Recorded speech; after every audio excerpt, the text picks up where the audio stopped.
Good morning, and welcome to the 2026 BFGoodrich Tires Mint 400.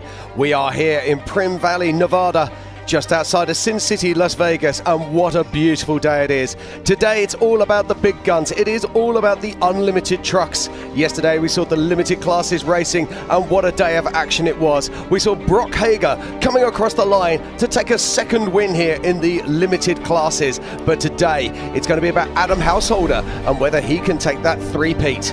But let's have a look at the schedule right now. At 7 a.m. it started with the motorcycles. 8:30 a.m. it was the unlimited race staging. At 10:15 a.m. it was the grid walk and opening ceremonies. At 10:45 a.m. it will be the unlimited race start. And at 5:30 p.m. we're expecting our first finishers to be crossing the line. I'm Jim Marsden, and joining me in the booth is none other than Ricky Johnson, Bob Bauer, and of course Jim Beaver. Gentlemen, this is the one we've been waiting for. We've been waiting 12 months for this. How cool is this going to be? Well, the stage was set yesterday. We have some of the best off-road drivers in the world right outside of Las Vegas with some fire-breathing 1,000 horsepower beasts of trucks. The weather was perfect yesterday. The weather's looking on point today. I mean, if the stage hasn't been set for a better race, I don't know when that was. This is the kind of a day that our drivers want to see. This is a great day for the race cars. Because it's windy, because it's dusty and nasty, it's not so much a spectator race today. Yeah, it is going to be tough, but we had some drama yesterday. Robby Gordon, they found out had a plugged radiator, so he didn't get to qualify. So him and Max Gordon have to start all the way in the back. Jimmie Johnson was running a burner of a lap, absolutely perfect. Everything was right. Flips, 2 turns to go. So now you have 2 of the biggest stars of the Mint this year starting in the back. But we have such opportunity for a three-peat with Adam Householder, who's qualified in the top 5. But I just want to mention one guy. Kyle Jurgensen is starting 8th in the trophy in the unlimited spec class. So he is such a threat, such an unbelievable driver that it's anybody's race. And I'm going to finish one more thing. Brett Serapis, who's been off for quite a while, is the pole sitter, and right behind him is Tracy Graph. So we got 2 4-wheel drives up front. What a bunch of hungry 2-wheel drives right behind him, Jim. Yeah, absolutely. I can't wait to see that. But speaking of yesterday, let's check out some of the highlights from qualifying. So this is Tracy Graph being driven by none other than Justin Bean Smith, and he was our pole sitter until later on in qualifying. Well, as you can see, we had some issues out there. Bean was on point. That's what they call him because he looks like Mr. Bean. Jim, you might be familiar with that show over in Great Britain. But Tracy Graph and Justin Bean Smith set the pace. But we did see some drama out there with some of the guys actually seeing some crashes and also some of the people not quite finishing. Here we have Adam Householder as he takes off and was actually very, very aggressive in the two-wheel drive. Incredibly impressive. Now, let's not forget he came to King of the Hammers with his new all-wheel drive Mason.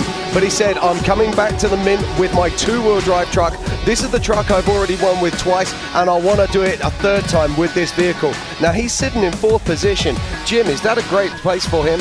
Well, you know, Adam's been one of those guys, been very vocal. He doesn't want to be that lead truck. He wants to be a couple of spots back, let the race come to him. And, I mean, obviously, we've seen it happen 2 years in a row.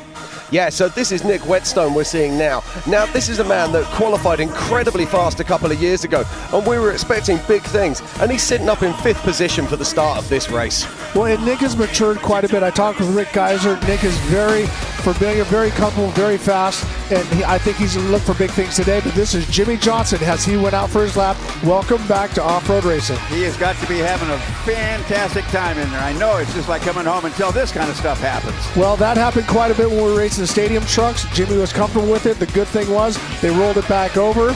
Little body work, and he was able to cross the finish line, but way down on time. So we will see him out there coming from the back with Robby Gordon. But he finished his qualifying lap. That's key because he didn't have to go out there again. That's the kind of spirit that Jimmie has, is you don't quit. That's right. And here we are. We're now setting up for our grid walk. And let's just have a look at our starting order. In 1st position is Brett Serapis. In 2nd place is Tracy Graph.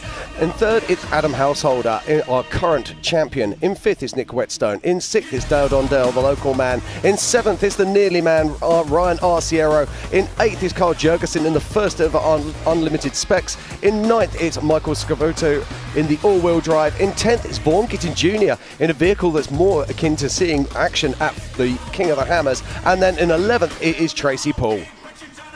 This is a heavy-hitting top 10 we're looking at. And what I really like about this, we have a mix of so many different unlimited class cars. We have two-wheel drives, we have four-wheel drives, we have 4,400 class cars racing in the unlimited class 1 section. I can't wait to see this car kick off. Well, we see Brett Fox, always a threat. We saw Tim Herbst up there as well. So Thor Herbst is going to do the starting because Thor had a pretty good crash in Parker, but now he's back. Go ahead, Bob. You know, this is the largest unlimited truck field that I think I can remember seeing at one time. 62 entries, right? That's astounding. There's going to be some money spent in the desert today. A little bit spent yesterday. Yeah, yeah. Well, Ricky, you know my definition of racing, don't you? What's that? It is the process of converting money to noise. Exactly. You know what they say? You want to make how to make $2 million in racing? Start with five. Yeah.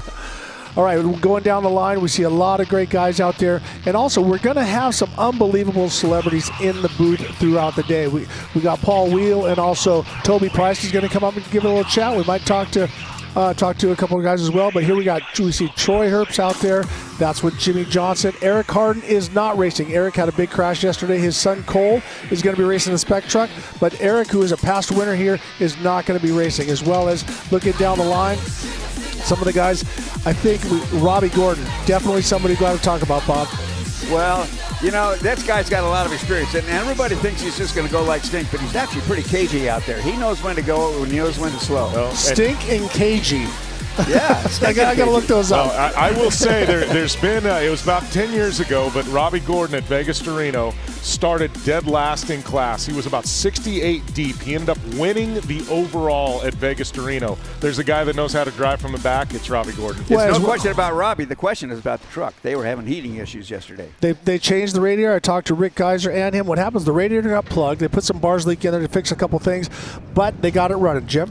Yeah, absolutely. But we've got a young lady sitting down there in this grid lineup right now who has some answers to this has some answers to these questions. So good morning, Tiffany Stone, and what have you got for us?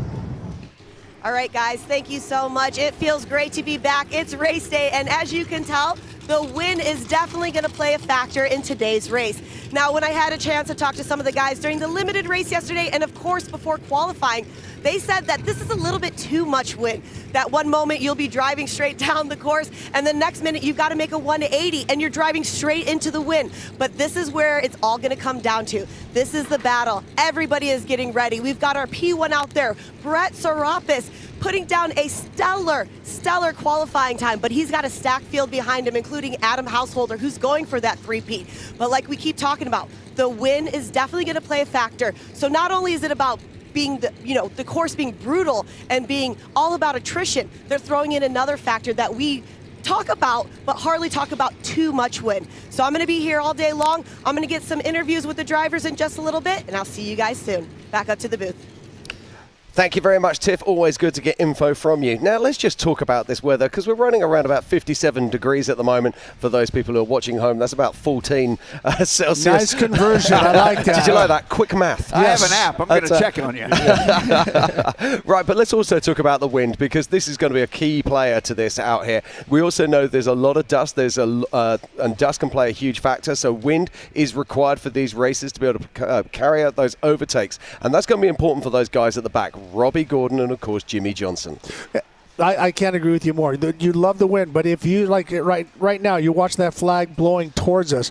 The worst thing you can do is have a tailwind. So when you're going, the dust is moving with you. So if it's moving at 20 miles an hour and you're in an area, sometimes you could get stuck in a cloud and it makes it even worse. But that side wind, that is truly a blessing, huh, Jim Beaver? Oh, absolutely. The side wind, and depending on the direction, and we're going to be going all kinds of directions out here and all kinds of different terrain changes and things like that. But there's going to be spots like we saw yesterday with the limited race where that wind is definitely in the driver's favor and allows for a lot of passing opportunities. Yeah, now it's going to be really interesting because this year, of course, we're going counterclockwise. Now, let's just talk about that because we were talking about the fast guys sitting at the back of this course. The very first 10 miles of this course is going to be through that wash going the opposite way. Have they got the room to make those passing maneuvers on those slower trucks? Well, I want to lean on Jim on this because he brought it up yesterday about you're going uphill. I'm not going to give it away. Talk about going up Joshua Tree Highway. Well, you the first 10 miles of the race, you're up this nasty sand wash. Lots of boulders on both sides of the course. It gets really washboard and chattery. Obviously, for the unlimited trucks, that's not a big as deal as it was for the limited class cars. But the big thing is it's a grade, and it's a constant grade all the way up this wash for 10 miles. And it really just abuses the equipment, abuses the powertrain. There are a few spots where you can get around somebody or somebody can pull over. But, man, we're going to be the first 10 miles of the Mint 400 in the unlimited class. Nobody's going to give anyway. Exactly. And I think we were talking earlier about Jimmie Johnson and Robby Gordon starting in the back. If they get to a certain place, and we have the technology with push to pass, but there's some places you just can't get out of the way unless you drive through the rocks. So they'll do the best to get out of the way for these faster guys that are coming from the back.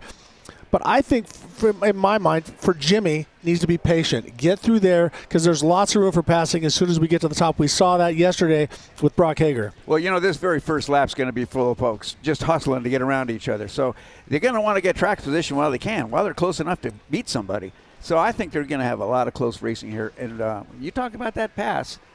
How far is it down if you go off the edge? How far is that? Well, there's some spots, especially beer bottle pass. Yeah, about 100 foot in some spots, 50 I think in they others. should call it sphincter clinch pass myself. There we go. He was setting that one up. All right, Bob, grab a choke number 1. Boom. There you go. Okay, well, while we get ready for the action to continue here, we're going to pop out, pay a few bills, and we'll be back shortly to get this race underway here at the 2026 BFGoodrich Tires Mint 400. The 2026 Mint 400 is brought to you by BFGoodrich Tires. Find yourself off-road, explore the Terrain family of tires. Monster Energy, unleash the beast with Monster Energy. O'Reilly Auto Parts, your professional parts people. And by MagnaFlow, developed for the driven. Camberg, race tested, race proven. Rugged Radios, stay connected and go further. Bilstein, way ahead. And by Can-Am. Can-Am ATVs and UTVs are the proud sponsor of the Mint 400. Ford Racing, America's race team.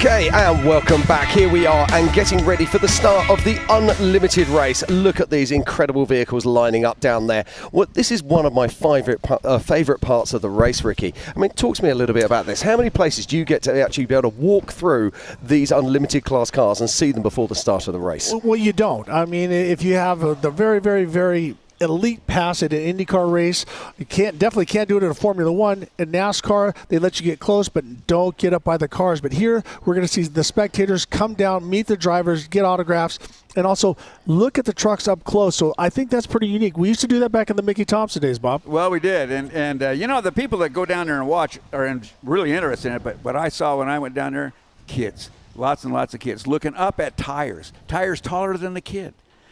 Mickey Thompson days, it was all about the audience. It was a total show. And this is like bringing this thing right to the folks. They can touch it, they can see it, they can smell it, and the drivers are down there being drivers. I love it.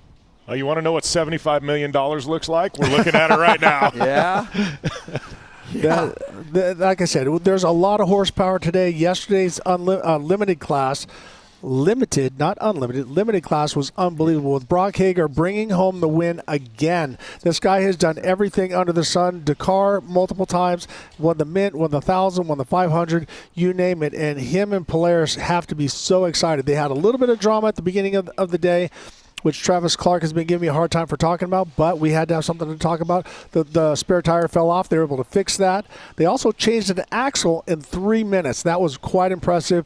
And that's where the team comes in to help you win these kind of races. It's not just the driver and co-driver. Yeah, absolutely. And we're going to see lots of teams today working as teams to make sure that these vehicles stay on point. Now, let's just talk a little bit about this, because these cars aren't like the cars we saw yesterday. These cars are hungry monsters and they burn through a lot of fuel. So fueling strategy is going to be part of this race. And yesterday we saw that these the cars that were running couldn't use the Fuel Pros, but these guys are using Fuel Pros. That means they can take on 60 gallons of fuel and 2 rear tires in around about 30-40 seconds, correct? Yeah, correct. And that's where, if you look in the past, a guy named Jimmie Johnson with Team C brought in IndyCar guys and had the nitrogen bottles on their backs, and they practiced and they worked at it, and they could do the tires so fast. They could do the tires with 40-inch tires. All right, now these are not NASCAR tires. These are not one-handed Formula One tires. 40-inch tall, a couple hundred pounds. They were able to do it, and we had to still wait for that. Now, everybody has taken that on. Everybody has watched their work, how they're getting it done, how they're working together to get that big 40-inch tire up on there. And that is what's making the difference. You can win and lose the race in the pit, and it's not a pace race. Remember, Bob, back in the day, you pace yourself and keep moving forward and this and that. There is a little bit of that, but honestly, equipment is so good, it's 100% sprint. Absolutely. Well, let's talk to a guy, or Tiffany is talking to a guy who's got his team on point, and that's none other than our current reigning champion, and that is Adam Householder. Tiffany, what do you got? Adam Householder, you've got that big target on your back-to-back already, going for that three-peat. Obviously, you got Brett Serapis, whose lineage just goes deep in off-road racing, so he probably has a few tricks up his sleeve. What do you think it's going to take to get that top spot today? You know, it's going to be keeping clear, having no flats, having no issues. It's rocky out here, and on that 4th lap, it gets so rough. So my goal today is, when we start, we'll just set a pace. We'll just kind of follow each other's dust and then pick it up from there and see where we end up after the end of lap 4. Well, we keep talking about counterclockwise for the course. Are you somebody who enjoys that? Oh, yeah. I've been around this place so many times. I know it well, both ways, either direction. So I like this place. As you can see, we've done very well here. So this is my type of desert racing. I like it rough, you know, technical, fast, all that. I love all of it about it, and it suits my style. Well, we do know that you had a different truck. You presented it a few weeks ago when there was another race going on. This is your home pretty much back in here. How does it feel to be back in this truck? I've driven this truck quite some time, you know, so this is like putting on a glove. So when I hopped in this thing, as you can see, our qualifying run was awesome. You know, this thing doesn't skip a beat. So we're looking forward to be back in the 2-wheel drive. Awesome. Well, best of luck to Adam Householder. Thank you very much, Tiffany. Now, this is a man who's looking laser focused. This is a man who we've seen do great things in the last few years, but he's asking to take on a 3-peat. Can he make that happen, Jim Beaver?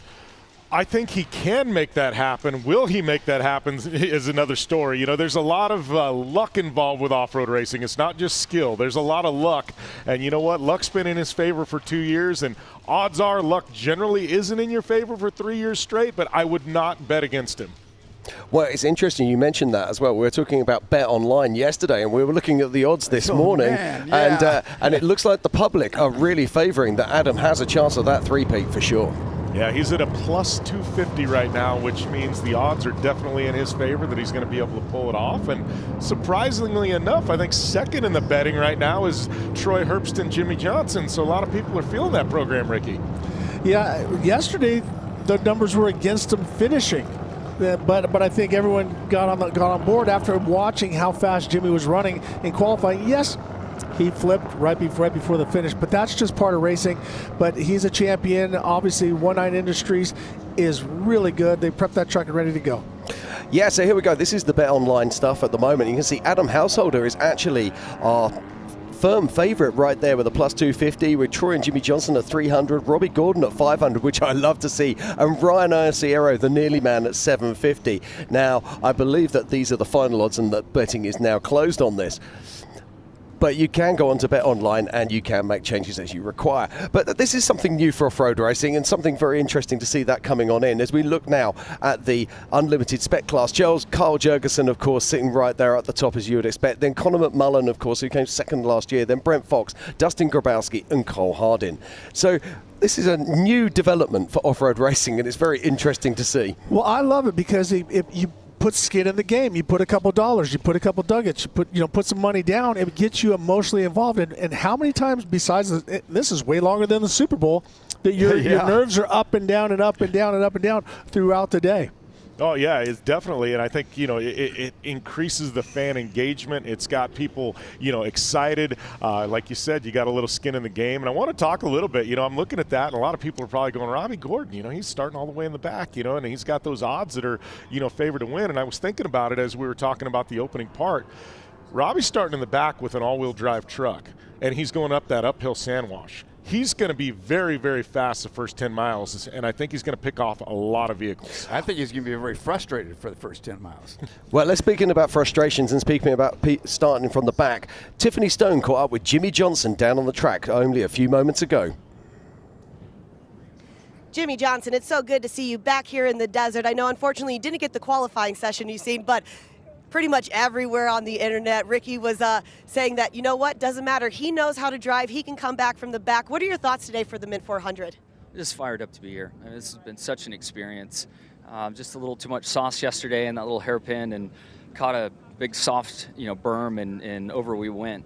But this experience has just been so great. I've seen so many old friends.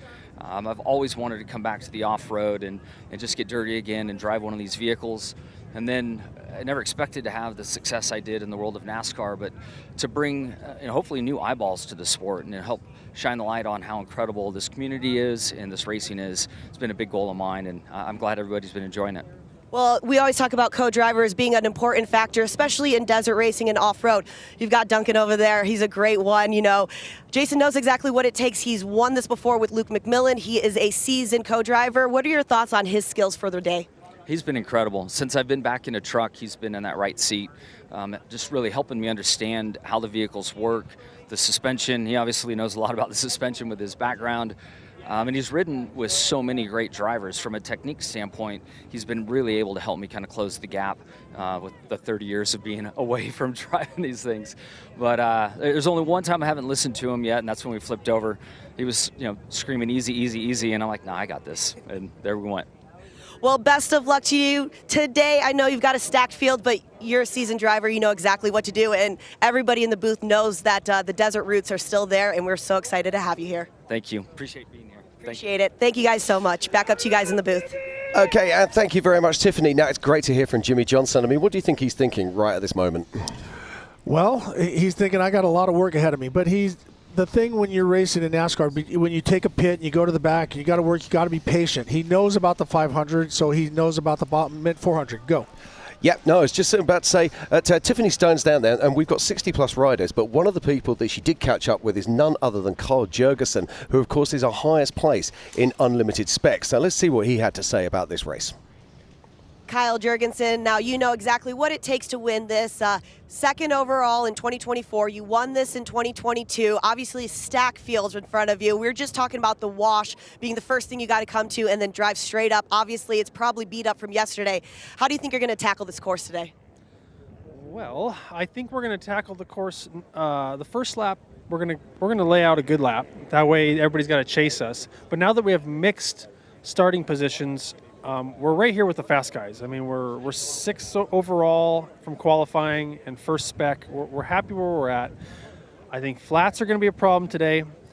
And all the trucks that are in front of us have a bunch of horsepower and a bunch of moving parts, and we're super consistent. So we're just going to play that game and let them take themselves out. If they make any mistakes, flat tires, pulling the pits for too long, we're going to be there to capitalize on it. If they have a perfect day, we can't beat them. They have more horsepower than us, and they have faster trucks. But one hiccup, and we're there. Well, you've always mentioned that you enjoy that the classes are mixed, especially for this. So as a person who wants that, how excited are you? Well, it's going to make it a lot, I think, easier for us, because now everybody up here, we're up here where we belong. Everybody moves at a quick pace. I don't have to push my way through slower traffic and honestly make enemies. Nobody wants to get hit, and we would be punting people all the time. And now I don't foresee us doing any of that. I think we're just going to run our race. I love that. Well, best of luck to you, Kyle Jurgensen. Like we said, he knows what it takes to win this, and he's looking forward to today.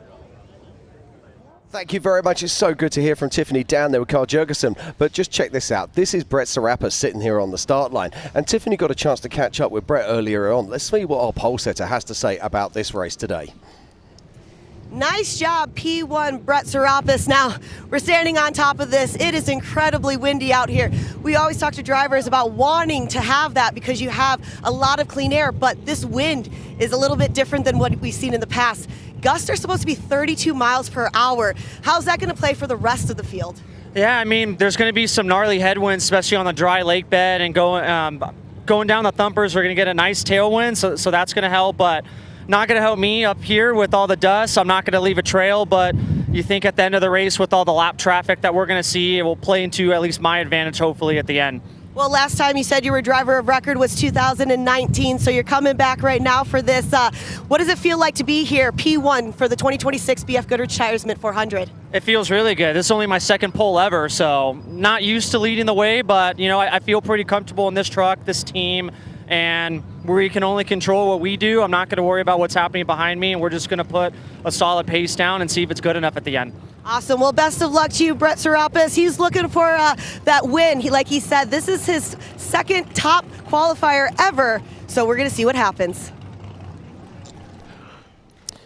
Thank you very much, Tiff. Now, it's always great to hear from our pole sitters. And earlier we heard from Adam Householder, but lining up next to him is none other than Tracy Graph, and that's going to be headed out by Justin Bean Smith. And guess what? Tiffany got a chance to catch up with him earlier as well.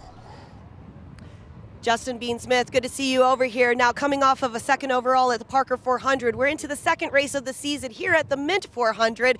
You know, you've got two great guys ahead of you. How are you going to tackle the day?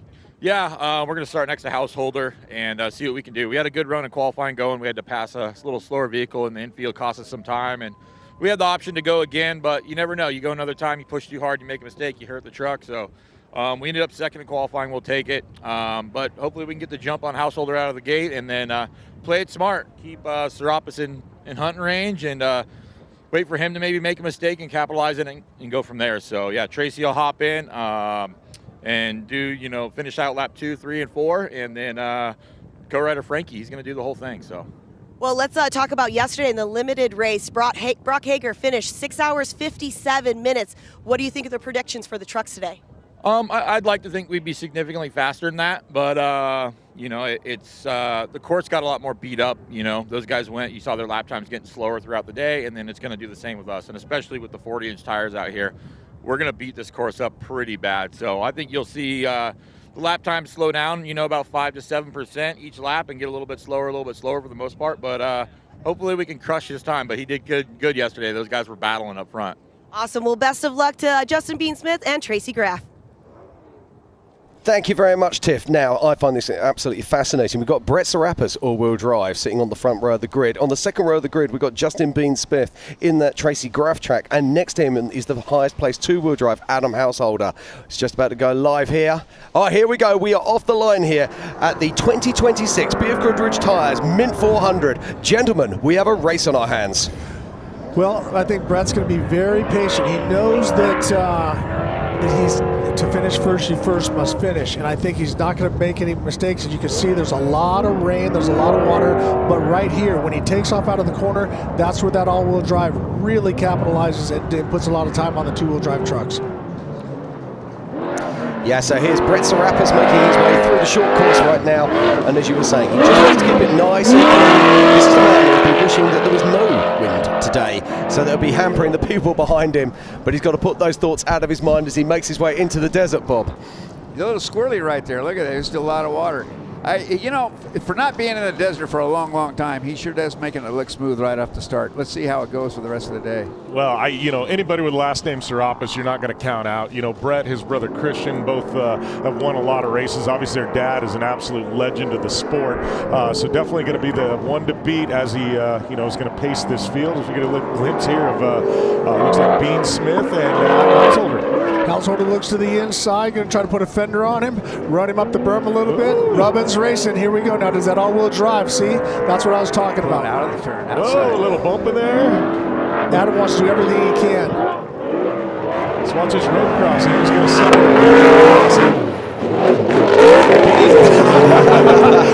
There's your answer right there. That was that short course background of Bean. He said it, kind of gave it the blip. Adam, go after it, buddy. I guess he didn't like that. Well, I mean, he's trying to push him up over the berm, but with that all-wheel drive, you can see even though Adam is looking to the inside, but then B gets a little bit of drive. But Adam is, I mean, the fact that he's staying this close, and what I like is that he's staying to the inside to not get roosted. So see, he's trying to stay out of that roost. See how he's wiping off? Some of the guys will run tear-offs, but he's just got a rag in his hand. Okay, so next off the line right now, it is Nick Wetstone and, of course, local man Dale Dondell. Dale's looking to the outside, got some short course experience, probably going to try to square that, shoot across the inside. Oh, it looked like it came to a stop there. It does. It did. Looks like he's got a little bit of a problem. He's way off the pace there. Honestly, it looks like he got roosted so hard it probably blacked out his shield. Yeah, look at the front of that truck. I mean, it was blasted. So Nick Wetstone takes advantage and makes his way out into the desert, chasing down the lead 3 cars, and Dale Dondale's back up to pace again, having had a face full of mud. That's not a nice way to start your day, is it? No. Horrible. Okay, right now, this is a very interesting race off the start. Of course, this is Carl Jurgensen in our highest place, Unlimited Spec, and right next to him is the monster car of Ryan Arciero from 19 Industries. Ryan Arciero, who's nearly won this race on so many occasions. Carl Jurgensen has won this race on a couple of occasions. Carl Jurgensen to the outside. He looks like he's going to try to go high and then just use the berm and try to use him up. Well, actually, stop, square him up, and stay out of the roost. And that's the maturity of Carl Jurgensen. He's not going to sit there and eat a handful of dirt. He gave it a go off the first couple. Probably watch him sit back and stay just out of that roost. Probably make a line and send it right here. Yes, he does, but Ryan Arciero got about 400 horsepower on him, so you would think he'd be able to pull Jurgensen there. But Jurgensen, that truck, those Camberg trucks, man, there's a lot of proprietary stuff going on with the brakes and the shocks, and they've got quite a different package than anybody else. And obviously, with a guy like Jurgensen behind the wheel, it's proved beneficial. All right, now here's an interesting story. Yeah, now this is absolutely fantastic. So it's Michael Scafuto there in the Brenthal car, but alongside him, check this out, 4400 class lovers, running in the Class 1 all-wheel drive is none other than Vaughan Gittin Jr. from RTR. In a car that we would normally see racing at King of the Hammers, it's Brocky, or Brocky 2 should I say, making his way out onto the course right now. So, Unlimited truck versus Unlimited 4400 racing in Class 1 four-wheel drive. Michael Scafuto, I got to give it to him, going down. This guy's a music promoter, now he's a driver. Whoa! He got away with that one. I believe I can fly. So he Do can that again. That's a full send right there. That Come on, was Michael. Well, he won the road crossing so far. Looks like he Yeah. caused some damage. He did land pretty I hard don't on the know. front.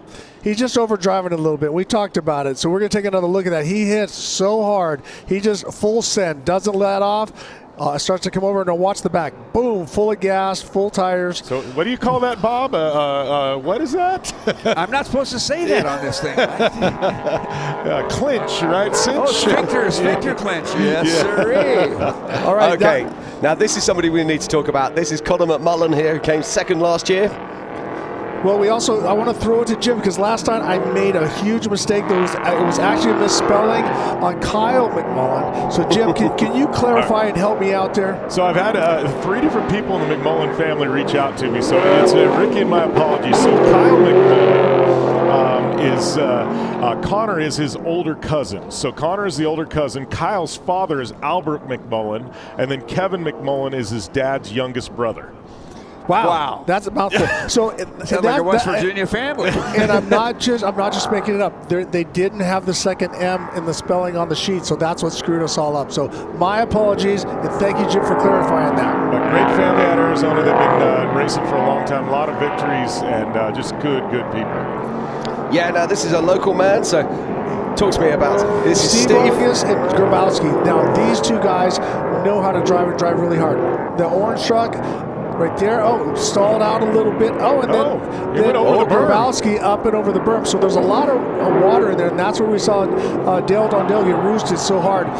But Steve Owen gets off to a clean start here. Sends it. Landed great in that has that Geyser G6, big horsepower. Now look at that wing on the back of Grabowski. Some people don't understand it, but they've done a lot of work. And what that does when he throws it sideways, it's like a sprint car. That thing grabs the air, also puts a little bit more downforce on the back of the truck, which honestly, I'm surprised more trucks aren't trying to do that. That we've heard there's a lot of work that they did in the wind tunnel to really learn about that.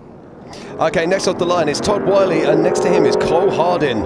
Cole Hardin is in the unlimited spec class.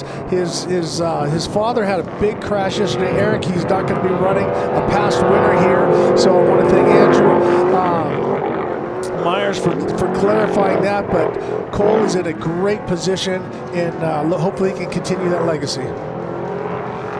Now, I was just noticing that corner behind. Everybody seems to be taking that outside line. He's finding it very soft and very wet. Yeah, so what they got to do, especially with this wind, if it was dusty, the poor spectators are going to get killed. And also it makes for viewing. Like, I think they should water the whole track. It makes it so much easier for us. I'll let Matt know that he needs to water on 95 miles of track. He'll love you for that. Exactly. There's not a water shortage. We're going to drop Lake Mead a couple of feet water in this place. But we'll have a race. Okay, so this is Joseph Hurling and, of course, Tim Herbst going off the line. Now, is that Troy that's going to be, sorry, not Troy, Thor that's going to be sitting in there? This is a different group. This is that is Dane Miller. Sorry, no, Joseph that is, Hurling. yes, sorry. I got No. picked it up wrong. Teamwork, buddy. So you're going to I just looked up and I was like, that's not a Herbst car. Yeah, you'll be helping me a lot today, trust me. So, Bob, talk about it. You just start off, you're taking off, you got a short course track. What's the driver thinking at this point? I'm thinking that first I got to deal with the short course and get the guy behind me to stay behind me. Next, I got this 10 miles ahead of me. I know I'm going to get jammed up in there. I know it's going to be dusty. I need to work on myself. My truck's fine. I got to work on myself to stay patient, keep my plan, remember what I'm supposed to do. Now we can have this. Yes, now we've got Tim Herbst. Now, I believe that might be Thor sitting in the driver's seat, and we've got Kyle McMullen in the Class 1, and it's the Class 1 that gets the whole shot. Yep, and that is Connor's cousin. So yes. Kyle, Connor's cousin, and yes, that is Thor behind the wheel. Oh, look at that little bump in there, but yeah, so Thor will be doing the first 2 laps, and then it'll be Tim doing the final 2 laps. So let's see if he can square the... see, everyone's having a little bit of trouble right there. It looks like the angle's a little bit tough. But McMullen with the Class 1 getting on the run, and then Thor. So if you want to see a highlight, Thor had a terrible crash in Parker. And so that's the thing. You know where you said you might need some help later? We got that one covered straight away. There we go. So now we're even. We got to get these guys next to us to make a couple mistakes. But anyway, so getting Thor back out there, as the father does, get back on the horse and get driving. We want you out there. So Thor's out there doing the first 2 laps. He's an established young driver. He's a past score champion. So definitely somebody who can throw it down. Now driving 1,000 horsepower truck versus the spec truck is a little bit different. So we have an issue there holding somebody. Somebody might have crashed on the course. We're going to get more information as we go. There it is right there. So we can't see who that is. It looks like the driver is out. That's got to be one of the group before Thor, yes. I would have thought. That wouldn't be Hardin, would it? It looks like a Hardin. Yeah, it could be a Hardin. It looks like a white truck. That could be Cole Hardin. This is not a Hardin weekend. Boy, It's a very Hardin weekend. Wow, We'll soon find out. No, that definitely does look like the Hardin truck. Yipper. Is this a game of if you can do it, I can do it? Yeah, this is Cole. That's not a comfortable dinner conversation that they're going to have. You know, the truck looks like it's all right, though. I mean, obviously we haven't seen the rollover, but the truck looks intact. There's no shrapnel. There's no fenders anywhere. Maybe just hooked a rut. Now that was interesting. Did you see that? That was Thor was ahead he got of ahead Kyle. of him. So, yeah. You know, it's a straight line right there. Oh, no, he came around the corner. Left. Yeah, he came around the corner, swap back, swap right. Yeah. And now they got the other cars going, and that's what they got to do. They just got to take their time. See, what I love, they got the officials out there showing them how to go around. But you know that, I tell you, Ricky, this is why I was saying I'm going to work on myself for the first 10 miles. That's all that matters. I got to work on myself. You got to settle in. You got in that. Yeah. Get in that groove. Yeah. And it's like I like to say, Ricky, when things finally sink as a driver, you and the race truck are one. Yep. And you're not driving In the sync. race truck. You become a part of the race truck. And a lot of people they don't understand that until you actually physically feel it.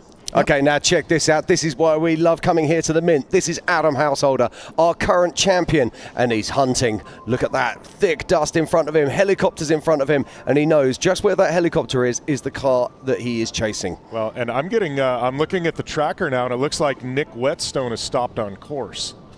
And then on the right is Kyle McMullen. He's on. You can see in front of him, Thor Herbst has gotten in front of them. They're in the speed zone. What that means is that they have to, I think it's 35 miles an hour that they have to maintain, and they're on a GPS. Good co-driver wiping off the camera on Adam Householder, but you can see Adam is definitely trying to go after Justin Bean Smith. He's definitely keeping him in tow, but we are not. He's just starting up the Joshua Tree Highway, so a lot's going to be happening. Yeah, Nick Wetstone has definitely stopped at race mile 4, so maybe a flat tire. That's at start of that Rocky Wash area. Oh. Now, the interesting thing is I'm just looking at my tracker right now. I can see, obviously, Adam Householder is chasing dust, but I can't see who is actually in front of it at the moment. So I'm guessing he is hunting down Brett Serapis. So if you want to keep up with the action, don't forget you can cross over to the mint400.com where you can find live scoring and, of course, our live course map with tracking so you can follow all of your heroes. Well, right now it is showing Adam Householder in front, but definitely he is not. He is in Brett Serapis' dust. Absolutely. And so we do not have Brett Serapis' tracker up. That was Nick Wetstone at race mile 4. You can see his co-driver puts the lap belts on. Then once Nick gets going, after he clears him, he says, I'm good to go. Then Nick goes full tilt. But you got to get back on track, and you have to hold that track position. Now, this looks to me like Adam Householder's truck looking backwards. So, Ricky, after this has just happened to you, this early in a race, now what are you thinking when you're behind the wheel? Now it's I struggle sometimes because anyone that knows me, I'm massive ADD. I'm all over the place. But when I race, I can get focused. And so what happens is sometimes I start thinking about the finish. Like, man, I got to make sure that I get to the finish. I got to make sure I get to the finish. But what I found is that if you break it down like the Bible, if you New Testament, Old Testament, you break it in half. Then you do Matthew, Mark, Luke, John. You work on the different books. It's not so intimidating. And for a race like this, each lap you got to go, I need to make it to the top of Joshua Tree Highway. I need to make it to Gonzo Pit. I need to make it to there. But then narrow your focus back even more to go every berm, hit every berm, feel every berm. And when you get into that zone, next thing you know, you're like, I'm at the finish? Yeah, the zone. Like life passes, and it's a beautiful place, and that's what racers are addicted to. Obviously, all of us have been bit by that drug. And Jim Beaver, you know what it's like. When you get in the zone, there's no better feeling. No, there's no better feeling, and you're one with the truck. You feel every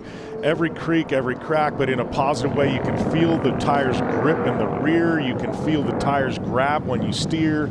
It really is an awesome feeling. Yes, and this looks like this is Bill Apgood going off the line next with Brent Fox.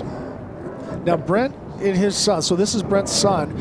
Oh, we see Apgood push a little bit up over the top. That corner is causing everybody problems. Everything's just pushing really hard. It's like they can't get the trucks rotated in that corner, Ricky. Yeah, so Brent's son is out there at the time, and he has done a phenomenal job. I think he's doing the first 2 laps and Brent doing the second 2. These two have won, and they race so much. So hats off to their pit crew. They do a great job. Race after race, they're always right there.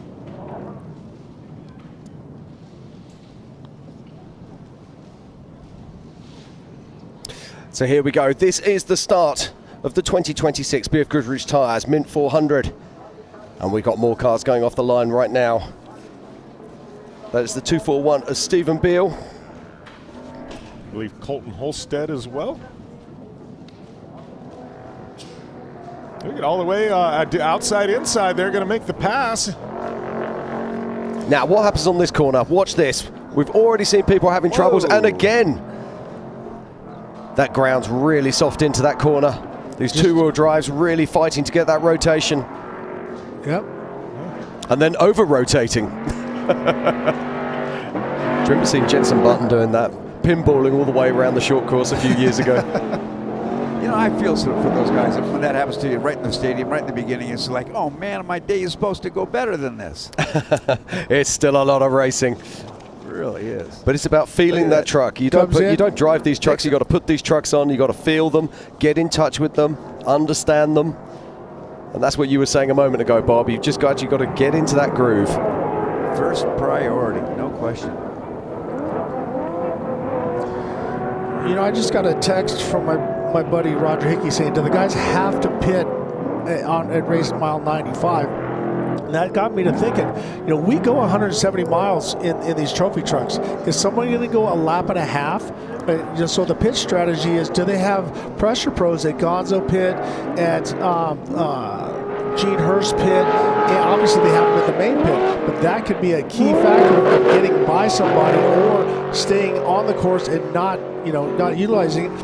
Or is somebody going to say, I don't need a full tank of gas, the truck's going to handle better because I know I'm going to stop every 95 miles. So it's going to, I'm curious what the plans are. Yeah, and I would say most of the unlimited trucks, kind of like we talked yesterday, obviously the budgets are bigger. They're probably going to have pressure pros, I would say, at every single pit, because I think pit strategy will definitely become a very fluid concept today. Depending on track position, where you're at, I think you can see them pull the trigger and pit just about anywhere on the track. Well, and I think that might be what we see from the Camper guys with Kyle Jurgensen, that he's not going to be able to drive up and pass Ryan Arciero. Like he said, he doesn't think there's any of that, and Ryan's going to have such an unbelievable pace. But if he can out-pit strategy him, there's a good chance he can get by him.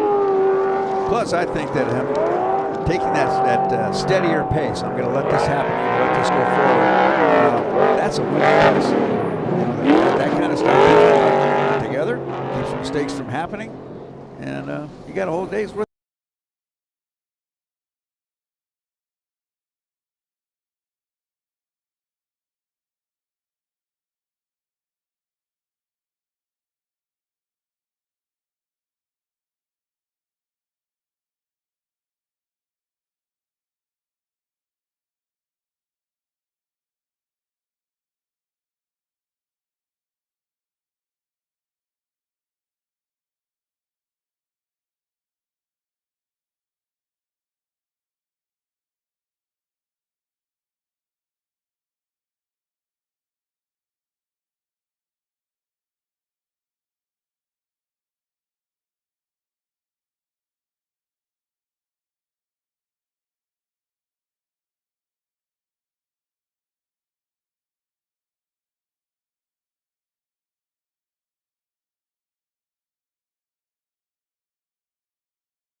they bladed it or not.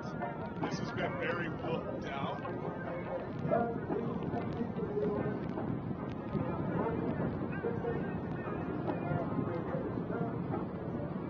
That at times has been really deep loops, and then other times it's really fast.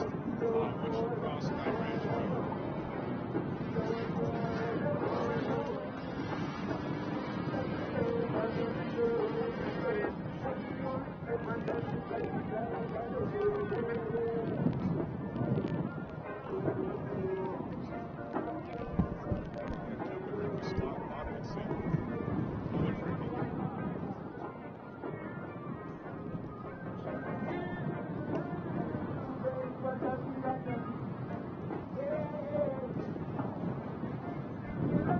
Perfect timing.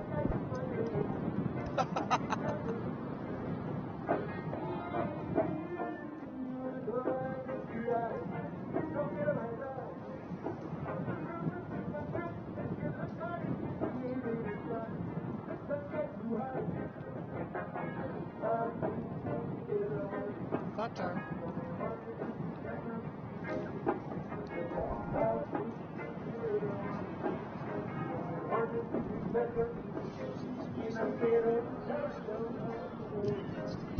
Hey, how we doing? Okay, welcome back, ladies and gentlemen. This is the 2026 BFGoodrich Tires Mint 400. Let's not forget we are in the middle of a desert out here, so we're having a few technical issues, but we are pleased to say that we are back and up and running. Now, Ricky, this is your good friend Jimmie Johnson down there. What's going on? Well, right now you see him sitting there thinking about, I don't want to get a flat. Why did I get a flat? And he's thinking about that. But he's got one of the best in the business, Jason Duncan, out there. So now what he'll do is he's got the jacks on the side. So what he's waiting for is for Duncan to has already unracked the tire. Now send it to the side, and then he'll lift the side of the truck up, and then Duncan will smack on the side of the truck to let him know when the tire's on, and he can start putting it down. Now, it's a little bit different here in America than it is in Mexico. In Mexico, a lot of times they'll just discard the wheel and leave it there. Here, you have to re-rack the tire because you'll get penalized if you leave it on the side. Yeah, absolutely. And I do want to put a massive apology out to everybody who's watching today. As I say, these things do happen. We are in the middle of a desert, and unfortunately we do have technical issues. But we have a wonderful team here. They rallied, they got things working, they settled down, and they managed to get us these fantastic images, and we are back here for a full days of racing in the unlimited class at the 2026 BFGoodrich Mint 400. So apologies once again, but let's get this race back underway. So right there, you see the jack open down. Jason Duncan doing. He looks. He sees there's nobody coming. And go. Let Jimmie know it's clear. Then what Duncan will do is, we talked about this, Bob. Window net up first. Then the radio. Then the window net to keep you contained in the truck. Then lap belts and then shoulder belts. And then the driver will run about 40 to 50%. And then when they say you're good and ready to go, then take off. I know that when I have my co-driver Victor, he's coming in, he's going, Yeah. I'm like, breathe, get your air back. You make it sound so easy, but you know, you got the helmet on, you got the shield down, you aren't even plugged into the pumper yet, and you're getting hot and stinky. Yeah. Nasty. So obviously everything looks good. Body panels are still on. Got a flat, which Jim Beavers, there is that one rock out there, right? Well, there's always that one rock out there. It looks like this is our leader, Brett Serapis, I believe, coming through. So this is through Gene Herbst pit, so obviously still up to good. We do not see anybody right behind him. If we see a little zoom back, I got Jim Marsden looking on the counter there, and we can see it looks like Adam Householder is just getting into Gene Herbst. Yeah, I'm just looking down at my list right now. So we should be Brett Serapis. Behind him is Tracy Graph, of course, being driven by Justin Bean Smith. And there are two fastest cars on course at the moment, both all-wheel drive vehicles. And then behind them is last year's winner and the man going for the three-peat. It's none other than Adam Householder. Now, just looking at the scores right now, Brett Serapis crossed that last timing loop in a 1 hour, 7 minutes, 24 seconds. Tracy Graph in a 1 hour, 8 minutes, 38 seconds. And Adam Householder, 1 hour, 9 minutes and 11 seconds. So that truck of Brett Serapis is just starting to pull away a little bit from the three behind. Well, just to clarify, if you're just joining us, the two up front are all-wheel drive. So this is the Tosh boys out there. I've had the opportunity to work with them. They're just getting learning. 2 young drivers, 16 and 18 years old, obviously out there ripping it. They are part of the 1-9 industry team, and they grew up together. The dad, Joe, grew up with Ed Herbst. So here we're watching the current race leader. Now watch the difference from yesterday's limited race to these unlimited trucks getting down through these thumpers.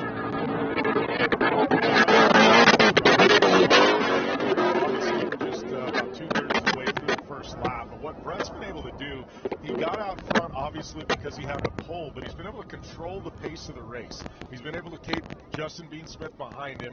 He's starting to stretch out a little bit of a lead, but every time you look at him, it doesn't look like he's abusing the truck. He's leading, but that truck is not being abused. He set himself up for a really good race, you know, because I think here as we get into lap number 3 and lap number 4 later on, he's going to have a lot of truck left if he keeps this up. I'm sorry, Jim, but he is hauling butt. Like he's leaving the helicopter behind. He's going so fast. And here we see Justin Bean Smith with Tracy Graph as he is now exiting Gene Herbst's pits. So Brett's not just keeping them at bay, but he is slightly pulling away. As you said, I saw a little bit of a body, loose on the side, but that happens with the trees and the bushes and stuff like that. But right now, he's well in control of this race, but now we see Bean starting to go after him.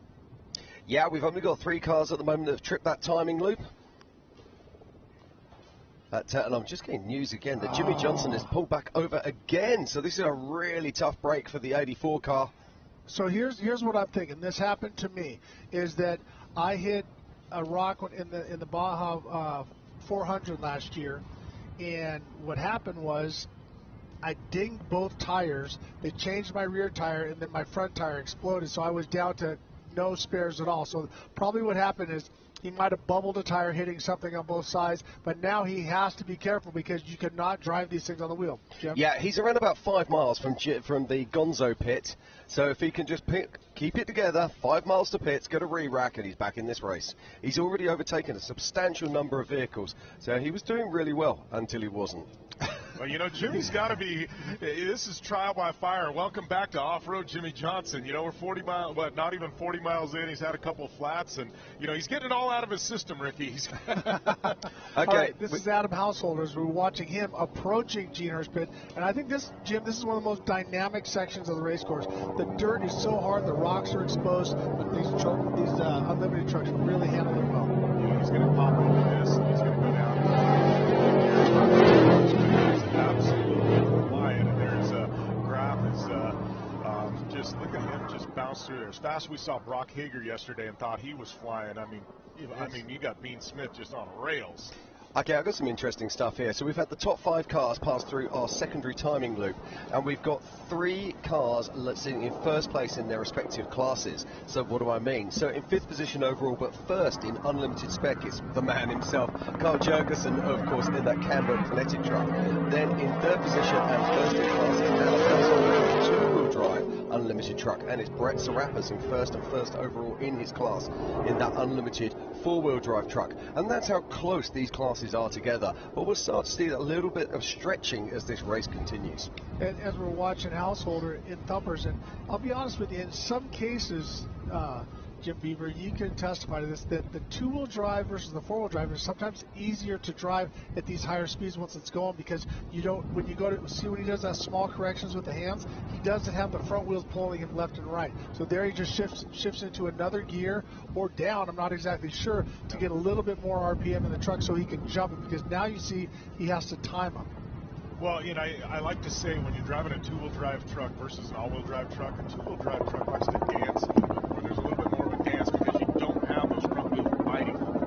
Yeah, but one of the things when I'm coaching guys is that you're so used to having quick hands with the 2-wheel drive. Watch how he does that side to side. If you do that big of turns in a straight line with an all-wheel drive and you're under throttle, what happens now, it pulls your wheels to the right and to the left. You have to have little micro turns, and then also you can see on that MPI wheel with that patented orange strap there that you want to make sure you keep that looking as straight as possible. the thing I'm looking, though, Adam is making movements, but look at, I mean, he's never taking both hands. He's never, in all the rally driving training that I've done, you never want to cross over. You know, a fast and efficient driver when he's just really working between, 9 and 3 o'clock, or even 10 and 2, really. We call it shuffle steer, and it's the other thing that I'm seeing as an old driving instructor. Look at his thumbs; they're wrapped around the wheel inside. Yeah, well, that's a bad idea. Bad idea. You can lose the thumb real quick just with one big kick of that wheel. Yep. So, one of the things that if you're watching, he always keeps track of one or the other. So we see Arciero, now he is starting down Thumpers. So Ryan Arciero, obviously a guy that this race has eluded him, but everything looks strong, everything looks clean. And that 19 Industries truck he's chasing down Adam Householder. Yes, and this iconic image, Ryan Arciero absolutely hauling here at the Mint. What can he do? Now, this is an unusual position for Ryan. Ryan's usually leading this race at about this point. Well, I guarantee he's leading it in his mind. But this is also interesting. So the tactics change. Where's he going to be towards the end? Where are those cars in front going to be, more importantly? And just looking down now at the scoring, I can tell you that Ryan crossed the over our last timing loop with a 109.41, which means that he is around about 2 minutes behind our current race leader's pace. So now I'm watching the attitude of the two different trucks, and if you do rewind and look at it, Householder's truck is more old school, low in the back, but there's a little bit higher in the rear for Ryan Arciero, which it looks like very smooth actually. You don't see him butting him up as much, and that is Kyle Jurgensen, your leader of Unlimited Spec, in quite a bit smaller motor, but he is definitely keeping those guys in tow. And what Kyle said before the race, I truly believe. He says, what I love about this, I don't have to push people out of the way. The guys that I'm running with are very fast, and they're just going to keep going. But if they make a mistake, I'm going to be there to pounce. And we see that Kyle Jurgensen is less than a minute behind Ryan Arciero. So if Ryan does get a flat, he could take over that position. Yeah, let's just go think about that for a moment. They're over 50 miles around this first lap. Spit it out. I will get there eventually. And they're over 50 miles into this first lap, and there is literally only a few seconds dividing him and a truck in front that's carrying probably 400 more horsepower. Fire breather. I tell you guys, it looks like it's a lot less windy out there than it is right here. Okay, Rob, we have a top 11 so far. Dow Dondell in 11th. In 10th is Nick Wetstone. In 9th is Tracy Paul. In 8th is Conor McMullen. In 7th is Michael Scafuto. In 6th is Dustin Grabowski. In 5th, Kyle Jurgensen. In 4th is Ryan Arciero. 3rd, Adam Householder. 2nd, Tracy Graph, driven by Dustin Bean Smith. And, of course, right now, it is our pole setter, Brett Serapis, who's leading this Mint 400. Brett flying there. That's looks like he's getting into a shoulder, which is going to send him down towards that dry lake. This looks like we've got Michael Scafuto here. I got to tell you, he's been putting on a pretty strong race here to start this race. Well, how much he's improved over last year? He just kept driving, and we did a little bit of work. We did some work on his training. I'm definitely not going to take all the credit for that. But what he's done and his pace at this point and the setup of the truck, he looks really, really good right now. He works with Wayne Isherson over at Alltech, and that truck looks really good. Yes, this is Nick Wetstone, man from Australia, putting it down. Oh, we saw another man from Australia earlier today, none other than Toby Price is out here with Paul Wheel, checking out the Mint 400, and we're going to be chatting to him a little bit later. I did talk with him, and I talked to Paul. I did my homework. I went over there to the VIP tent. I saw BJ Baldwin. He said that he was supposed to be here racing a Spec truck with another driver, but his plan right now is to have his truck back and be back. So Ballistic BJ Baldwin wants to come back to the Mint 400. Oh, we would love to see that. It's always a good day when BJ's out there on track. Always makes it exciting, that's for sure. Oh, here's a great example of why We've got a 3-truck race there. 4 trucks now. Yeah, but check out the pace of that 4th vehicle. Now, don't forget, we've got Jimmie Johnson, and somewhere around the back there, we've got Robby Gordon trying to make their way through these fields. Yeah, these are the sand whoops out between pit 1 and pit 2. Is that Brent Fox? No, is that Alex Wacker, actually, I think? Yeah, that looked like Twisted Monkey. That looked like Twisted Monkey truck there, the green and the gray. Yep, in that Camberg Kinetics truck. And Camberg and Magnaflow stepping up this year as sponsors of this year's Mint 400. Just look how this dust is hanging. And this is what you were saying, Bob, when it's blowing it down the course. This is Grabowski here. You know those wings on the back, easy to spot. And the Grabowski brothers, you got to give these kids a lot of credit. They actually haven't been racing desert racing for very long, really, in the big scheme of things. But last 5 or 6 years, they've really put a strong program together. Yeah, and they have those auto-eject rear fenders. They tell me they're not, but every time I see that car, it never has them. Auto-eject? Auto-eject. Yeah, I love that. So when I talk about that wing, notice how much quieter his hands are. As soon as I say it, he swaps. But watch how Dustin Grabowski, gets in some big bumps, makes a small correction, but then his hands go back to pretty neutral because that wing, the way he's got it tapered in the back, pulls that truck in, so when it steps out to the side, the back starts to correct as well as the steering. So you're correcting the vehicle a couple different ways. One with your hands, the other with your feet, letting off the gas to get the tires to get traction again. But with him, he also has that wind. So that wind, that wing gets out to the side, it wants to knock it back straight.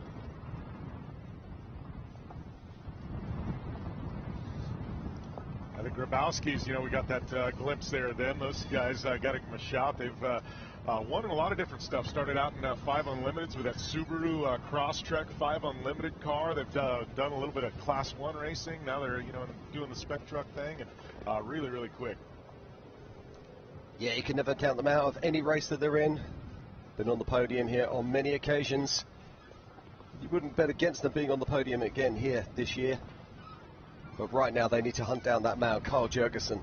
And when you see Carl behind the wheel of that Camberg Kinetics truck, it's incredible. It's a match made in heaven for sure. Here's Ryan right here.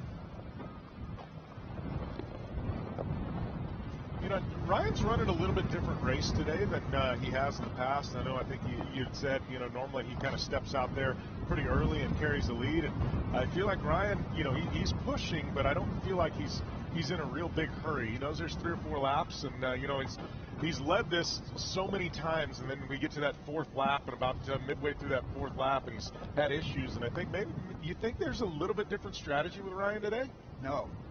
I think he's going to go after it. That's what he told me he's going to do. And frankly, right now I'm looking at Travis, his co-drivers. He's messing with something up there. I wonder if he's going to have some comms issue or. No, I think that's door nets. That's we door nets. We might have a flat. Yeah, that's what it is. I think. Yeah, no, I think he's just playing with the door nets. I think what's happened is possibly they've had an issue or it's something, and now that door net won't reseat. Well, and I will say that trying to get a door net up at 100 miles an hour isn't real easy. Thinking that little hole behind you where you can't see, you can't touch. Exactly. This is Todd Wiley in the truck he dubs Frankenstein. Been around for a very long time. Todd won a lot of Class 8 races back in the day. He did. One of Arizona's best.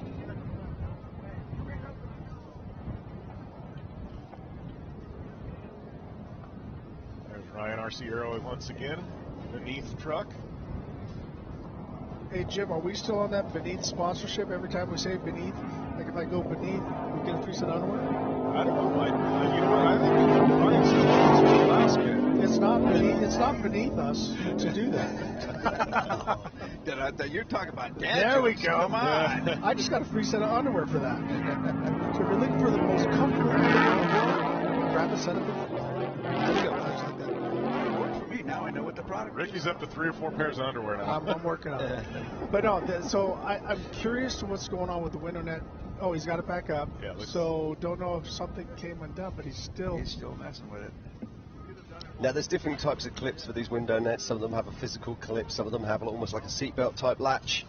Well, I'm pretty sure in this series you cannot have the seatbelt latch. They got Bill Savage, who is a complete savage if your car is not legal. And he's been around for a long time, and so he's very particular. Some are spring loaded. You push it in and it pops out. Yeah, some have the seatbelt latch. But just check this out. I love watching these cars going to work. You know, this truck looks dialed. Yeah, look how planted it is. It's just stable. There's Ryan Arciero in the Beneath truck. Yes. He's had a long, great relationship with Kyle Washington, and that's one of Kyle's companies. Obviously working with Troy Lee as well. And I love that Bucko, because that was originally the Levi's truck, another company that Kyle works with, but that Buck Owens guitar look is a very, very clean, see it from a mile away.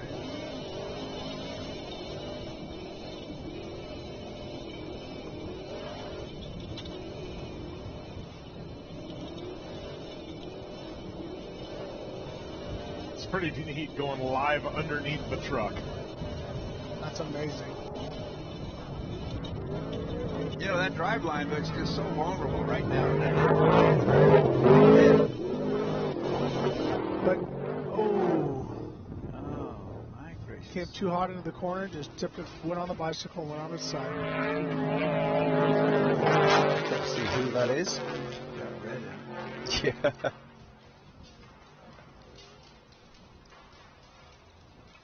We're all racing to our papers to see who 299 is.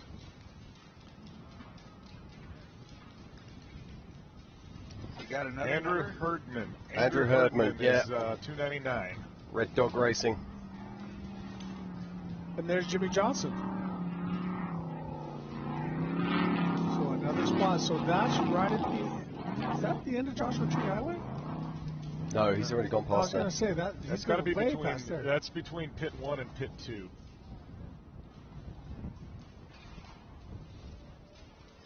Yeah, no, I've got that. They're sitting at race mile, just past race mile 38. Okay. Okay, I see right where it's at. You got it. That's Right that here. back corner, yeah. The back corner right here.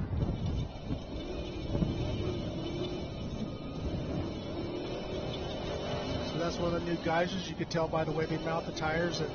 And I like the way they did that because it makes it easier to pull the tire off and get it back on. And sometimes stacking them, if you stack them on top of each other, getting the bottom one out is one thing, but getting the top one out is difficult. And trying to get the tire back up in the top mount is very difficult. So the way Rick Geiser and Jeff Geiser designed that, they got the tires off to the side so that the co-driver could just pull them off and then slide them back up in there.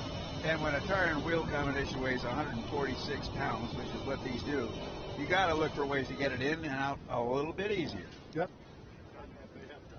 Here on the right, we see Jimmie Johnson. He's in clear air. He's worked his way past quite a few different people. 2 separate flats. So obviously at the Gonzo pit, they put in 2 tires because the pace that he's going, he is not thinking about conserving anything. He's just driving forward. So he's in a good spot. And I like the way we can see a little bit of dust as we're looking at where he's at. He is heading away from us, so he's done the top. That's about at race mile 40, he's coming about 42 miles an hour. Then he'll go through the sand whoops, which is at actually about 42, and then he'll go up in that far corner, which you can see up in the upper right-hand corner, race mile 45. So Jimmie Johnson is well on his way. Is about 2/3 on this first lap, and we're back with Michael Scafuto in the Falcon Real Racing livery. We're just waiting for the timing loops. Now, I have got some news. From the first timing split, Robby Gordon had made his way up to 4th position on adjusted time. So we need to keep an eye on that one for sure. But he hasn't actually come through our next timing loop. As soon as he does so, I will let you know. But I've looked on our tracker. It looks like he's quite a long way back. So I wonder if he's had a flat tyre. It's been a blistering first lap for Brett Serapis as he comes into the speed zone, which means he's only a few miles from the main pit. But what a solid run that he's put in. Well, let's talk about that, because at the moment he's running a 1 hour 29 pace as he comes into that speed control. I think it's going to put him somewhere around about that 1 hour 15 minutes, maybe 1 hour.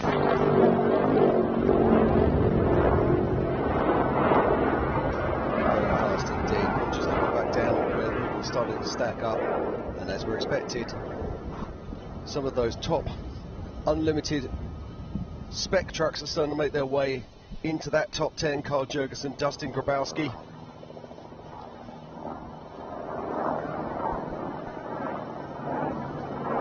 You know, Grab was talking about this is the first time he's taken pole, taking top qualifier. There's a lot of speed in that Serapis family with the mid. His dad won first overall in Class 10 in 40, what was that, 1983, 4, 5? Well, you started off with 40, and I went, oh, you're not going to age him that much, right? No. His dad did. No.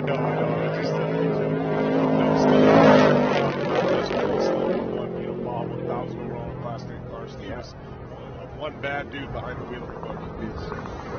Okay, I'm just looking down my list. It's sitting in 5th position at the moment in the scoring is RJ Stidman. RJ Stidman is currently sitting first in the unlimited truck specs. That means he's actually right now ahead of Carl Jurgensen and Dustin Grabowski. So fantastic driving there from RJ. A little piece of information on RJ Stidman. So we at Bill Dolce Racing run with the King shocks. They now have live valve suspension. So it's not like the Fox live valve where it changes on the fly and it changes for you. But he has the ability to say, I'm just going to make a hypothetical situation. I want less rebound going through Thumpers. I want more control, rebound, and compression going through the infield. So he can adjust his shocks. At this point, there's 3 different settings, R1, R2, and R3. In each one, you have R1, 2, and 3, R2, 2, and 3, and R that. So once the driver gets comfortable with it, he can actually do that. So Stedman is the only other driver besides us that has it at this point, but technology has really come a long way. Now we've got to watch this car. This is Tracy Graph being driven by Justin Bean Smith. Now Justin said that he was getting out after lap 1. So he's going to have to come into main pit. They're going to have to make that driver change. We know that bleeds time. Unless they practice this, they could actually lose anything up to a minute, maybe even a minute and a half on that driver swap. So we need to keep an eye on this. We could see Adam Householder move into 2nd position. Well, and also that I talked with Steve Serapis this morning. We were all listening to that call, and a lot of times Brett and Christian will split the races, but Brett is lined up to do this whole race. Now Steve, as well as Christian, will be suited up ready to jump in if they need to. So they probably have those two split up on different sides of the track. So nobody is changing in that Coors Light race truck up out in front. So these guys are doing a change right now. Yeah, so we're going to be seeing this the Tracy Graph vehicle. We're going to be coming into the main pits, and they'll be making that driver change. Hopefully we'll be able to see that.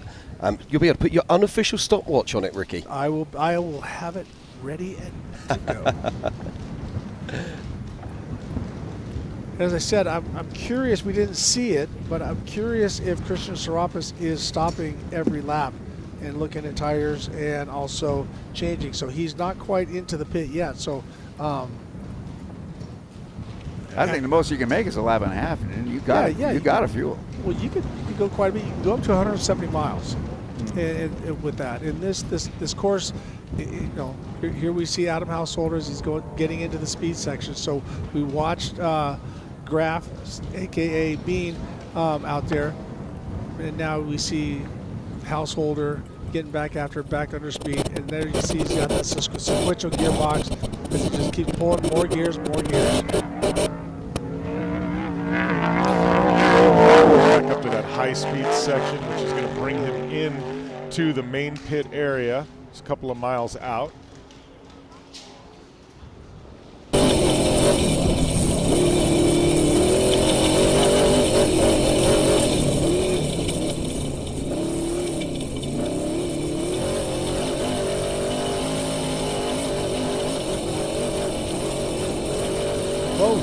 Hang on to it, Adam. Oh, I love that. We're all sitting here as drivers watching this, and you can almost feel it. It's absolutely fantastic. Rear end of the truck stepped out there for a second, but he was able to bring her back. Now he's in the Holy Me gear. Back down into the power zone. Fantastic. So this is Jimmie Johnson on track there, and this is underneath his car, I believe. Rocks and dirt. That's somebody else's underneath. It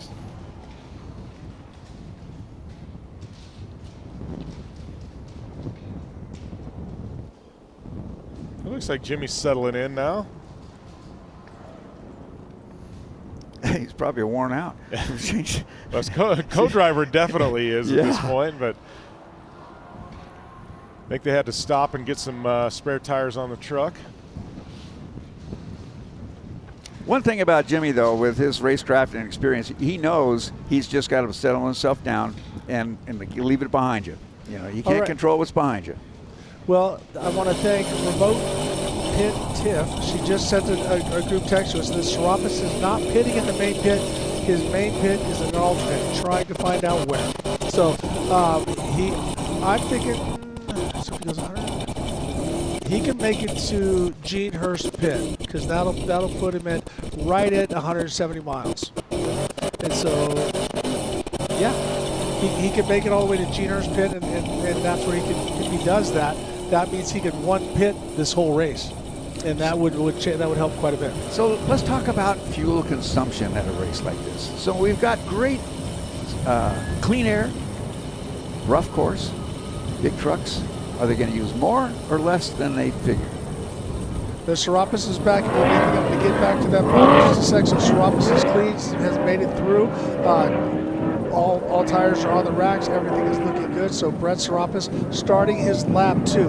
Now back to what you're saying, Bob. Yeah. The course is fast. This is typically you're going to use a lot of fuel. Like we were down in San Felipe, we're on the gas hard. We're in the sandy washes. We're using a lot of throttle, and so we're on and off using quite a bit. Where if we're in the the Baja 500 or up in the mountains and stuff like that, we're easier on the throttle. We're getting a little bit more gas mileage. These things are getting just over a mile a gallon.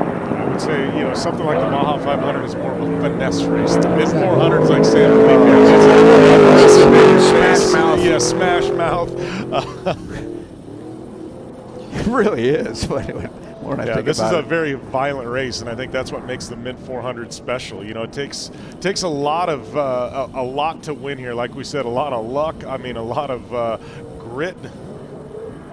Okay, this is on board with Tracy Graph right now, which means that he must have come in and made the stop, and I'm getting confirmation that he did make the stop. Now, this is interesting. Brett Serapis completed his first lap in 1 hour, 35 minutes and 7 seconds, 1.7 a second. Tracy Graph in 1 hour, 36 and 14. That's impressive if they made the driver swap. Yeah. So Justin Bean really put some work together there at the end of that lap. Now, Adam Householder has just crossed the line with a 1:36.53. We need to store that Tracy Graph thing. That may be the difference. Well, and Tracy has really come a long ways. He's from Canada, so he doesn't exactly live in the desert and get to play the desert and stuff like that. So we're watching Adam Householder as he works himself through that pit as well. So Adam is alternating. What did he complete? Yeah, he came through with a 1:36.53, so he's running around about 2 minutes off of Brett Serapis right now. And he's just around about 30 to 40 seconds behind Tracy Graph. Well, but here's what could come into play later. Adam knows what it takes to win this race. He's done it 2 times in a row. He's also finished very strong. Brett, even though he's young and aggressive now, does he have the right program? Is he ready mentally? Is he ready physically? I think physically, yes, but the mental strain that it takes, Adam knows exactly where he's at in this race. I'm going to call this, I'm going to say that the older generation of racers, or the older racers, you are mentally stronger. That's why we see people like Dakar, whether it be Stefan Petter Hansel, whether it be Nessa Elataya, whether it be, I don't know, if we start looking back down at Baja winners, it's at the older generational drivers that tend to be more successful than the younger guns. And when I'm talking about young guns, I'm not talking about guys who are in their late 20s, early 30s. It is definitely the Conor McMullens, the 20s. Yes. Yeah. These are the guys that older heads tend to be, dare I say, stronger at these more endurance races. Well, for Brett, even though he's, you describe him as young, I'll guarantee you he's got Steve Serapis in his ears to help him think things through. Yep, that makes a big difference as well. Your team makes it. So we've got 3 cars that have crossed the line and started into their second lap. That's Adam Householder, who crossed the line with a 1:36.53. Tracy Graph, driven by Justin Bean Smith, with a 1:36.14. And Brett Serapis, who's currently leading this race, with a 1 hour and 35 minutes. That's an astonishingly fast time. If he continues at that pace, that's going to put him just over the 6 hours mark. Yep. Here we see Nick Wetstone as he's working, and it looks like his co-driver is going for either a drink. Yeah, it looks like he's going to drink the water. That's why he's holding his helmet up. Now, this is interesting as well. So Nick Wetstone, we know he started this morning in 4th position. Now, he stopped for he had a flat tyre as he made his way up through the first wash, which means he will have also had to have pitted, taken on a re-rack, and then come on back through, which is why we've got a little gap between these drivers. So it's going to be very interesting to see what his time is as he makes his way through. As it looks like he's going into the main pit. And that's Ryan Arciero punching through, and we will get to a time for him shortly. So yeah, Ryan Arciero is coming through with a 1:37.59. So he's around about he's 3 minutes behind our current race leader on adjusted time. And you know, maybe we're going against what Bob was saying. Bob was saying that he's just gonna go for it. But we've seen the pace of Ryan Arciero, and I think that he's conserving equipment, taking it easy. I mean, he's flying. So taking it easy for him. The average guy. Yeah. Well, let's be right. Again, Ryan Arciero has another gear. We know that he can step it up when he needs to. Yes, we absolutely. know that he can find that extra pace when he has to. So at the moment, he's just in touch. He's just letting that race play out for him. I'm sure that is game plan, and he's right on it now. He's going to channel his inner Albert in the way he goes. Not Albert, anybody but Albert. I know Albert's a shoe, man. That dude flew. How do we give him the nickname of Flipper then? I ain't going there. Al's gonna come after you, boys. Sorry, Butch. No, sorry, Albert. Butch. Yeah. Please, sorry, Albert. Butch might hold you, and Al's gonna take you out. So I heard they were having some great stories at the Jimmie Johnson function last night. Old Ivan and Butch were getting after each other. Okay, so this is Carl Jurgensen, and he is currently lying in 1st position in unlimited spec. Just check out that Camber car. Looks like he's got some new tires on the back. Obviously, the tires on the rack look dirty, so they've been there. They're good, but the back tires, notice how clean they are. So they just put on some new tires, and away they go. So what was his lap time, Jim? So Carl crossed the line with a 1:39.23. There we go. But we do need to keep an eye on RJ Stidman when he crosses the line. RJ didn't start until way back into 22nd position, so a lot of adjusted time. Now, this truck is actually running new body panels this year. I think it looks a lot slicker. Right now, Serapis and Graph are less than 1 minute apart.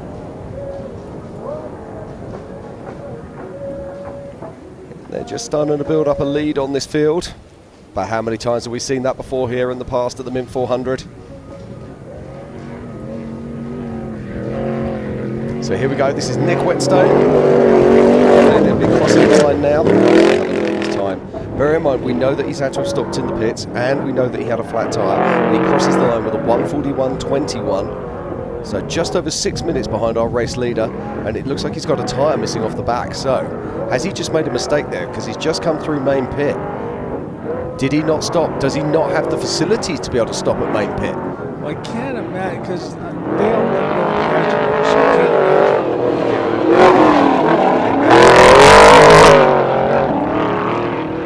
Definitely a tyre missing off the rack there, so maybe a small mistake there from Nick Wetstone as he makes his way out onto the 2nd lap. Well, as we're watching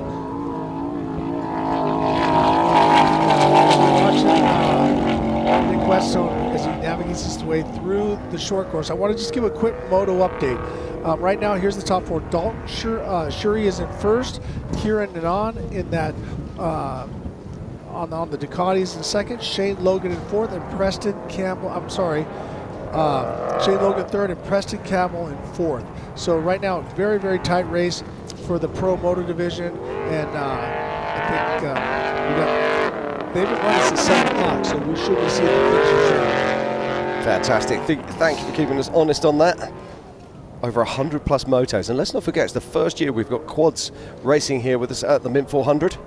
As we watch Michael Scafuto, currently lying 3rd in class in the all-wheel drives. This is a Brenthal truck. And this is Conor McMullen. Now, this is a man who came 2nd last year.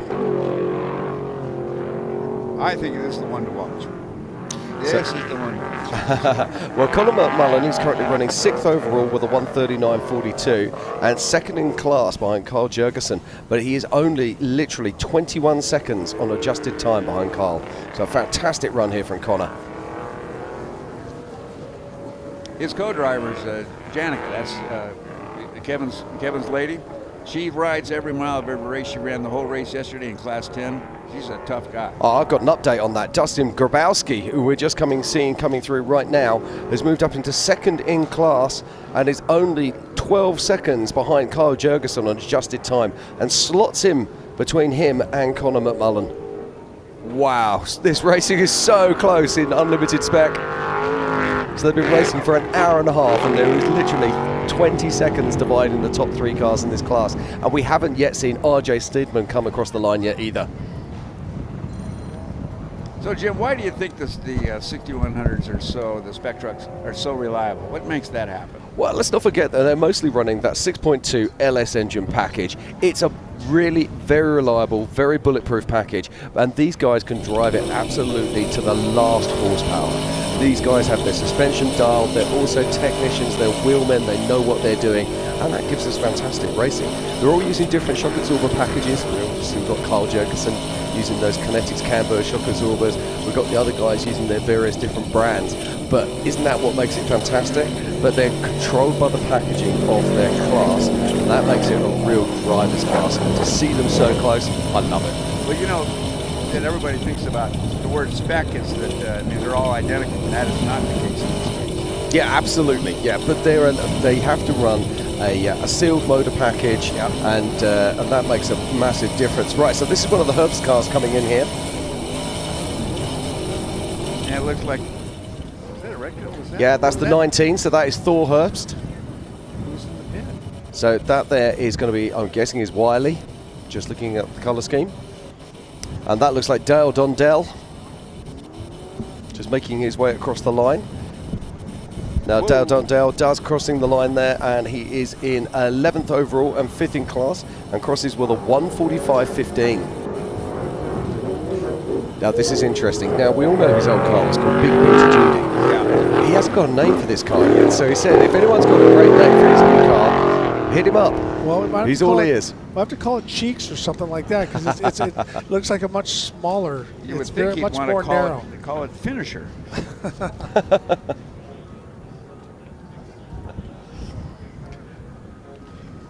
So just looking down at our current runners and riders, in first position is Brett Serapis, in second is Tracy Graph, in third it's Adam Householder, our current reigning champion, then behind him is Ryan Arciero, then first in the unlimited truck specs is Kyle Jurgensen, sitting in 5th position.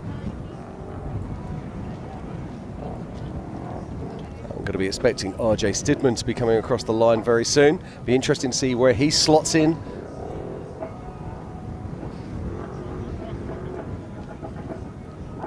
Now, I like cars like that. Easy to spot on the track. Yeah, hard to miss. Doesn't mean I know who it is, but it's just really different. Gee, that's pretty.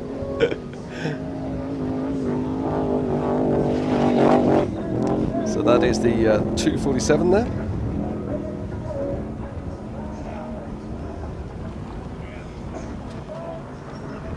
So, and I've talked about it before, going down numbers can be wicked. I mean, you get up to speed really easy, as we're watching Vaughn Gittin Jr. as he works his way through. Yeah, Vaughn qualified really well yesterday. He was right up there in the at the pointy end, in 10th position, well, 9th position in fact.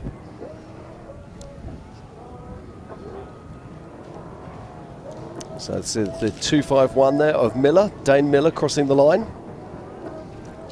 Love Young driver, only 22 Miller years time. of age.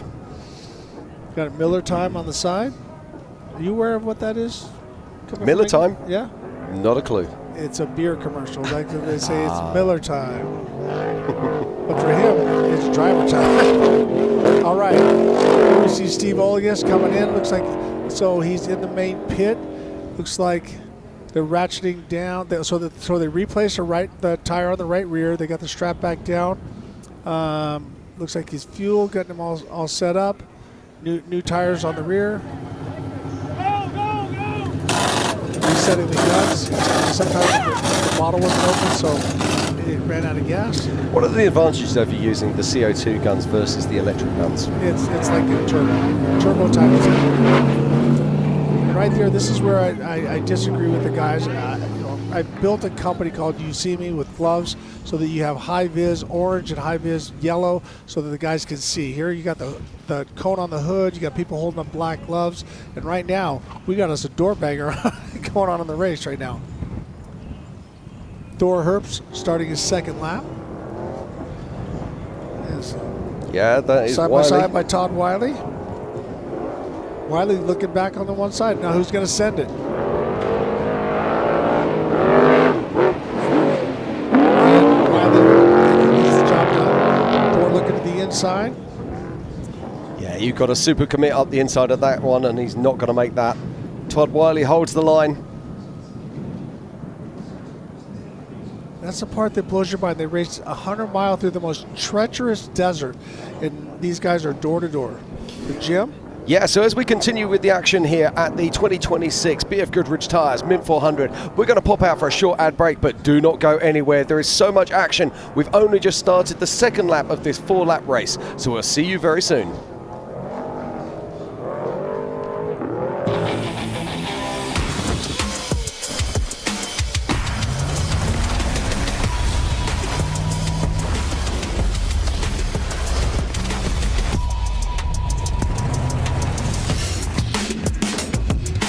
There's no hotel with this many stars.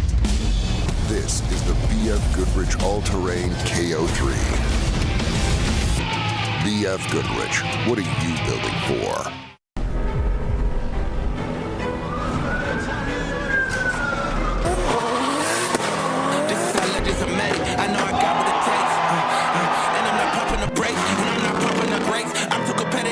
Narrative that I'm the best in the league.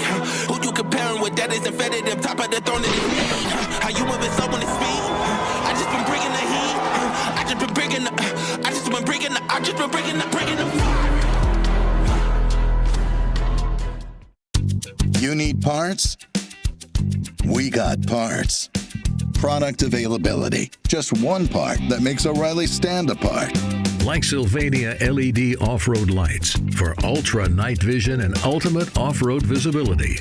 Rugged construction for tough off-road adventures. Visit the professional parts people at O'Reilly Auto Parts today. O'Reilly Auto Parts.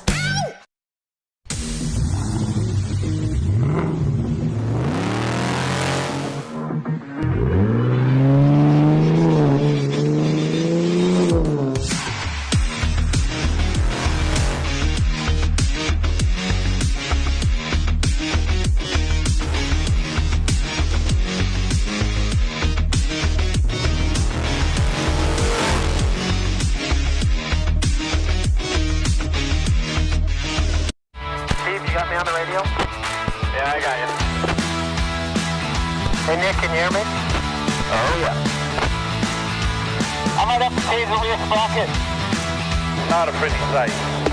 Where are you guys heading on this one? Wow, this is beautiful. Still rides really good. I'll follow you. Crossing the road now. Copy that. Everybody getting ready for more ride? We are.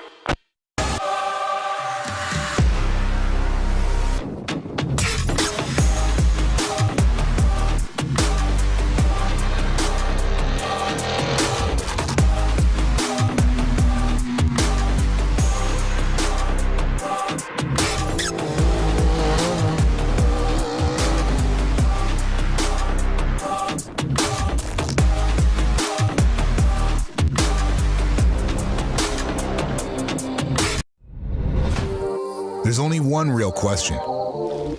How bad do you want it? Every challenge, every setback. They're gut checks, testing your will. The road ahead is rough. No excuses. Built to do it all. Unstoppable.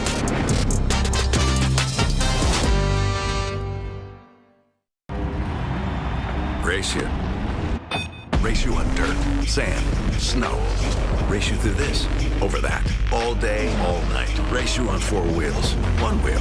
How about no wheels? Race you with the world watching. This guy watching. Race you to the summit. Maybe not that summit. To sub 7. Any event, any terrain, anytime. Race you.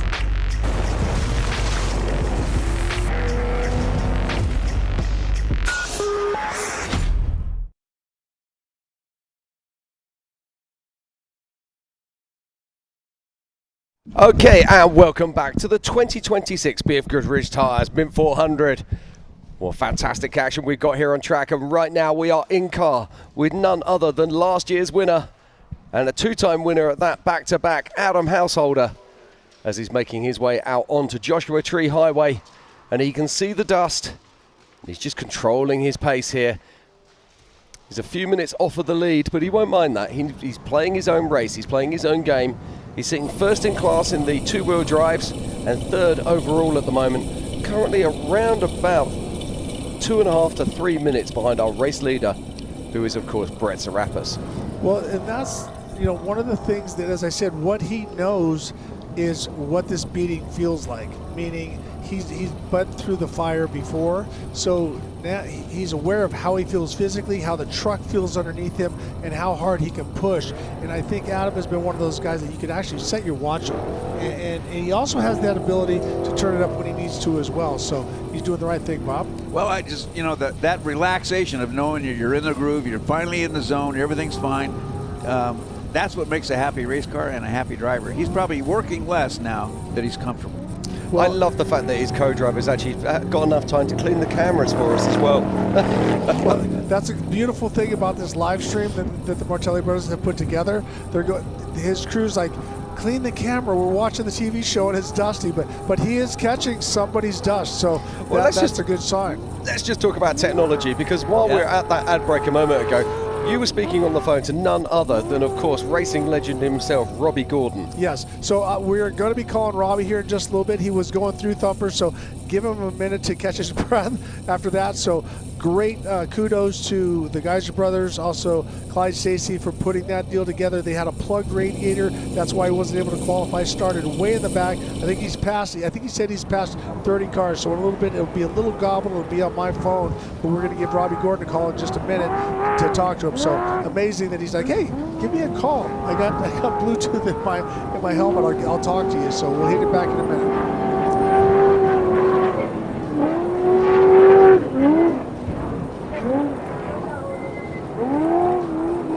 Okay, so we're just watching here live on track right now. Guys and our brothers, a little bit slightly different delivery. They always got Norris support, heat wave, but also love to see them out there with Yokohama. Yokohama did so much with Cal Wells as well as Ivan Stewart back in the day. It's great to see them come back, Bob. Yeah, they're currently lying in 10th position overall and 5th in class for Nick Eisenhower. Now, RJ Stidman, we were saying, was absolutely flying high earlier on, but he has obviously had a problem in that last sector and dropped back to 11th place and 6th in class.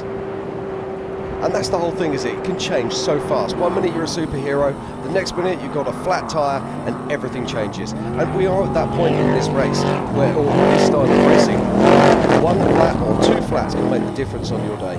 Exactly, and this, you know, when you come out and test, this is a lot of the area where people go to, because he's coming up to Gene Herbst pit here in just a minute. We're very, very close to Las Vegas Boulevard and also Highway 15, so you're going to see here in just a moment how it opens up, because Jimmie has a great pace as he's rolling in, so this is going to feel like old home week for him. Now, we've actually seen him obviously having problems out there. We've seen him at least have two flat tyres. Now, he's just got to put that out of his mind, hasn't he, and start driving his race and let that race come back to him. Yep, and then I was watching Duck and kind of talking to him about keep your hands straight, look up, look further ahead, because I'm telling you, these bumps are so huge. This is going to rise up and get forward. That you can see how comfortable he is right now with Jimmie.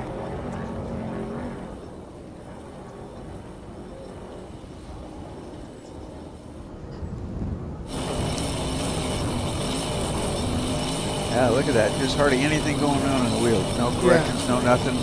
Relaxed. There's a reason why he's won so many championships. Yeah. You think your way to the finish line. Duncan looks all relaxed over there.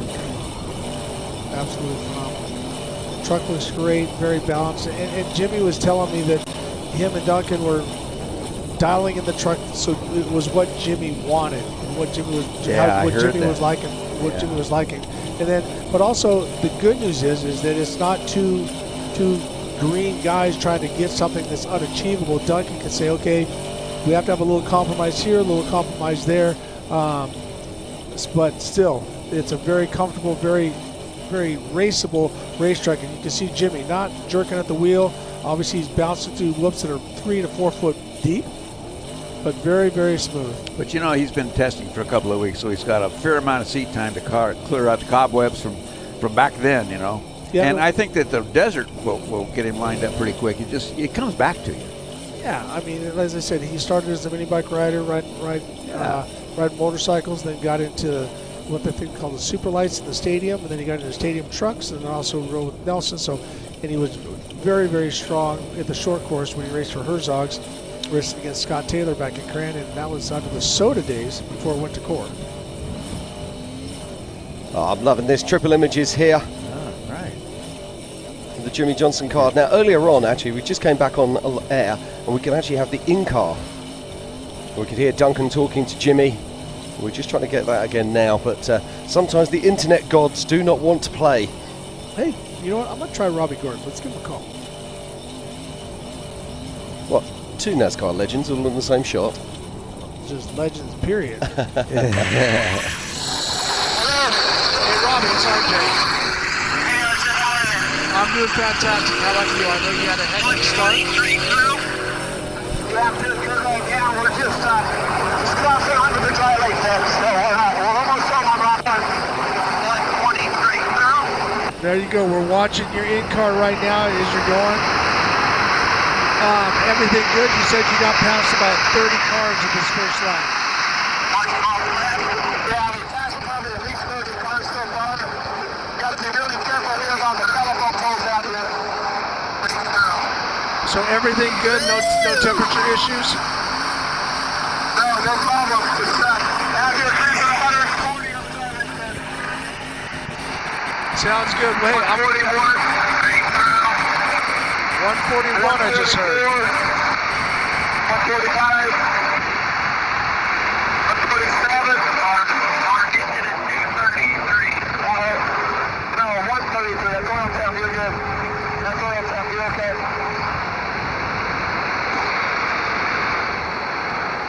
You hit the Ricky?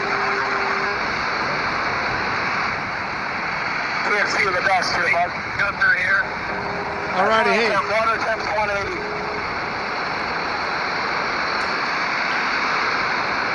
Absolutely awesome. Well, hey, I'm going to let you get back to work, buddy. You're doing awesome. I heard 147, so that thing is definitely moving. Let's make Thumpers, you know. Mike Stacy had a dream team with this one, and pretty awesome that, you know, that he can put 2 engines in a truck, and guys are doing an amazing job. And we've really been able to dial this thing in like they said. Well, hey, we're reading your sticker. Good luck, go fast, don't die. Go get him, buddy. Hey, you like that, huh? I love that. Go get him. See you at the finish. All right, thank you. See you back.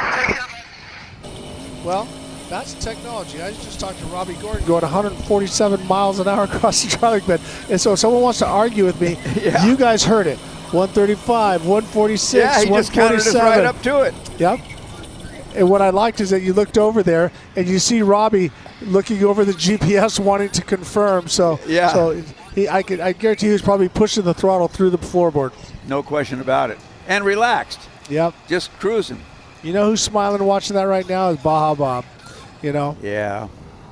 Yeah. Yeah, well, Bob, talk to us about that. You won the Baja 1000 with Robby Gordon. Yes. How many years ago now? Hey, how about elaborate just a little bit? I was gonna say, I'll tee these up for you, but you got to run with it. So hold on, I got to say that's what I love about when you win is like, how'd you do? I won. Yeah. But if you don't win, you're like, how'd you do? Well, I was winning. So you won? No. Then I got a flat. Then I did. So. Well, it was a couple of weeks ago, Ricky. Yeah. It was 1989. And actually, that year for Robby and I were really good. We pulled off the Triple Crown. We won first overall Baja 500, first overall at the Nevada 500, first overall at the Baja 1000. And that Baja 1000 was a heck of a good time. I mean, it's just a plain good time. We were. No, I can't tell those stories, can I? That's what happened in the cockpit. Yeah, you can. Why not? Well, that's the thing today. Statute of limitations, buddy. Well, you can say whatever you want. Yeah. That's what these guys have got to be careful of that now. With the ability for us to be able to collect that information from inside the cars, we can now actually hear what they're saying. I mean, don't forget in King of the Hammers this year, we had that incredible moment where Paul Wolf was on his live stream phoning his wife and saying, "I'm done, honey, I've got nothing left." And she gave him that, "Come on, man, you can do this. Get back in that car and let's go." And it was incredible. It broke the internet, and we're going to see that with more and more racing, particularly desert and off-road. Well, I love that Shane Lewis is starting his second lap, looking strong out there. So everything positive. All the tires are on there. Looks like he's got a full load of fuel. So starting his next lap. But one other thing I got to say, I saw Paul Wheel out there. He's lost some weight, so that tells me he took notes of getting beat up so hard, because I'm telling you, the courses are so rough now with all the fast pre-runners and stuff. So he said, well, how can I be better? What I'm going to do is get in better physical shape. So good for them. And also, obviously, Toby Price, that guy could drive anything. I mean, he's like Kyle Jergensen. You put him in a school bus, I think he'd be in the top 5. But you know, when you talk to him, it's like talking to a happy puppy. He's just excited Toby? to be here. Yeah. Oh no, he's a racer. Awesome. I mean, he's got I think he's got plates in his back. He broke his, I think, one or both femurs. I mean, he has been tore up from the floor up, but he just loves racing, and it doesn't matter what he gets in. He always is fast. I mean, he's one of those guys when he wants to qualify up front. He's pretty phenomenal to watch. Would have been nice to see him out here today, buddy. They're having a new truck made, and it's just not ready yet. Yep, so I was just talking to Rolf Holland about that, is that they're coming up with a couple different plans. They got the new Mason. Here we see Michael Scafuto and Beer Bottle Pass. As he goes through and finish the thought is that they're coming up with plan A, B, and C to potentially just get something for San Felipe. Jim? Yeah, I'm just loving this, watching Michael Scafuto making his way through Beer Bottle Pass, currently running 3rd in the all-wheel drive class right now, and running 9th overall. And the improvement that we've seen in Michael in the last couple of years has been night and day. He really is. He kind of gets this car, puts it on, and gets out onto that race course, getting faster and faster. And as he said, I've been working the bugs out of this vehicle. This is one of the Brentford all-wheel drives, and he's really putting it together here today.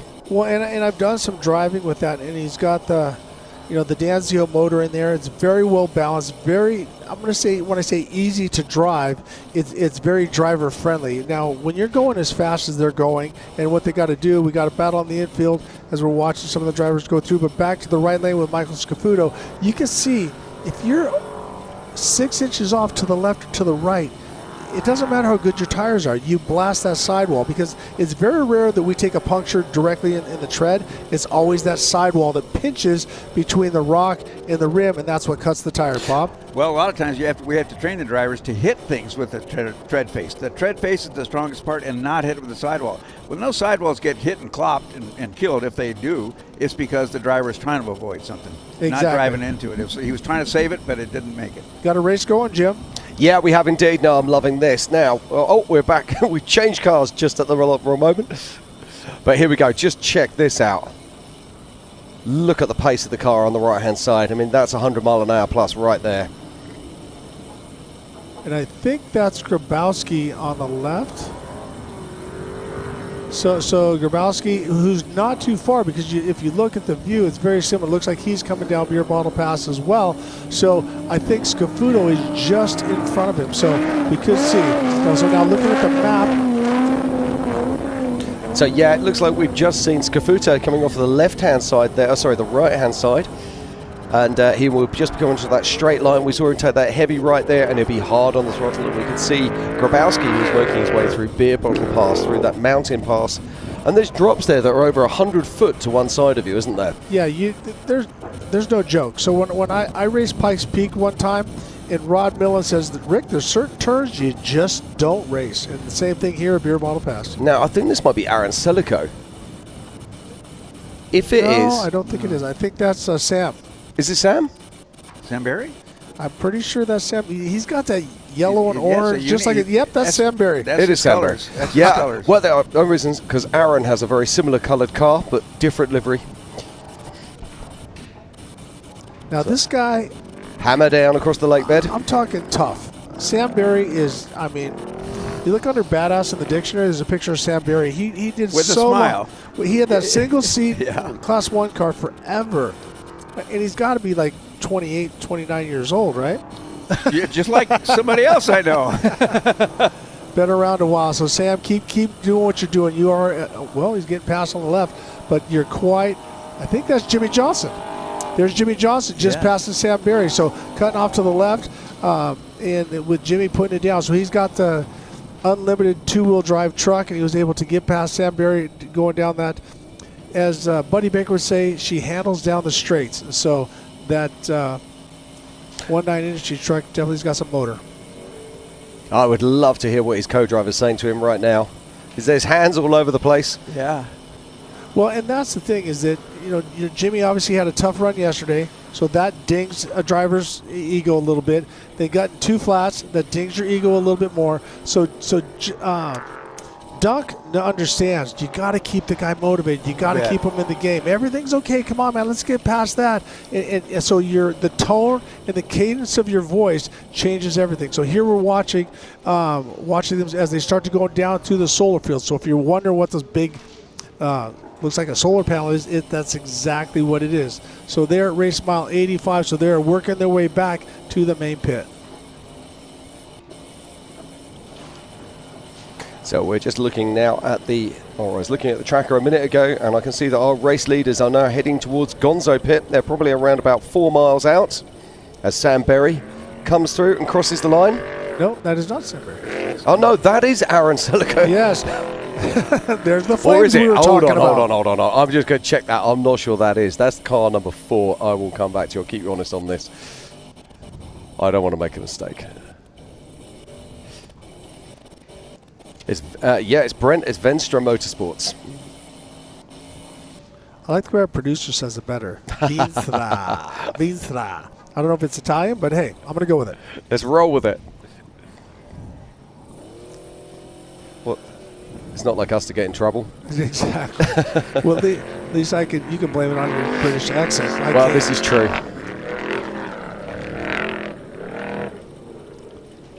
Okay. It's a great looking car though. Any car that's got flames is a favourite for me. And he comes on through to complete his first lap.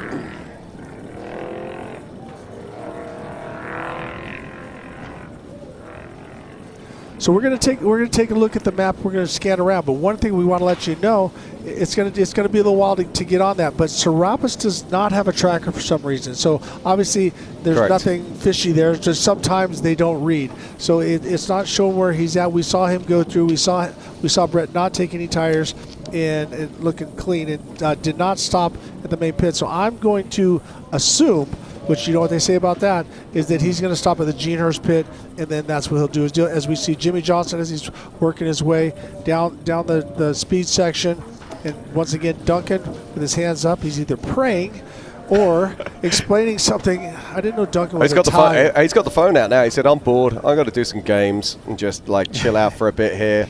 Yep. Going to find out what restaurant we're at tonight. What do you fancy? Do a bit of Thai, Chinese? Yeah. What do you want? Do you want one of them Indian curry things? Exactly.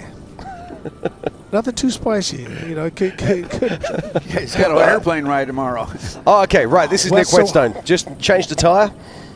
Another flat. This is not good for Nick Wetstone. So he obviously losing that, getting a flat at race mile 4, and now another one. So now when he stops in the main, he's actually past main pit. Well, let's not forget he only had one tire in the rack as well. So he's running wounded now. So that is not good. So now you have to really take care of yourself because people think, oh, just drive on a flat. You cannot. No. What will happen is that tire will wrap around, rip the brake lines off. Then it's just a catastrophic event, and the next thing you know, you're down to nothing.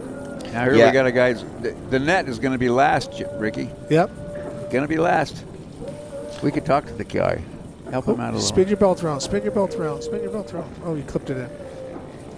All right, we're going to take a look at the map here in a second so that you can see where 2nd, 3rd, and 4th are. So here we see Graph, and then we can see Householder. So as they're moving around, then you see back there Ryan Arciero, the green dot up there. So now you see them getting ready to go into the Gonzo pit. So we should see Serapis through Gonzo pit anytime now, but you can look and see the difference. Once they don't always update exactly at the same time, and now it shows Adam Householder in front. So here we go. This are. is our race leader. Looks like our race leader coming into the Gonzo pit right now.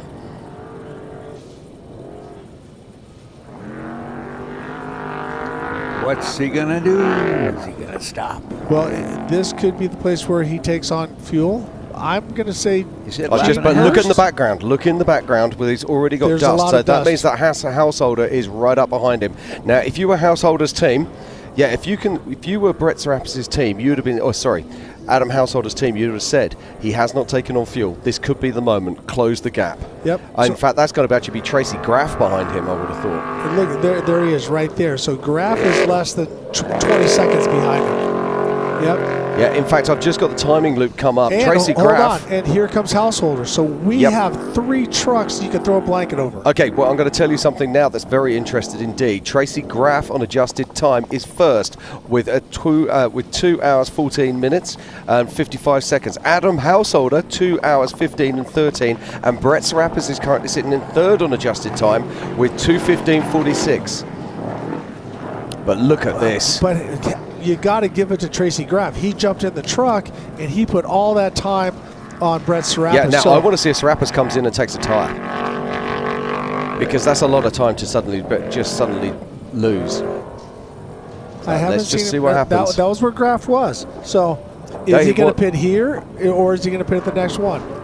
Looks to me like they're both going to blow through, and we've got Householder just behind him as well. Right there. Oh my word, what a race. Now, if you're just joining or watching, this is a speed control as they make their way through the Gonzo pit. Here we go, Graph's going in. So is this the drive? Was that Justin Bean in that case? No. Well, the plan was, not for Justin, the plan was Tracy gets in at the start-finish for At the start-finish, right, okay. Was it at the main pit, or is this where they're making the pit stop? Is this where they're making the pit stop? That's what I'm wondering. You know, we didn't see the pit happen, did we? No, we didn't. And so this, why you can, gosh, we can't quite see. But this is awesome for Adam Householder right now. Yeah, track position is track position. And you see the motorcycles now, they will be on the same pit, but then the motorcycles will cut off onto a different track. So right now, if you're thinking, got a trophy truck down your tail, they will not be on a live racetrack at the same time, but they do share the same pits. So Brett Serapis at the moment must be breathing hard. You need a little bit of luck in racing, and it looks like he just got it as we watch Adam Householder opening up the throttle. Just look at that car react. Absolutely unbelievable. Over 1,000 horsepower there, laying down on those massive 40-inch tyres. And he's just pulling gears as he goes off chasing Brett Serapis. So now that they've gone through the Gonzo pit, they're race mile 35. They're going to work their way all the way up into the top part of the course. Then they'll come down around the sand whoops. So in what Householder needs to do, and what he does so well, Bob, is just stay right where he's at. He's gotten past Justin Bean Smith and Tracy Graph, and so now he's leading overall. But the thing that he doesn't need to worry about is now Brett Serapis has to make up a bunch of time, has to push really hard. Well, okay, let's just talk about this also, because we've got Ryan Arciero that's going to be coming up there somewhere. Can he take a track position on Tracy Graph? They were a couple of minutes behind. Don't forget, Arciero started back down in 6th position, whereas, of course, Tracy Graph left the line. So there was around about 3 minutes on adjusted time there. But this is all part of the gameplay, isn't it? This is all part of what we're talking about. And we've also got to start thinking about, where is Householder going to be taking on fuel? We've seen him go through main pit. We've seen him go through Gonzo, which means he's got to be stopping at Gene Herbst, surely. Yes. Unless he stops early. Well, there's nowhere else to stop. Unless you're out of fuel. Oh, don't say that, Bob. I've been that guy. No one needs to go there. That's horrible. After the conversation at breakfast with Toby, I got fuel on my mind. Yeah, I feel for him. But it just goes to show that it can happen to absolutely anyone. And people at home might think, well, how do you run out of fuel? Surely, it's a $1 million truck. You must have a fuel gauge. It's really not that simple. Because of the technology inside of the fuel tanks, they had to have foams, they had to have baffles, etc. And also the fact that the car's being thrown around the entire time. to fit a fuel gauge and to actually make it work, it would only happen if you were on a dead flat road, and these are never on a dead flat road. So they don't have gauges, everything is calculated. Stokes as he works his way through the infield. Okay, I've got some news. We have got our current on. This is all on adjusted time, of course. Adam Householder is currently leading with 2 hours and 15. Behind him, Brett Serapis, who's actually first on track with 2:15. Ryan Arciero with a 2 hours 17 minutes and 1 second. And behind him, you got to love this, Carl Jurgensen, of course, 2 hours 17 and 15 seconds. Only 14 seconds behind Ryan Arciero as they make their way through the Gonzo pit. Very, very tight races as now we're in Gonzo pit once again. This should be Ryan Arciero or I reckon Jurgensen. that can't be Carl Jurgensen. I think the dust that you see just to your right there is Ryan Arciero, but that's just a guess. Yep, there it is. Oh, you nailed it. So, but look at how close Kyle Jurgensen is. So Kyle's doing the right thing, waiting for the moment, which you could wait for centuries if you're waiting for Ryan Arciero to make that kind of mistake. But go ahead. Can you imagine that? You're Ryan Arciero, okay? You're driving this 19 Industries monster truck, okay? All the horsepower in the world, and you look in your mirror and there's Carl Jurgensen just behind you. I mean, like, you know, props to Carl Jurgensen. The man is an absolute machine behind the wheel. Well, and I was talking to Jerry from Camberg, and I asked, hey, what's new, what's going on? And what they're really stoked about is their shocks. So they've been building their new kinetic shocks. They had one issue last year, and right now, obviously, Jurgensen very, very happy with that truck and very comfortable. But I think the wind is working beautifully. Kyle is going to do what Kyle does. The first thing they want to win is their class. Okay, you want to win your class, so you have to maintain what you're doing there. But then, if the overall falls into place, you take it. So once again, Camberg with some new equipment out there, so much different stuff. As we see Jimmie getting ready to come in at the end of his first lap, what we were told is that Troy Herbst is going to be coming in the second lap. Yeah, okay, so Jimmie Johnson is just coming in right now into the pits, and I believe we've got RPT down there, remote pit Tiffany Stone will be walking us through this as Jimmie comes in. And in the background there, that is Aaron Silica's car that I was looking for earlier, that orange and sort of cream colour.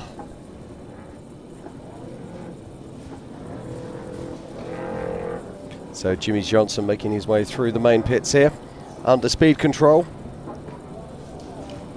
And he'll be peeling off at any moment. It feels like forever, doesn't it, Ricky, when you're coming through these things? Oh, man, yes. That's Chad Hall that he's caught up, and so here he starts to work his way in. They're asking, is that our pit? Is that our pit? Is that our pit? No, nope, that's not our pit. There's the entrance. Oh, yep, that is our pit. Okay, so Jimmie Johnson coming in, and the Herbst crew go to work. All right, guys, so it looks like the number 84 of Jimmie Johnson just made his way in here. Now, I had a chance to talk to the team. He did already have 2 flats, but they were able to do that, change them out, re-rack, and that was all done at Gene Herbst pit. Now, I know that they are going to change the 2 rear tires that you guys can see right now as well. They were talking about possibly pulling off a body panel. Not sure if that's going to happen, but they are giving him 45 gallons of fuel and then going to send him back out into the desert. Now, I know right now we're seeing Anthony. Anthony is holding Jimmie off right now. He looks like he's super calm with everything. I'm going to see if I can take a look around the truck, see if there's anything going on right now. They are looking underneath the truck as well. Maybe I can get some insight on what is happening. But like we said, they are going to give him 45 gallons of fuel. They're going to send him back out there. But while we're talking about him, there are other drivers that have come in right now. We've seen RJ Stidham come in. He needed 2 new rears. We also saw Alex Wacker come in. He got some fuel. Kit Stokes, he needed a re-rack and a fuel as well. But now we're looking at the number 84 heading back out into the desert. Doesn't look like they pulled the body panel off. Oh, they did pull that body panel off right there. So he's back out there. Back up to you guys.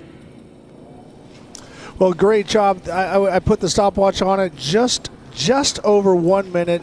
2 rear tires, fuel. They got to look around the truck.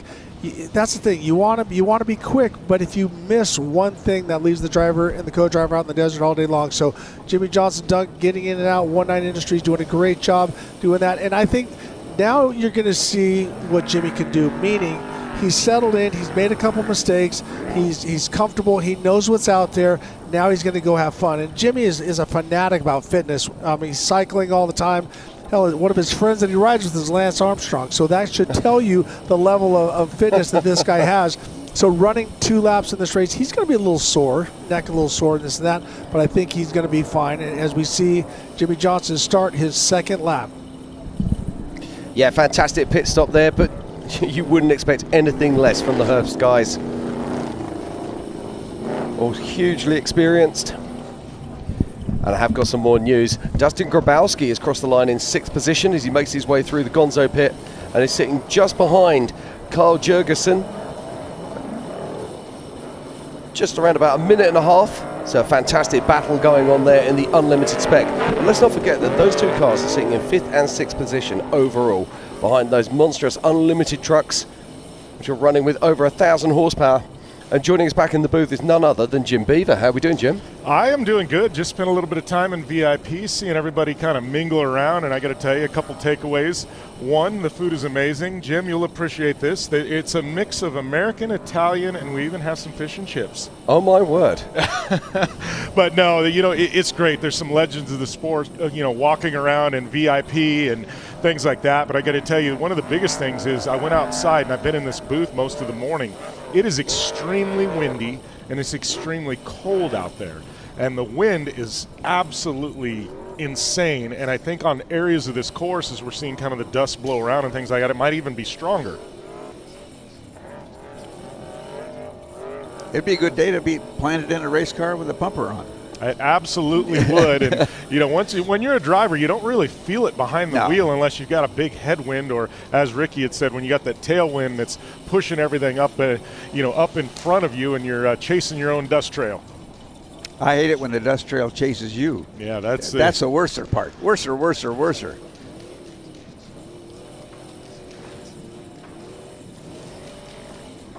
That is That's Adam Householder there. Yeah. Up through those sand whoops. Uphill, too. Uphill, and it looks like the dust is just lingering. That wind must be blowing. It's blowing in some places. Blowing in some down places, the course. they wish they had wind. This will be a good one right here.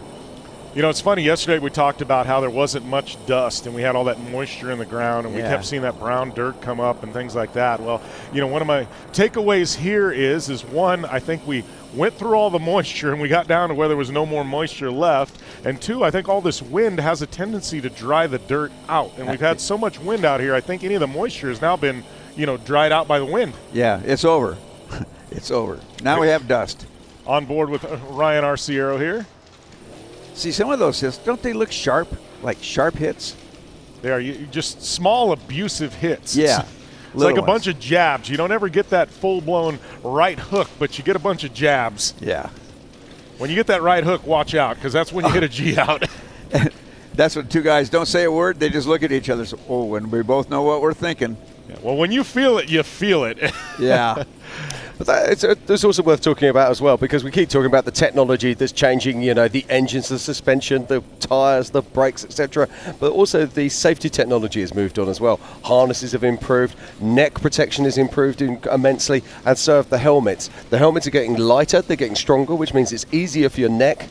And of course the hands devices, so your neck devices, they're becoming better and better each and every year, and so the levels of protection offered to the driver, that actually makes it more comfortable to be in the cars for longer periods. I mean, you think back to when Iron Man Stewart was there. Well, when you were racing, Bob, I mean, there were no neck supports. People wore those foam rings, and they weren't to protect your neck. They was literally to hold the helmet on, keep the helmet off your shoulders. Well, we used to finish a race on Saturday, go to the awards on Sunday, so you felt tired, but you were all right. But by the time you got home that night, it was time for maybe a little ibuprofen. And then for Monday, Tuesday, and Wednesday, it was ibuprofen cocktails every 4 hours. And then Thursday, you feel a little better. Friday, they say, you want to go racing again? Hell yeah. Well, it's interesting, too. I stopped by there, down at the festival on Fremont Street.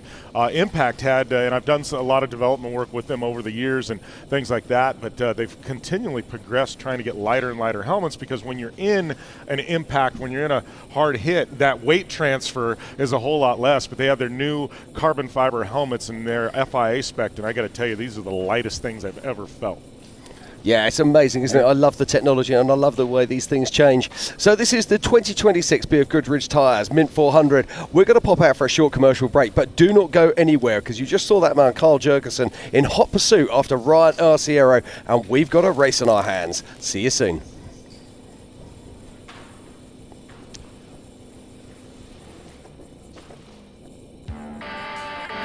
The 2026 BFGoodrich Tires Mint 400 is brought to you by Bet Online.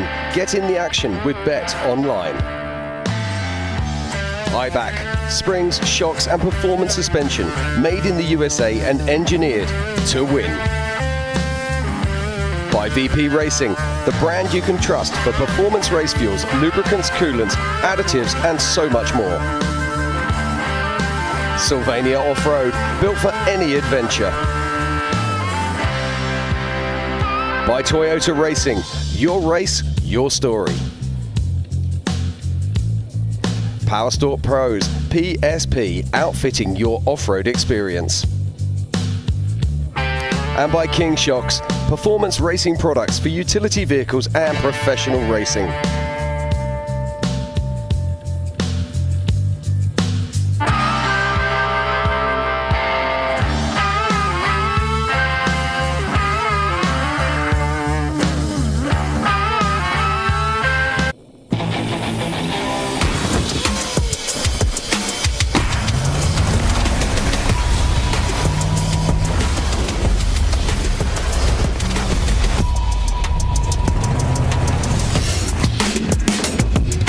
There's no hotel with this many stars. This is the BFGoodrich All-Terrain KO3. BFGoodrich, what are you building for?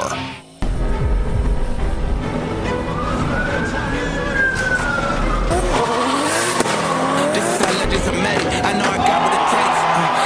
And I'm not pumping the brakes, and I'm not pumping the brakes. I'm too competitive, I like the narrative. I don't know best in the league. Who you comparing with? That isn't competitive. Top of the throne in his knee. How you moving so on his speed? I just been bringing the heat. I just been bringing the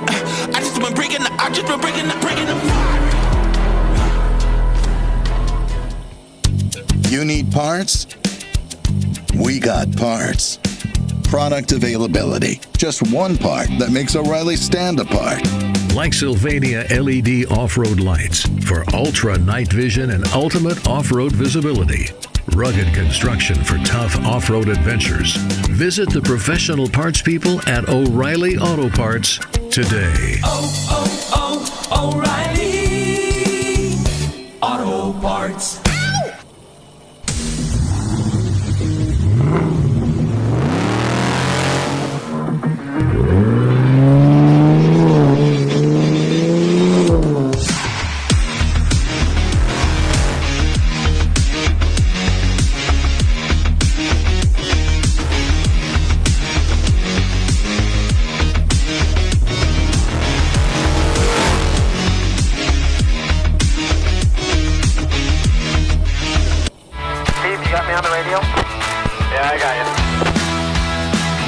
Hey Nick, can you hear me? Oh yeah.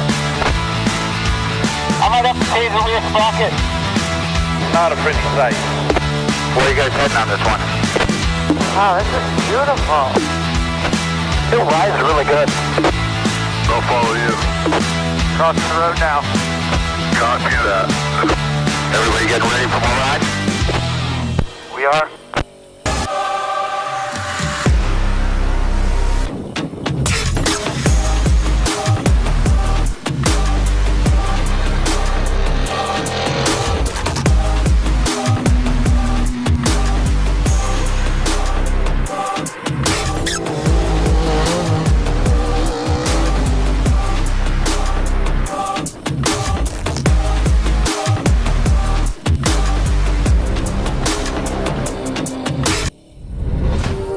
There's only one real question. How bad do you want it? Every challenge, every setback.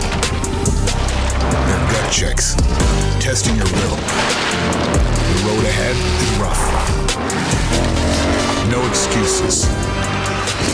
Built to do it all. Unstoppable.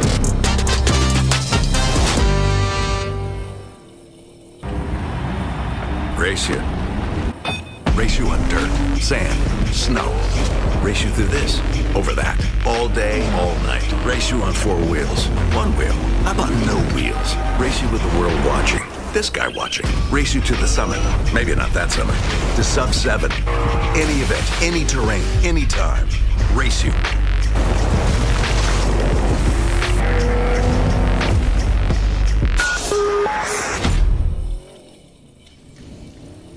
Okay, and welcome back to the 2026 BFGoodrich Tires Mint 400.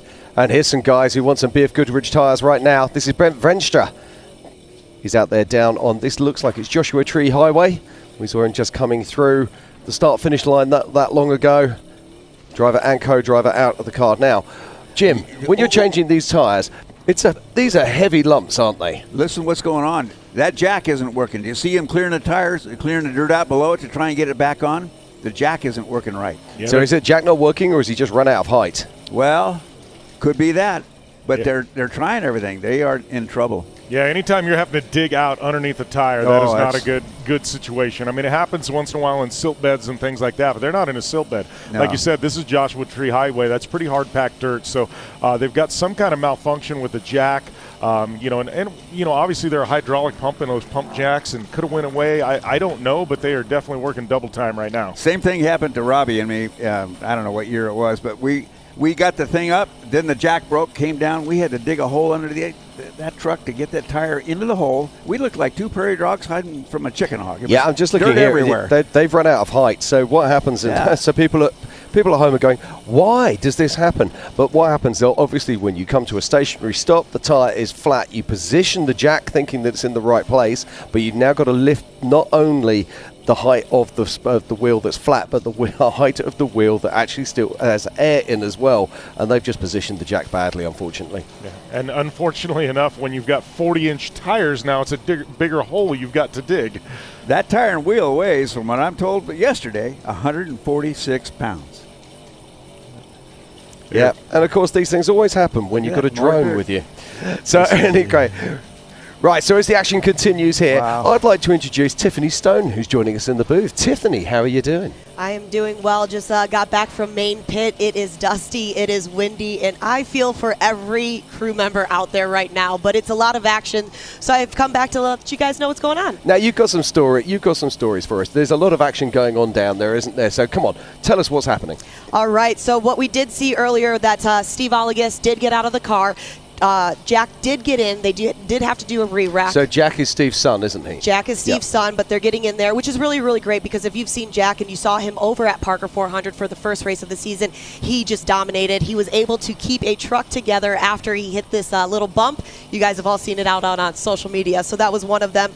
I know Householder did stop for fuel. He did not get any tires. Dale Dondale, he did stop for fuel, did get another re-rack. Same thing with Wetstone, fuel, no tires. The big thing that we were talking about was Vaughn Gittin Jr. as well. Now, Vaughn did have a faulty sensor. They were thinking it was the rear diff wire. Sometimes it goes up to about 400 degrees, but that's just a faulty sensor, so they wanted to make sure that was all good. We saw a bunch of guys come through there. Obviously saw Jimmie Johnson come through. We're looking at number 280, RJ Stidham, changing some fuel caps. He did get some re-racks, some new fuel as well. So I guess at the end of the day, from the remote pit, what we were talking about is re-rack, fuel, and those 2 rear tires are getting beaten up completely. Now, the interesting one for me is you just spoke about Adam Householder out there. He's taken fuel, but he didn't take tires. Now, that's a very brave move, Jim. Well, I think it's definitely a brave move, especially if you're already stopping. I mean, if you're stopping and you're fueling, it's not going to take that much longer to put some tires on there. He's got to be really confident in, one, his driving ability not to get a flat, and two, the wear and the life they're getting out of these, especially being that he's in a two-wheel drive. He's been running all-wheel drive. They traditionally get a little bit better tire wear. When you're in a two-wheel drive and you're putting all that power down to two wheels, it just spins them and eats them up. So I actually am very interested to see how this plays out for Adam Householder, to see if he can get another lap out of those rear tires. Well, we call it a brave move at this moment. There might be another description in another moment. Well, Bob, what I think might be a little bit different, and I didn't mention this earlier, so we're looking at Brett Serapis. I know that you guys have mentioned that some difficulties has happened since I've left main pit to come back here, but Brett Serapis is not at the main pit right now. He's actually at an alternate pit. So I went to go find them as he was coming through after lap 1, but they said no.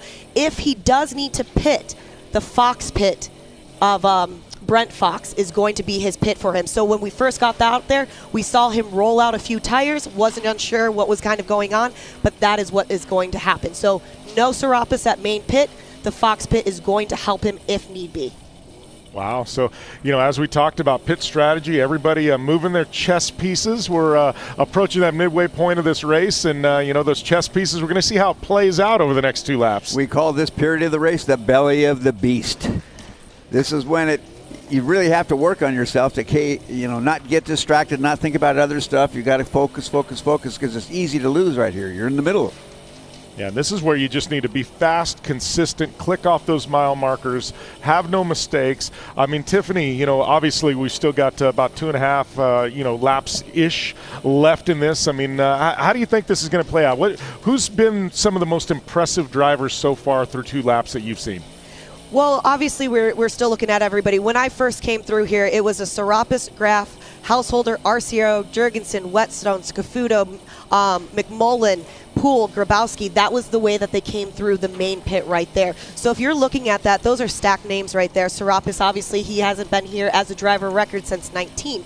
But he's got a fast car. He knows what it is. He's a lineage of the Serapis family. Then we've got the Bean and the Graph truck, which I absolutely love. Now coming off of Parker 400, taking that second overall, it was great to see that, because we always talk about that. Once you get those, that kind of breeds confidence for you. Once you start winning, once you start understanding, and I really love that. Obviously, Adam Householder talked about how it was coming back home. It was like putting on the same type of glove when he was back in the two-wheel drive. So maybe that is a reason why he didn't take those tires. Maybe he understands that truck so much that he's like, hey, I need to do that. Or was he just trying to make up some time? I like to call it, and I watched that interview you did with him pre-race. He's got the swagger. He's won this thing twice. This is his baby, and he's telling everybody else, come play. You want to beat me? What was the whole Ric Flair thing? To be the man, you got to beat the man. Adam Householder's a man, and he's telling everybody, hey, I'm here for the taking. Bring it. Well, I do have one question for you guys. I've never been a driver, haven't been in that seat. Obviously, all 3 of you could be able to attest to this. But with the wind being so much, and it just gradually keeps getting bigger, more wind. We're at 32 miles per hour out there, per hour out there or whatnot. But driving into the wind, does that change your fuel mileage? Does that have to change your drive style? Because obviously, you calculate for certain temperatures, certain wind regulations that are going out there, but does that change anything for drive style? Let's just talk about this for a moment. So we've obviously seen Adam Householder coming in and taking fuel. Have we seen Brett Serapis stop for fuel yet? And that's what I was mentioning. I did not see him at Maine, so I'm not sure. My guess is he's got to stop at Gene Herbst. He hasn't got enough fuel to be able to get back to Maine. So this is a bit of a gamble, a bit of a calculated risk. And I'm just looking now. They're around about race mile 60, 61, and the Gene Herbst pit is at around about race mile 65 and a half, 66. So we've got a battle on our hands. Adam Householder, he will have had people watching the live show, also watching the trackers. They will know that Brett Serapis has not stopped for fuel, and so they'll be starting to lay this down. I have no doubt about this. This is a pivotal moment in this race. Yeah, we're going to have to wait and see. We're getting really, really close here. Well, we have a Householder taking a risk. And you know what? Sometimes you got to take a risk to change things. And it's also worth noting, we saw earlier on as they came through the Gonzo pit, Brett Serapis had actually dropped down into 3rd position on adjusted time. Yeah. However, let's not forget Tracy Graph also stopped at that pit. So that does mean that he'll be ahead of them as we watch Michael Scafuto heading through the whoops. So I love this because it is a chess game at this moment. We're seeing all the pieces of the board being moved around and shuffling and showing their hands. Right, so this is Brent Venstra. Yeah, he's got some wheels on his wagon and he's back on the track. Well, that was a long pit stop, but and especially after you've done that digging, and when you've got the co-driver and the driver both out digging like that, you're both exhausted. You get back in that seat and you take a deep breath. But now you got to collect yourself because you're driving this beast of a truck through the desert, and you don't want to make a mistake. So you gotta settle back in and get focused very, very quick, and it's not easy to do. Yeah, I also want to just have a quick shout out to RJ Stidman, who's running in 7th place, but 3rd in class with the 2 hours 19 versus the Carl Jurgensen, the 2 hours 17. So this is interesting. Now here's a car, iconic looking vehicle here of Nick Eisenhower. What a shot. And Eisenhower brothers have run very strong at the Mint in the past, and it looks like that was an easy in, easy out. They seem to do that a lot. This team is just so together. They're not a high level team. They're not a big dollar guys. They're brothers that take care of that truck themselves. They built it themselves, and they built a darn nice truck. They're highly efficient. They're highly efficient. That's what I like to say. But, yeah. Was talking with them last night when we were sitting there, at the hotel in the lobby. They came up and we were talking with them, and, and he says, we got to drive a little bit different than everybody else. He goes, because we don't have those deep pockets. We don't come from a lot of money. And he goes, so every time we're hitting a bump or we're ripping a fender off, they're counting the dollar signs up. And he goes, I wish I was in a position at some point in my life where I could just drive this truck and not care. But he goes, I have to care a little bit too much. It's the only truck he's got. Yep. They're not racing. They're not making money. They're not, pleasing their sponsors. And so the boys are having to watch, but they're doing a great job. They carry themselves well. So that's Stephen Beal in the Stephen Sendero Beal truck. making through. He did not stop at pit, so that was quite interesting, kind of rolled through there. And he's running in the top 10 overall right now. You got to give him a lot of credit. They're putting together a sneaky good race. And sorry, Jim. No, go for it. I was just going to say what I love, too, about it is that a few weeks ago we saw Conor McMullen in Stephen Beal's truck at one of the Legacy races, so it was kind of cool to see that and kind of see that Conor McMullen is kind of getting a lot of seat time, whether it's in his Spec truck, whether it's in a different vehicle. Now we also see Stephen Beal. Yeah, we were just looking at that a moment ago and just saying, where is Conor McMullen right now? I do wonder if he's had an issue. He's dropped down to 22nd overall. That's an issue. Yeah, exactly. And his tracker hasn't blipped for a little while, so we'll keep an eye on that. And what's quite interesting about Conor McMullen is he is a seasoned driver, even though, Bob and I were talking about it yesterday. He may be in his mid-20s, but he's been driving for about 20 years. Last year, he took 2nd overall in 2025. He was 1st in Spec also in 2025 and 2024. So there's got to be something that's going on with him right now. And I don't necessarily think it's just his drive style. Maybe there's something going on with the truck. So he's probably not happy right now? I don't think so. Okay. I've never been a driver, but I wouldn't be happy. You don't need to be a driver to know about that. That was Sam Barry we just saw go by, the wily veteran Sam Barry. Single seat guy for a long time, but it's great to see him out here, and he's always fast. Yeah. Okay, right, I'm just getting confirmation looking at my tracker. It does look like the lead cars are going to be heading into the Gene Herbst pit very soon, so we should be seeing some action there. I can tell you now that Adam Householder has just crossed through. Now that's very interesting in itself because that means he has track position and he's flipped the clock at 2 hours and 46 minutes and 58 seconds. And that there is that Kyle McMullen? It does look in the like Class it. 1? Yeah, that'd be Kyle McMullen, cousin of Conor McMullen. Yeah. Not going very fast. No. The buggy dorks are going to be crying right now. That's a beautiful car, too. Got a chance to take a look at it yesterday, or 2 days ago, on Fremont Street. Beautiful car. Very much so. Going back to the buggy dorks, I bet you Cameron Steele is, he always loved to still call himself the buggy dork. When I talked to him at Hammers a few weeks ago, he's like, no matter what it is, I will be the buggy dork at heart. So. Cameron's just an off-road dork at this point. And I love Cameron Steele, but Cameron will drive anything. We were talking about that. He's no longer a buggy dork. He's just an off-road dork. He likes everything.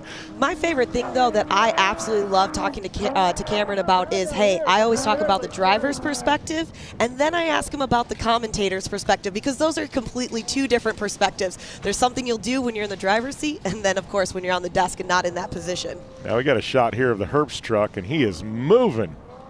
Yeah, look at this thing. I believe that is literally on home turf. Yeah. I believe that is Thor. It's nicely done. In the 19 truck. Looks like it's just eating the dirt, doesn't it? Yeah, the 19 Industries car really putting it down.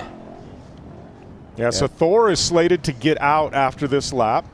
His dad, Tim, will be getting in, and he'll be doing the final 2 laps. So right now, Thor behind the wheel, and it'll be Tim that takes over for the second half of the race. Now, this is very interesting because Adam Householder has actually physically passed Brett Serapis unless Brett isn't pinging on my timing. So this is very interesting indeed. I'm going to try and find that out from Race Ops and see if Brett Serapis is still physically in the lead. But right now, I'm showing Adam Householder as being ahead of Brett Serapis. And that was the proving grounds that we saw Brett Serapis going through. So proving grounds will lead you to Thumpers, which is one of our favorite places, of course. Really get to see these trucks work. And that's, of course, when they drop down into the Gene Herbst pit, isn't it? Right. Gene Herbst is right previously. Yeah, so I'm getting information right now that Householder is actually in the pits right now. Yes, okay, Brett Serapis has just passed through our timing loop. So Adam Householder is physically in first right now on course. So I can only surmise that Brett Serapis has had a problem out on course. So here we go. This could be a pivotal moment in this race. I think he's going to be... no, we've already seen Householder stop, haven't we? So this is going to be very interesting indeed. So Adam Householder making his way through the Gene Herbst pit on lap 2. He crossed our timing loop with a 2 hours, 46 and 58 seconds, whereas Brett Serapis passed through nearly 4 minutes behind him. Look at how rough that is, just ragdolling around on the inside of the truck. He won't be minding that right now. He will know that he has the lead in this race, and look at that in front of him, clear air. All right, gentlemen, I have been gone. I've got to have a little lunch. Get me up to speed. Right, I can do that. Adam Householder, 2-time winner previously, looking for that 3-peat. Right now, he has the lead. What about physically? Has he passed physically, Brett? yeah, he's passed Brett Serapis. He's currently leading. He has a time right now of 2 hours, 46 minutes and 58 seconds. And Brett Serapis, who we think is actually stopping in the pits as well, so this time could actually stretch out further, is 2 hours, 50 minutes and 25 seconds. So this is Adam Householder as he works his way down through Thumpers, physically leading. And he's got corrected time leading. And corrected time leading. I've just seen the Tracy Graph has actually just passed through our timing loop at 2 hours 50 seconds. 2 hours 50 minutes and 53 seconds.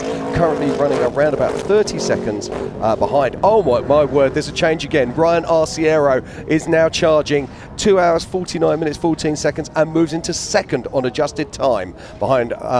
Adam Householder, but he's running 4th on track at the moment behind Tracy Graph and Brett Serapis. However, I believe that Brett Serapis is going to be stopping at the Gene Herbst pit. So can Ryan Arciero actually make a physical pass? At this point, pretty quick, because we're watching Adam Householder as he's going through the Thumpers. We should see him in the Gene Herbst pit. Well, I've got some more news because there's another man on a charge right now. That's none other than Carl Jurgensen, who's just come through our timing loop, and he is running around about 20, in fact, exactly 20 seconds behind Ryan Arciero, and he's running ahead now of Brett Serapis and Tracy Graph on adjusted time.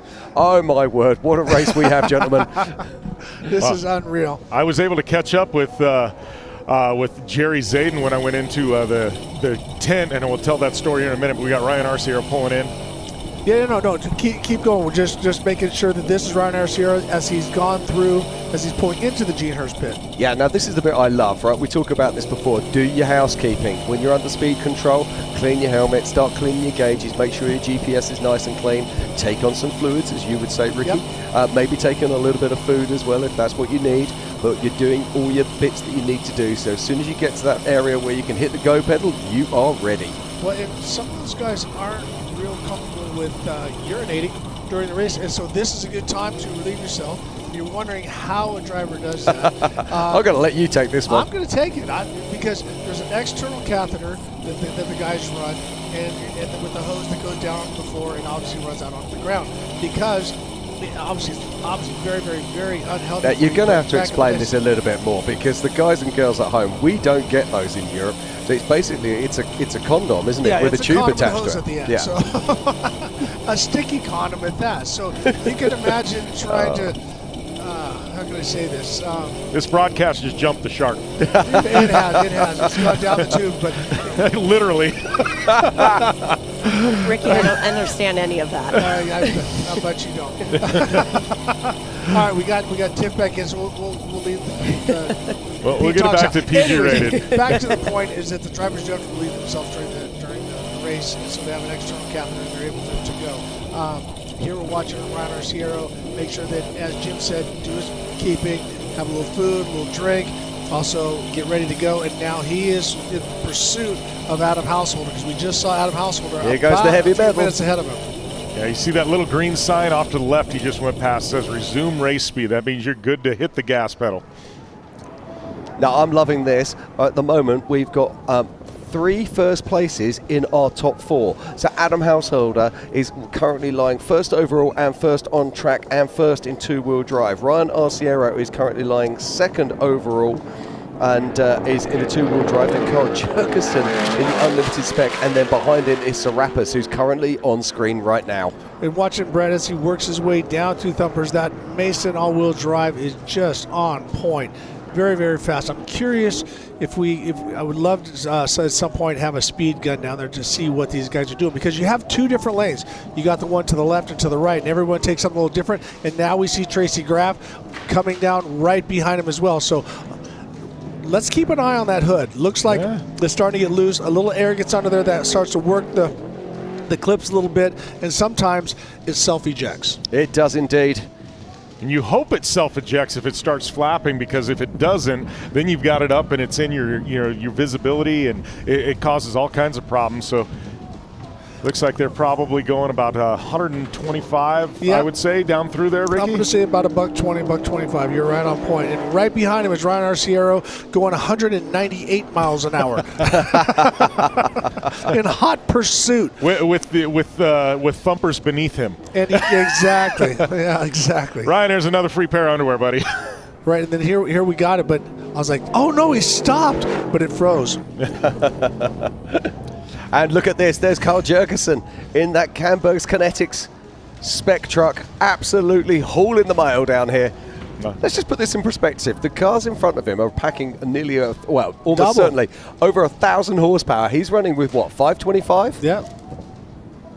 Yeah, well, and I talked to team principal Jerry Zayden there at Camberg and Magnaflow here during my little break in the VIP lounge, and I asked Jerry, I said, how's things going? He goes, well, Kyle's on rails doing Kyle things, but he says he's really wanting that overall. I think he wants to prove a point, but he says there's a lot of racing yet to go. Now, look at that silt. This looks like one of the Brentford cars. Yeah, you get out of that race line and it gets nasty in a hurry. Just trying to pick up the number on that. Is this Troy Grabowski? That's the Brentford truck. Yeah, I know that, but I believe Let it's me give Troy you guys a driving quick there. little update on the Pro Moto bikes. Still out front, N46, Dalton Sheary, and also 2N, Kieran Anand is in second, and then Shane Logan. Something happened to the N1 and broke. That puts Preston Campbell into the top 3. We also got a thing, top bike, the top speeds of the motorcycles across the dry lake bed, 116 miles an hour. Wow. Tiffany, what do you got? Well, there's Jimmie Johnson right there with the panel that I didn't see because I was on the other side, and I was like, I think, are they taking the panel off? Everybody saw it here, and I was like, yep, they did take that You panel. had me on the edge of my seat. You're pointing, when you said, there's Jimmie Johnson right there. Yes, it is. I know. Yes, it is. No, so when you're down on, Tiff, you're down on the pit. What's the general mode? Because with the 19 Industries, are they excited? Are they edgy, calm? Did you see Troy down there? Is he getting ready to go? What's happening? Well, down at the pits, especially when we saw that Jimmie Johnson was coming in, Anthony, the guy that talks to everybody, lets me kind of know what's going on. I mean, this is going to be their hometown race, so it is stacked right now. They've got 4 or 5 different pits that they're helping out. We got Arciero, a few down from there. We saw Stokes stop in as well. Then we've also seen that Jimmie Johnson, all the Herbst kids, they were there. So the energy that is happening over there is, you get it, is hurry up, wait. Yes. Do about 45 seconds. Hopefully that's all that you need to at your pit, and then Yep. head back out, and that's exactly how it feels down there. And I get just as excited because I've got one shot to make this work. Well, and you got 1, 2, and 3 is the 1-9 industry in the unlimited 2-wheel drive, with Adam Householder and Ryan Arciero. And then also we see Thor out there with Tim Herbst. So 1-9 Industries, local boys, obviously having a very, very strong run as we're watching Jimmie Johnson as he rolls through. Now, you're looking at, if you're just joining us, you're saying, what happened to the body panels? Well, Jimmie had a little altercation yesterday with the dirt. And so what happens is that loosens up some of the spots and stuff of the mounting spots. And so with the Carvana sponsorship on there and all the different stuff, they had to patch that body up. Well, it starts to get loose. What you don't want is it affecting the driver or him thinking about it coming off during it. So they pulled the door and the bedside off at the main pit when they did the tire change. Yeah, and he had a couple of tire changes out early too, and sometimes those can hit the rear fenders and things like that and cause all kinds of shrapnel and carnage. As we get a glimpse here across the dry lake, one of the fastest areas of this course.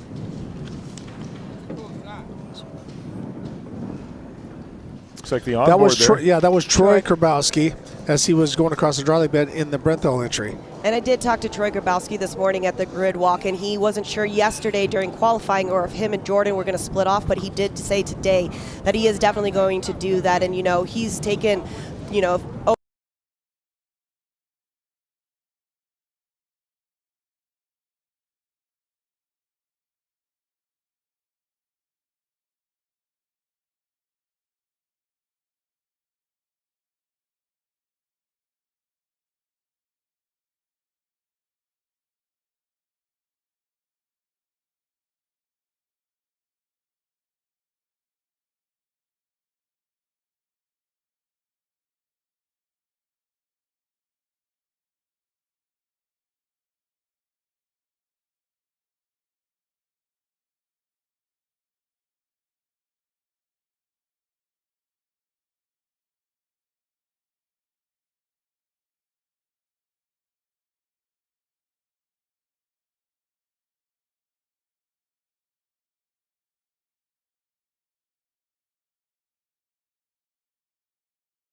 LED off-road lights for ultra night vision and ultimate off-road visibility. Rugged construction for tough off-road adventures. Visit the professional parts people at O'Reilly Auto Parts today. O'Reilly Auto Parts.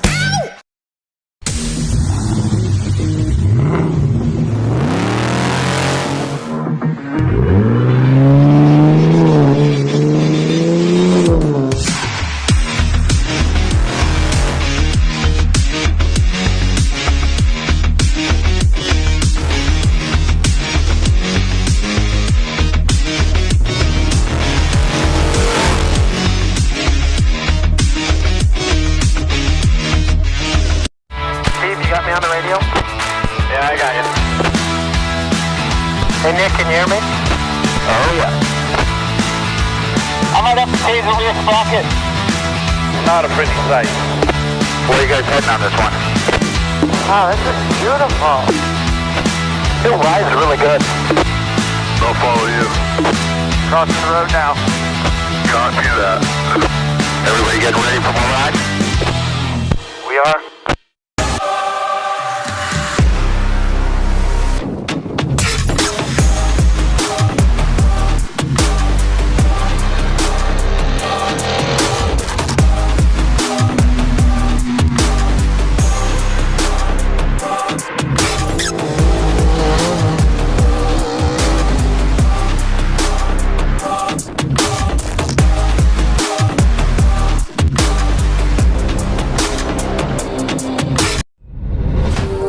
There's only one real question. How bad do you want it? Every challenge, every setback, they're gut checks, testing your will. The road ahead is rough. No excuses. Built to do it all. Unstoppable.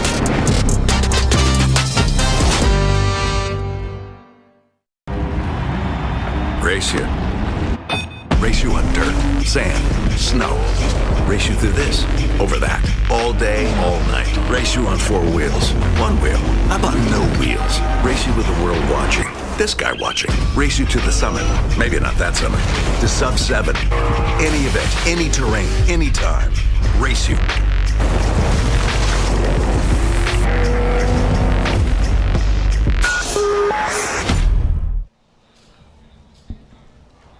Welcome back to the 2026 BFGoodrich Tires Mint 400. Jim Beaver, Ricky Johnson, and Tiffany Stone here in the booth. We're just outside of Primm, Nevada, as we are approaching the midway point of this race. Our leaders are about 3 to 4 miles outside here of our main pit in Primm. Setting the stage, we've got our top 5 on corrected time: Adam Householder, Ryan Arciero, Kyle Jurgensen, Brett Serapis, and Tracy Graph. Ricky Johnson, we're approaching this midway point. I mean, what are some of the things you're looking at here at that midway pit stop? I think it's going to be time for Ryan Arciero to pull the trigger. I think he's been maybe riding, saving his equipment, not taking anything away from Adam Householder. He's done an absolute perfect job getting past the 2 all-wheel drive trucks, getting himself into the physical lead.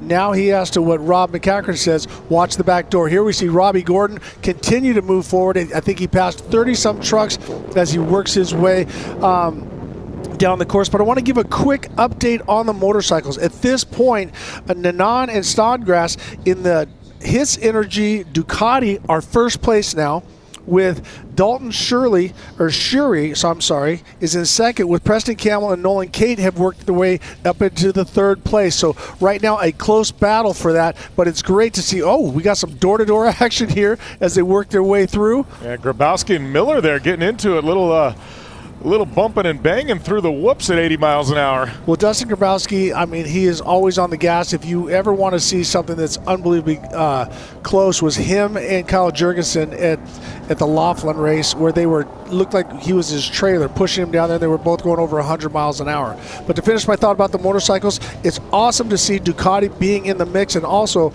another player in the energy drink, and that is Hits Energy. So there's still a lot more racing to go, but right now 1, 2, and 3 is Nanan, Siri, and Campbell. So let's see how that ends up. Well, and Tiffany, I know we've got Adam Householder just a few minutes outside here of Prim Valley in the main pit. We know he opted not to take tires at the end of the first lap.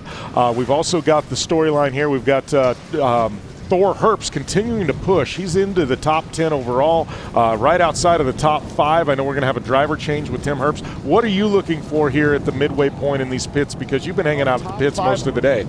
Well, I'm wondering what's going to happen with Brett Serapis, like we were talking about, because he's not at main pit, so I'm wondering what's going to happen when he's there. But with Adam Householder, I know we talked to him earlier. He said no matter what, he feels like it's going to be under 7 hours. So I'm wondering if he's playing that into his pit strategy as well, because him not opting there and then trying to do it somewhere else, maybe that's a lead that he wants to be able to take. I've never been into that situation, so I don't know how quickly or how different you have to change those pit strategies. So now we see Jimmie Johnson pulling into Gonzo pit. He's being passed by one of the other drivers, and they're looking. So there might, I don't want to say this because a lot of times when they look in the back, is there a bubble on the tire? Is there something? And a lot of times if you start to get a click in the rear end, Jim, you know this, it's a ring and pinion. And this course is so hard on ring and pinions with a two-wheel drive and that much horsepower. So now they got the jack out, they're looking underneath, seeing if they can see anything. Is it a ding drive shaft? What is causing either a vibration or a noise in the vehicle? But they definitely went right to the rear wheels first, so they're trying to diagnose that problem. Well, you know, we saw those amazing live footage from underneath that specific truck earlier today, and you saw how that drive shaft, that ring and pinion just hang down in the dirt. Rocks are flying underneath you. They're pitting things up, and it just takes one to gouge something just right, and it can knock everything out of whack, Ricky. Well, when you're watching, now you're watching the guys as they work their way through. Jimmie is still stopped, and then Troy Herbst is on the other side going, come on, man, you got another half a lap, get me that truck. But I was talking with Doug Fortin, and what's great is that all the different players, we see that Adam Householder, he's in the speed section working his way back. You can see Prim right there, so he's getting ready to finish his second lap. He's got that sequential shift. I'm not sure if that's an X track or what's underneath that vehicle, but a lot of the guys with these bigger motors have gone to the 4 or the 5-speed transmissions. They do run a converter, but it gives them a much stronger ring and pinion, a much stronger transmission. But talking with Doug Fortin, a lot of the guys are running it. Almost all the geysers and the Brenthels are running his converter. His Wetstone is running a transmission and differential. The Mason trophy truck runs the underdrive as well, so in all the Tisco trucks. So Doug Fortin, who is obviously an animal, won the Baja 1000, very, very great driver in his own right, is now taking over the reins from his father at Fortin Transmission. So a lot of good players underneath those hoods. Well, right here, the storyline will be the one to watch here with Adam Householder. He is about 2 miles from the main pit. We expect him to stop, and I would say at this point he has to take rear tires. Absolutely. I mean, we've seen how hard he's been driving, and you watch his hands get busier and busier because you're losing more and more traction. And once you lose the edge on a dirt tire, that takes about, I'm going to say, about 3 to 4% off the performance. If you're doing just lap times, especially in the sand, you want as much of an edge as possible. So, but these tires are set up so that you can get a lot of miles out of it. But here we see him getting ready to turn into the main pit here in just a moment. And as you said, I'm pretty sure he'll be taking fuel and tires.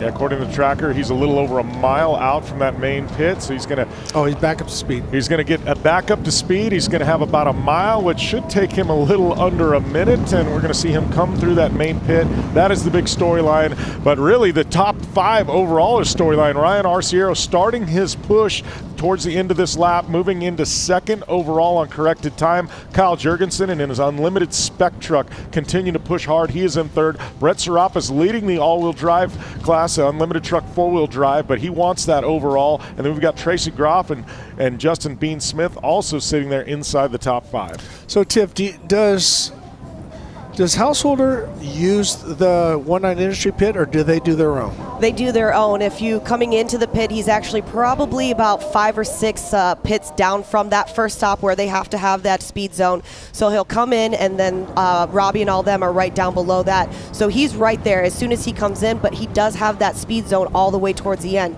If you look at everybody else, like the Herbst pit and the 19 Industry pits that we were talking about, they're all the way towards the end. And I think that's a strategic thing that they wanted to do.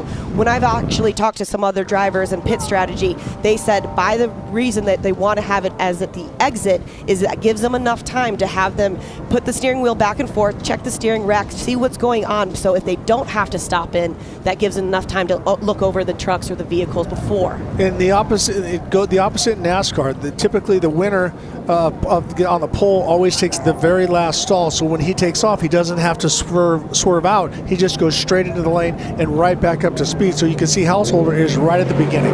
There he is into the pit. We're going to see how things shape up here. He looks like they're going to wipe their visors, get a good clean wipe. Going to get a little water there. And then you've got Jonathan right there. He's got the headset on. He's the guy who usually tells us everything that's what's going on. Yep. Obviously, he's just out there. We haven't seen anything else happen to him. But looking at his time for Adam Householder, that first lap, he was putting it down a 1:36.53. So I'm curious to see what the second lap is going to be, because Arciero did the 1:37.59, and then Jurgensen did 1:39.22. That was a very quick pit. 30 seconds. Yeah, a little shaka there. That was awesome. So as you saw there, now look at the co-driver. What I tell you, my coach was right on point. He grabbed a Crustable. Perfect. Now, it's not something you want to eat every day because it does turn into sugar immediately, but as hard as these guys are working, as I said, pre-running, I was burning over 4,000 calories. I don't want to speak out of turn, but I was close to doubling that when it came to race time. So these guys are burning a lot of energy, thinking as well as physically getting bounced around. But a 30-second tire change with fuel, that was awesome. And you can see Adam is feeling right in the zone. And you know, as we talk about this, a lot of people at home might be wondering, you know, you guys keep talking about fitness and you're talking about, you know, continuing to put fuel into your body. I know there was one race, a score race a long time ago. I was racing. I weighed myself before and after the race. It was a July race. I lost 14 pounds in one race. Yep, and I've gone up to 20. And you don't realize it. A lot of it's dehydration, but you are burning so many calories when you're out there driving, and you feel it's like, oh, how hard could it be? You know, you're just sitting there, but you're doing sometimes 2, 3, 4 G's on some of these hits and stuff, and especially this last lap, it can get unbelievably hard on your body as you're going through some of these big dips. And you know what I'm seeing from Adam Householder? He's cool, calm, collected. He's shotgun at everybody. He's mellow. You didn't see a lot of chaos when he pulled in the pit. It was very wipe the shield, take a drink of water. He is very comfortable in the cockpit right now. Well, and you know, like they say that at the beginning of the race, I think it was Jim said the odds of him repeating is very, very difficult. As we see here, we see Ryan Arciero, who's physically second, I think, coming into the pit. So these last laps are going to be key. Now Ryan Arciero, we're going to see if he can get in and out. Wants to get a good, quick, clean pit. And I got to tell you, that pit stop of Adam Householder, fueling a couple of tires under 30 seconds. That's lightning fast as he starts his way through this infield. Well, when I had a chance to talk to their team, and something that was very important to them is that everybody has a position, everybody has a job when they do come into the pit. So a 30-second pit for the Householder team is pretty normal. I mean, last year we saw Trevor Ellingham, which is Adam Householder's co-driver, change a tire out in the desert in about 36 seconds. So that's very standard for the Householder team. Well, and that's so for Jim, you know, when I first started with the geysers and stuff, they had me, Luke and I were running together, and they made us work out. We're out in the desert, getting out, changing tires, putting them back on, changing tires, putting them back on. And we started out literally 3 minutes. When we were done, a minute and a half. So in just practicing, as you said, going through the motions and knowing what to do and not just stumbling all over the top of each other, and knowing, well, you need to help me do this, and then I need to help you do that, or you know what, I got this on my own. And I like to call it a ballet. It's a bit of a dance. And a lot of the good teams and pit crews, just like NASCAR here in off-road, they train, they practice. They'll run through, you know, pit stops, you know, at their shop and continue to practice repetition, so they get where they can do an entire fuel stop and 2 tires in under 30 seconds. Yep. I just don't want to see you in a tutu. I really, really don't. Oh, you don't have to worry about that anytime soon, Ricky. I don't know. Maybe if we're in a fantasy football league together, that'll be the that'll be the penalty. That will be it. Hey, if you lose this, but talking about some of the others, like, were you down there with the Gordons? Here we see. It looks like this Eisenhower. No, I'm drawing a blank. Yeah, the window nets are covering the side of the truck, so it's a bit hard to see there. now that as we're zooming out. But this is Gonzo Pit. It could have been the Fox truck. It kind of looks like that, Brent Fox. They have that kind of red and white design, but, you know.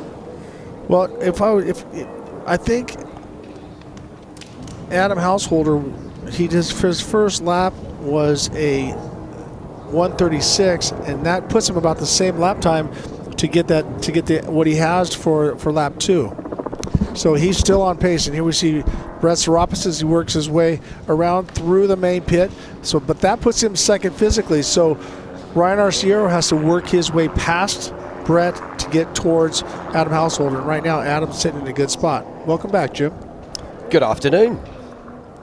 Well, if you look at it right here on the times that we're looking at, our physical 1 and 2 and on corrected time, Adam Householder, that last lap for his second lap, 1:38.57, but Brett Serapis was down to a 1:44.02.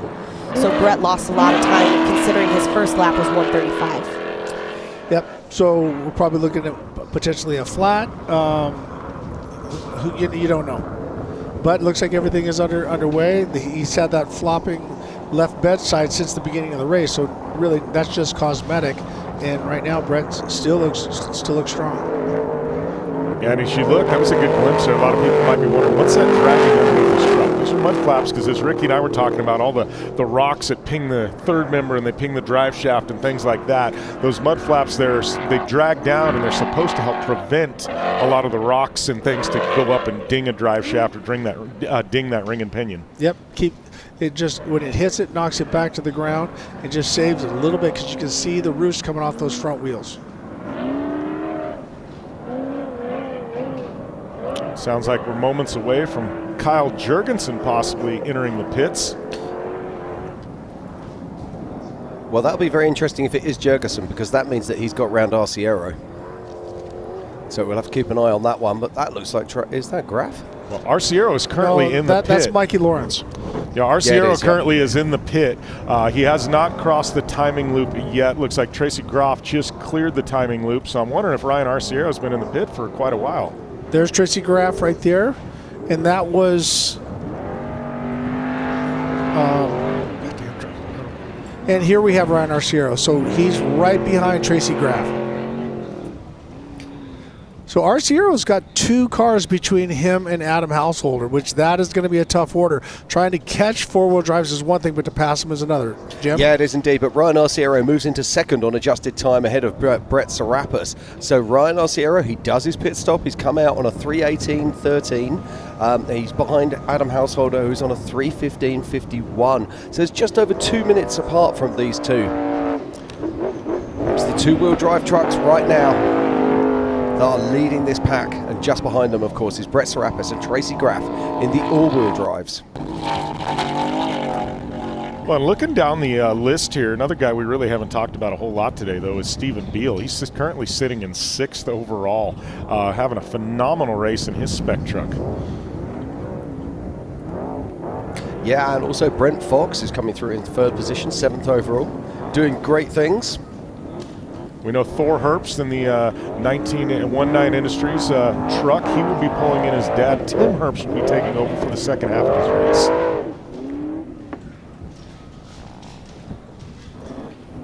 And we've been talking about the chess game, and this is the chess game right now. This is where all the pieces start to play out. We start to see pit strategies. We start to see what people are doing. I love the way this car handles. It's absolutely silk, isn't it? Well, yeah, and obviously Ryan knows he wears it like a glove. You know, the balance, everything he's got going, but you know, we can't take anything away also from our current leader, Adam Householder. See what starts, you know, this is 279.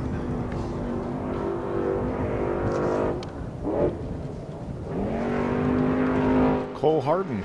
Yeah, this is Cole Harden. Obviously, so we saw him. Yeah, so we saw him take a tumble earlier today. What's that? I can see 118. Is that 119? Yep. Yeah, some a little interesting I'm spotting. You see that full halo wraparound Sparco seat.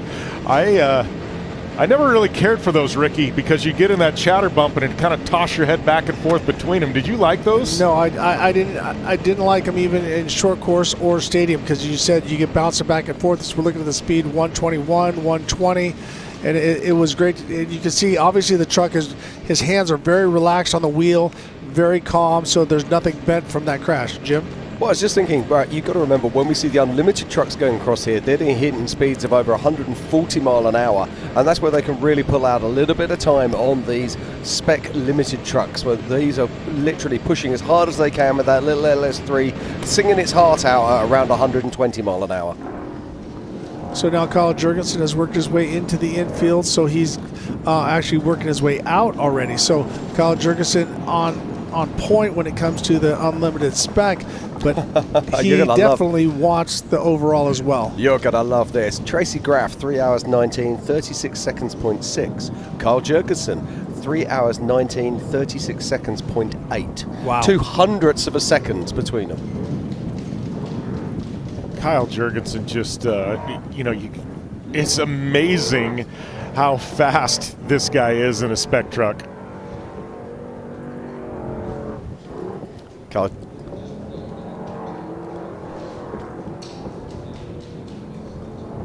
I mean, he's working his way through the infield there in that Camberg truck, commanding lead over the rest of the spec field with that overall in sight. Let's not forget, we did actually see some cars who were chasing down his times earlier. RJ Stidman was actually running ahead on adjusted time momentarily. Unfortunately, it looked like he had a flat tire, pushed him back down.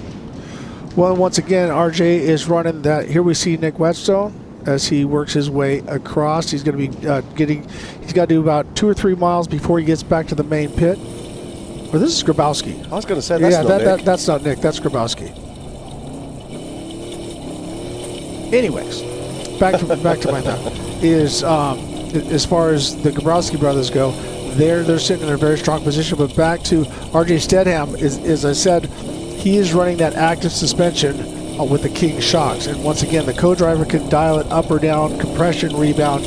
You have 9 settings, 3 different zones, but very, very capable and pretty unbelievable. What you can do, what you might want to run, whether it's like here through here going up Joshua Tree Highway, there's not a lot of bumps but the wall, so you might run more compression, more rebound to keep the vehicle from wanting to roll. But then once you get into the big bumps where you want the wheels to fall out, you want to run less rebound and also medium compression so that you get full wheel travel. So that's the great thing about this now.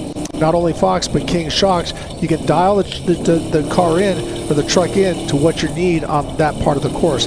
But it is not a complete active, so it's not reading the terrain and changing on the fly. It's driver operated. Yeah, I'm loving that. I'm loving the technology that we see here. And right now we are in car with our current race leader on adjusted time and physically, and it's none other than the 2-time champion himself, Adam Householder, as we cut back, and I believe that is car 19. That is, and I believe that should be Tim Herbst now behind the wheel. It looks like I don't know that they've come in yet, so that'll still be Thor. He's working his way in. So Thor working his way in, and he will be pitting, and his father Tim Herbst will be getting in the truck. Is that, or are they already out? I think you're right. They haven't tripped the timing loop yet, according to... You're absolutely right, Jim. But you got to give Thor a lot of credit. He's put together a very strong race right there inside the top 10 overall. They're definitely within reach. You know, getting his dad in, Tim. We've seen the last couple of years, Tim, I hate to call a Herbst a dark horse, but he's been very, very close to possibly, taking an overall victory a few times in the last 5 years. So with Tim, the veteran that knows his track extremely well behind the wheel for 2 laps, and a complete fresh body in there, I think that 19 truck might have a little something for this field. Absolutely. I mean, they keep moving forward, and now they're back up to speed. They got to go down this long straightaway, hang a hard left, and then come back to the main pit. So, Tiffany, did anybody talk to you about other strategies? We talked about, people stopping at other places on the track, or everyone just kind of, we're going to stop at the main pit? The only one that mentioned it was Brett Serapis. He's not pitting at the main pit. We had mentioned it while you were out that if anything, the Brent Fox team is going to help them if they need anything at main pit, but it's going to be an alternate pit. They did not mention which one that's going to be, but other than that, all the big names that we've been talking about are at main pit. Yep. Here's we're watching Mikey Lawrence as he works his way. He's in a great position. He's catching dust, which Jim Beaver, that motivates you. When you see dust coming, I know when I pre-run it, I always think, well, that's Ivan Stewart. I'm catching him. I get up to it, and it's a Mexican farmer with a goat in the back of the truck, and it's taken me 45 minutes to catch him. But whenever you see dust, you do get motivated. We're looking at Nick Wetstone. Well, I feel like that gas, the foot on the gas just gets a little bit heavier and a little bit heavier. You see it, and it's like a shark. You taste the blood in the water, and you smell it. It's just like you want to go get it.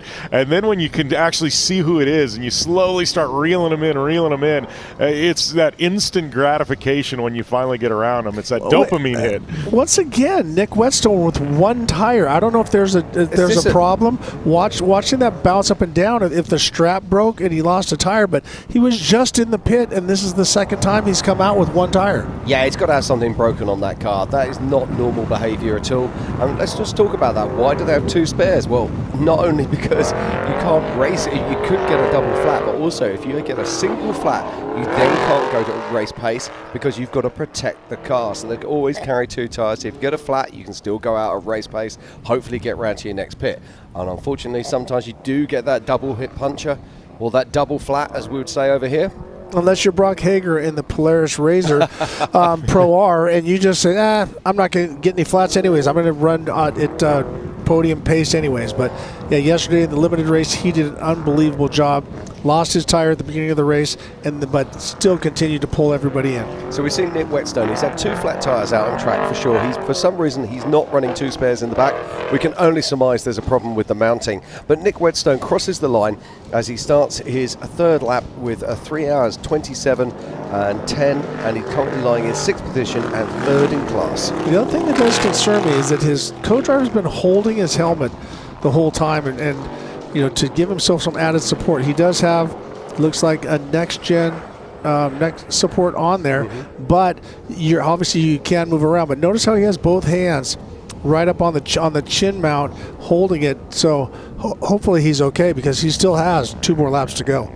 Yeah, that is a concern. We saw him earlier. We just surmised that he was actually taking on fluids, but definitely something going on there. Yep.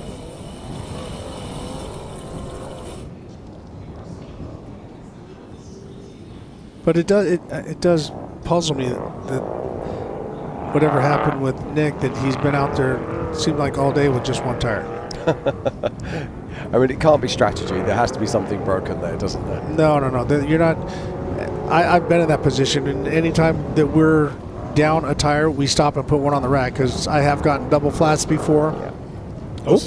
That is Grabowski. Grabowski taking a little bit of a turn. That's the second time he's done that. He did that on the first lap as well. There's something about that corner that doesn't agree with that truck. Well, with a few of the two-wheel drive trucks, in fact, they just seem to be pushing into it and around rather than around it. Well, I will tell you this. When I was racing short course, we made some modified, I'm doing my air quotes here, my modified number plates that worked like wings. I ran them for the first 2 races, and then USAC said take them off. When you throw it sideways, notice how when the car goes sideways, it throws that big wing. And what that does, if he's wanting to rotate and that stops the rotation, that'll throw him into a push. So, I think it's good 99% of the time, but if you're trying to flick it into a tight corner, which that 180 is, I think that wing comes out, catches him, and throws him into a push. Do you really think that wing makes that much difference? Oh, let me tell you, when I had those, all I had was number plates that extended back 3/4 of the way on my bedsides, and I could run up on the cushion where Rob McCacken was unable to, because I could throw it in and it would stop me from rotating. So if you didn't have them, you were sliding tail first into the wall, and I was able to run up against the wall. So I had very good results with them over the first 2 races, and then they took them away from me. Well, and here's a question for you, Ricky, because you know what I mean. With a two-wheel drive truck, there's a lot of using the weight transfer to rotate the truck at times. Does that affect you using the weight transfer to get the truck around? Yes, because now notice that every time he comes into a tight corner and he tries to flick it, it seems to straighten him up. So notice how it's sticking out. So right now it's getting a little bit of air, kind of shoving it straight, plus that downforce. But then when he throws it out sideways, now you have basically a 6x8 sheet of plywood, like a wing, that wants to shove it back. So as I'm pushing on Tiffany's shoulder, as it wants to come out, it's pushing it back in and holding it. So if you drive it right, it will help you out. But in this tight stuff, I think it sometimes pulls him, away from it, as well as he's got a full load of fuel, which makes the even lighter on the steering. The other thing about this is another car with only one tire in the rack. Isn't it Wetstone starting a fashion? What's going on here? It could be the Australian way. Okay, now I do want to talk about this because something has just happened. Carl Jurgensen is lying in 5th place and 1st in class, but in 6th place and 2nd in class right now is Dane Miller, who is absolutely smoking hot, and he's sitting at the moment 6 minutes behind Carl Jurgensen. And we did see that. We saw him go by Grabowski. They were door to door, banging on each other. So Miller is on the move. I do have a question, though, now that we've seen our top 10 physical leaders and based on corrected time come through. Looking at Kyle Jurgensen and looking at Dane Miller, they are about 50 to about 70 seconds the difference for their lap times, where everybody else is either 2 minutes plus. Is there a reason specifically for that we're seeing those in the spec trucks? Jim? I looked at Ricky first. I know, but I wasn't ready for it. Yeah, well, it's same here. I don't know the answer to your question. I wish I did, but I'd be lying if I did. So, Tiffany, rephrase it, because I even got lost in the question. Give it to me one more time. Okay, so we've seen our top 10 physical leaders come through also on corrected time. Or I'm sorry, 10 leaders come through on corrected time. Yep. Looking at Kyle Jurgensen and looking at Dane Miller, both of them being in spec trucks. Right now, they're about 50 to 70 seconds difference from lap 1 to lap 2. The rest of the field is about 2 to 3, 4 minutes difference. Is there a reason those spec trucks are keeping the same type of lap times? Yes, because when you drive now, here we're watching Steve Olias, and notice how it's the back wheel down. This is Jack. So Jack, the son, who's very aggressive. He's just getting into it. He's unbelievable in a spec truck. But notice how loose he's driving, and that's when we saw Kyle Jurgensen, Ryan Arciero, when they're going. If we took the wheel speed on the back, Ryan was probably maybe 30 or 40 miles an hour faster because he's spinning the wheels. So when I drive these trucks, I think they have a little too much horsepower. You're getting wheel spin. With the spec truck, you're getting more connected. You're driving more, let's say 70, 80 to 100% throttle. With these unlimited two-wheel drives, you rarely ever get to full throttle. Even when we're going down through Thumpers, they're probably about half throttle because otherwise they're just spinning the tires and breaking everything loose. So that's where you're seeing more consistency out of the specs. Let's talk about that one again, because Adam Householder, who we're just coming to here, these cars have traction control to be able to deliver the power that they need at the right time, so they're not always breaking away. So you might then say, well, why bother having 1,200 horsepower or whatever you've got if you can't use it? It's because when you do need it, you've got to be able to put it down, and that's what he's doing right now as he makes his way down the straight. And he's definitely putting it down right now. Well, look at that. So now, when James Lynn is the guru when it comes to the wiring and traction control and all the different stuff, and what it does is it limits power delivery. And when I first got with James, I'm like, of course I wanted all the power that I could get.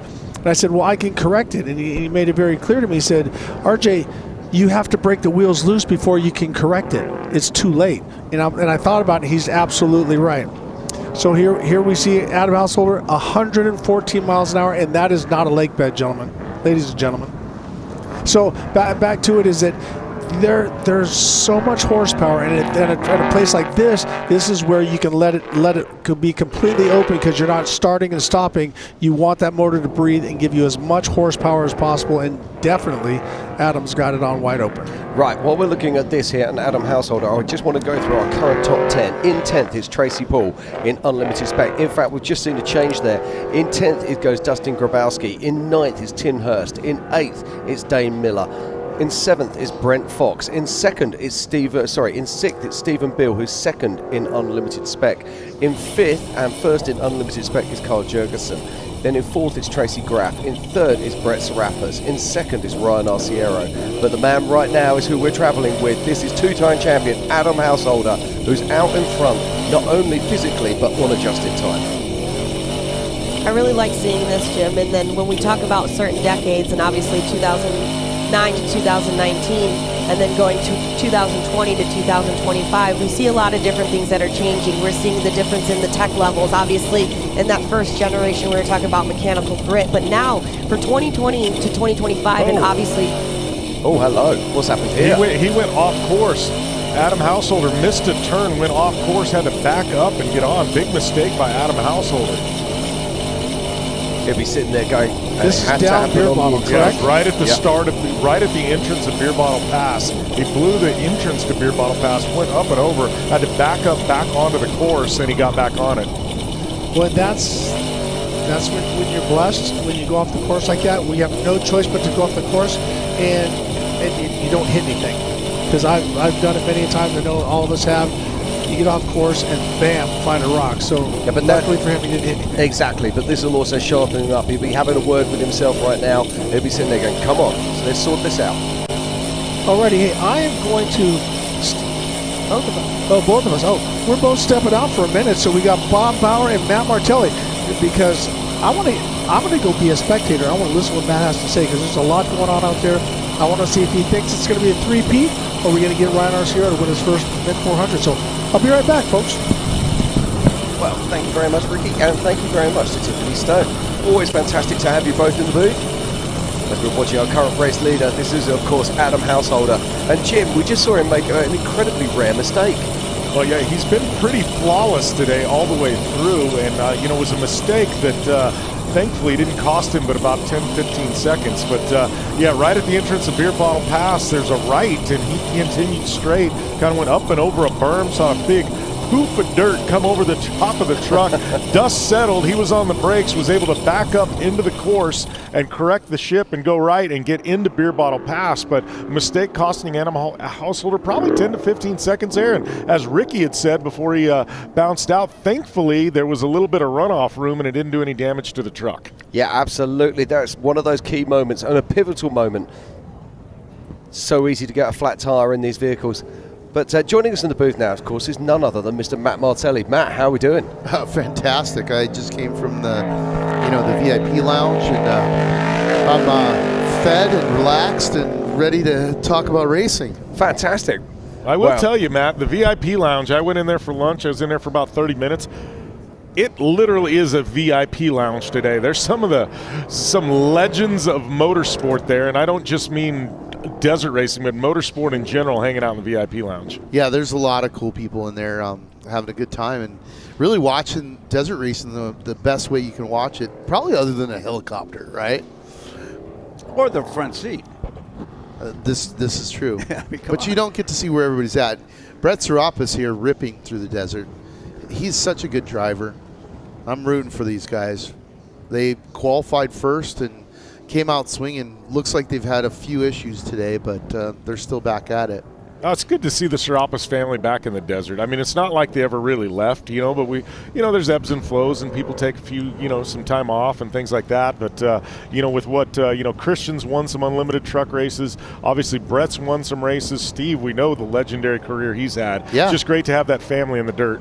He's won a couple races actually here. One partnered with Andy McMullen and one back in the day. I don't remember who his. Didn't he partner with Rob Mack one time? Yep. Yeah, absolutely. So been doing this a long time, and it's cool to see his sons out racing, carrying that legacy forward.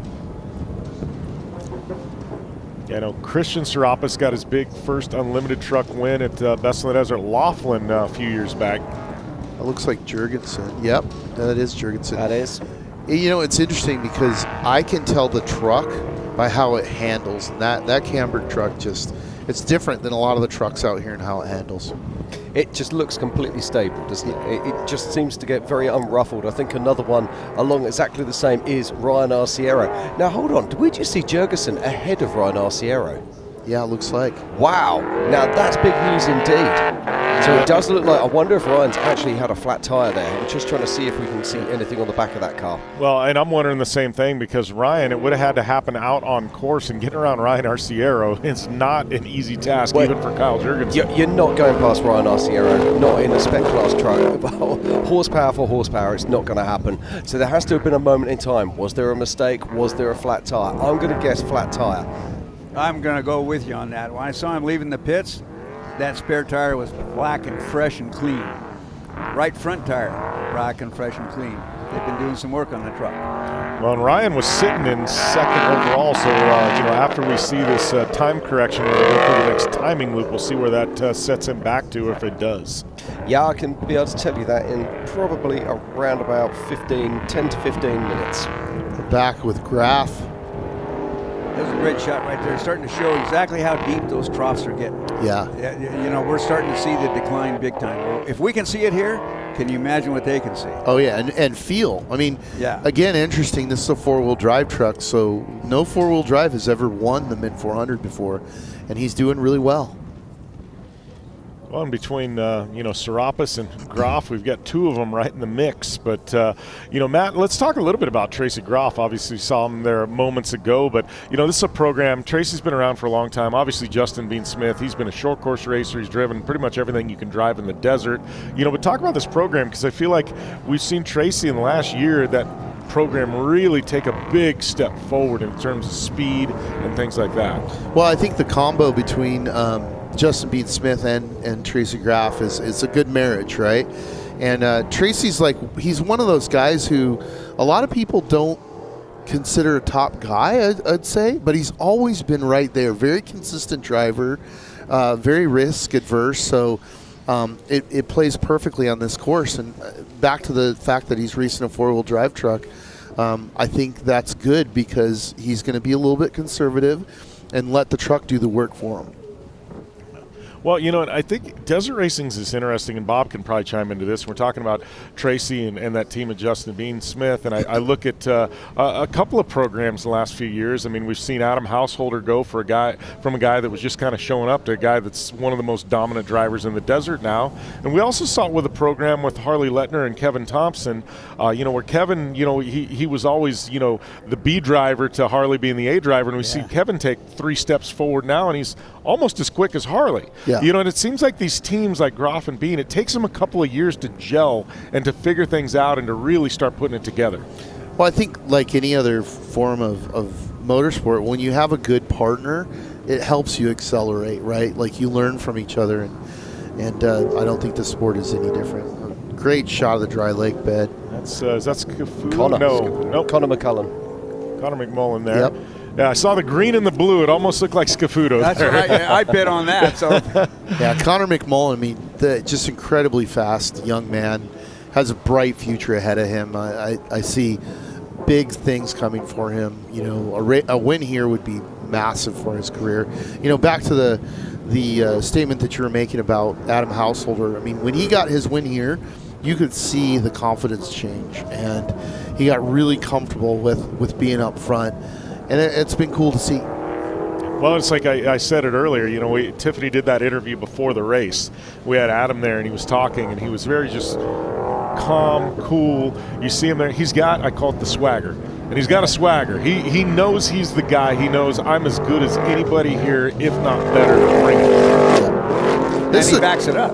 And he backs it up. That's a fact. This is a great shot. It really illustrates, what it's like to be in somebody's dust. And now you can see the person in the back, the racer in the back, stepping off to the side to try and clear dust. One of the great areas to pass right here, multiple lawns.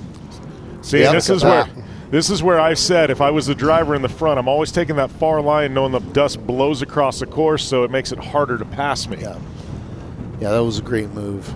And this is into those big sandy whoops that we've got out on the exterior portion of the course after you clear that first pit, Gonzo pit. Yeah, Walton Mountain back there.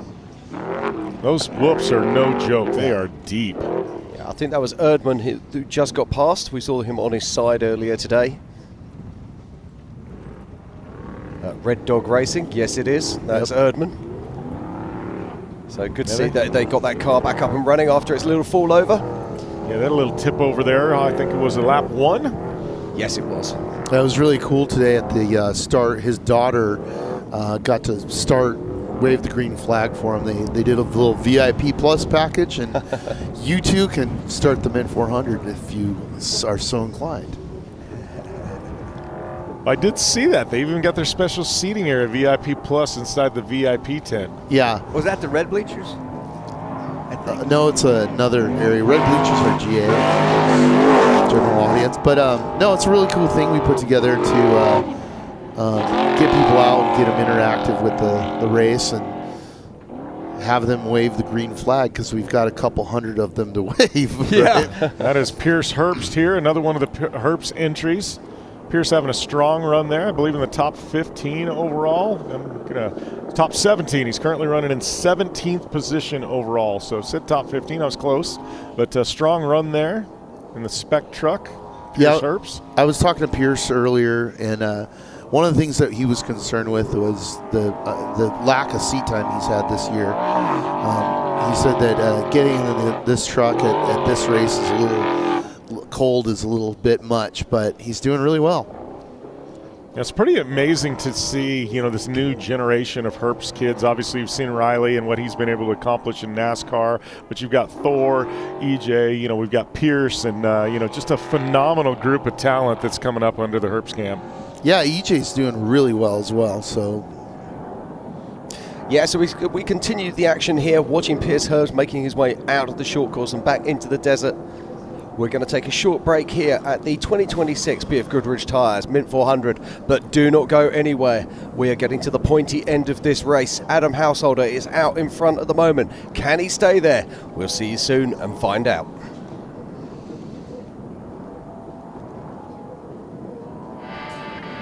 The 2026 BFGoodrich Tires Mint 400 is brought to you by Bet Online. Get in the action with Bet Online.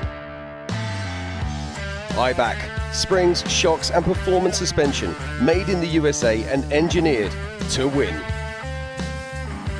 By VP Racing, the brand you can trust for performance race fuels, lubricants, coolants, additives and so much more. Sylvania Off-Road, built for any adventure.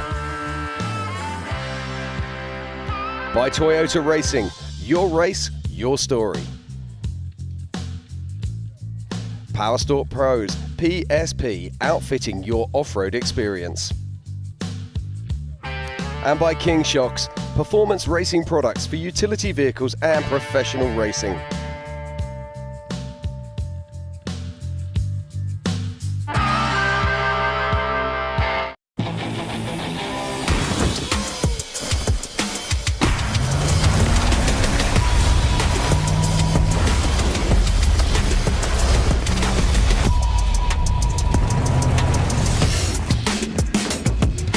There's no hotel with this many stars. This is the BFGoodrich All-Terrain KO3. BFGoodrich, what are you building for?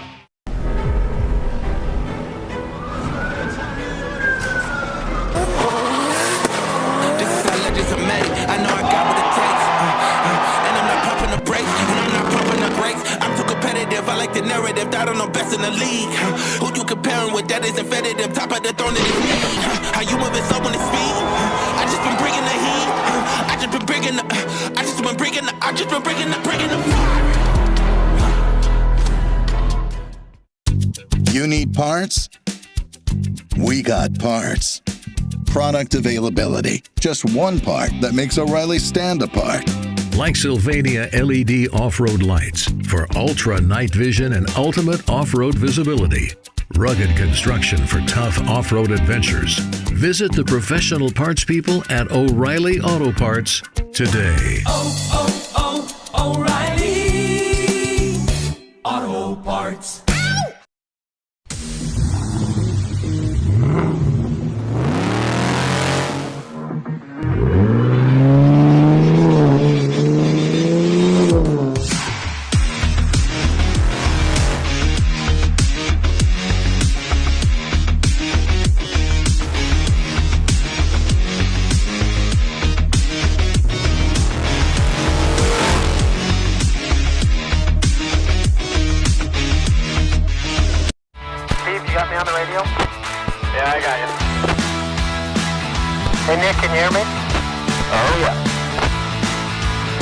right up the table here, bucket.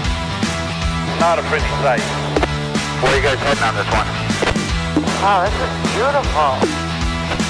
It rides really good. I'll follow you.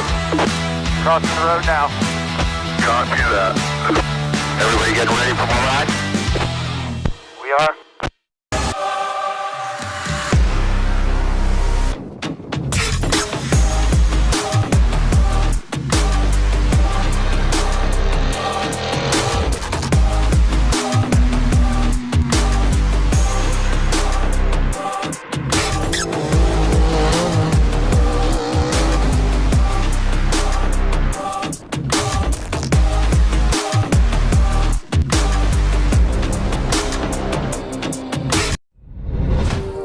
There's only one real question. How bad do you want it? Every challenge, every setback. They're gut checks, testing your will. The road ahead is rough. No excuses. Built to do it all.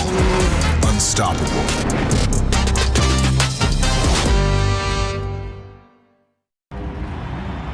Race you. Race you on dirt, sand, snow. Race you through this, over that, all day, all night. Race you on 4 wheels, 1 wheel. How about no wheels? Race you with the world watching, this guy watching. Race you to the summit, maybe not that summit, to sub 7. Any event, any terrain, anytime. Race you.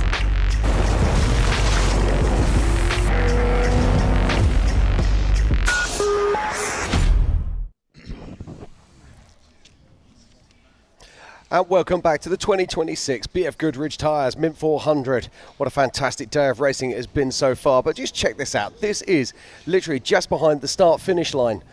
I'm Jim Marsden, and joining me in the booth is none other than Jim Beaver, Bob Bauer, and of course Matt Martelli. Guys, how cool is this race today?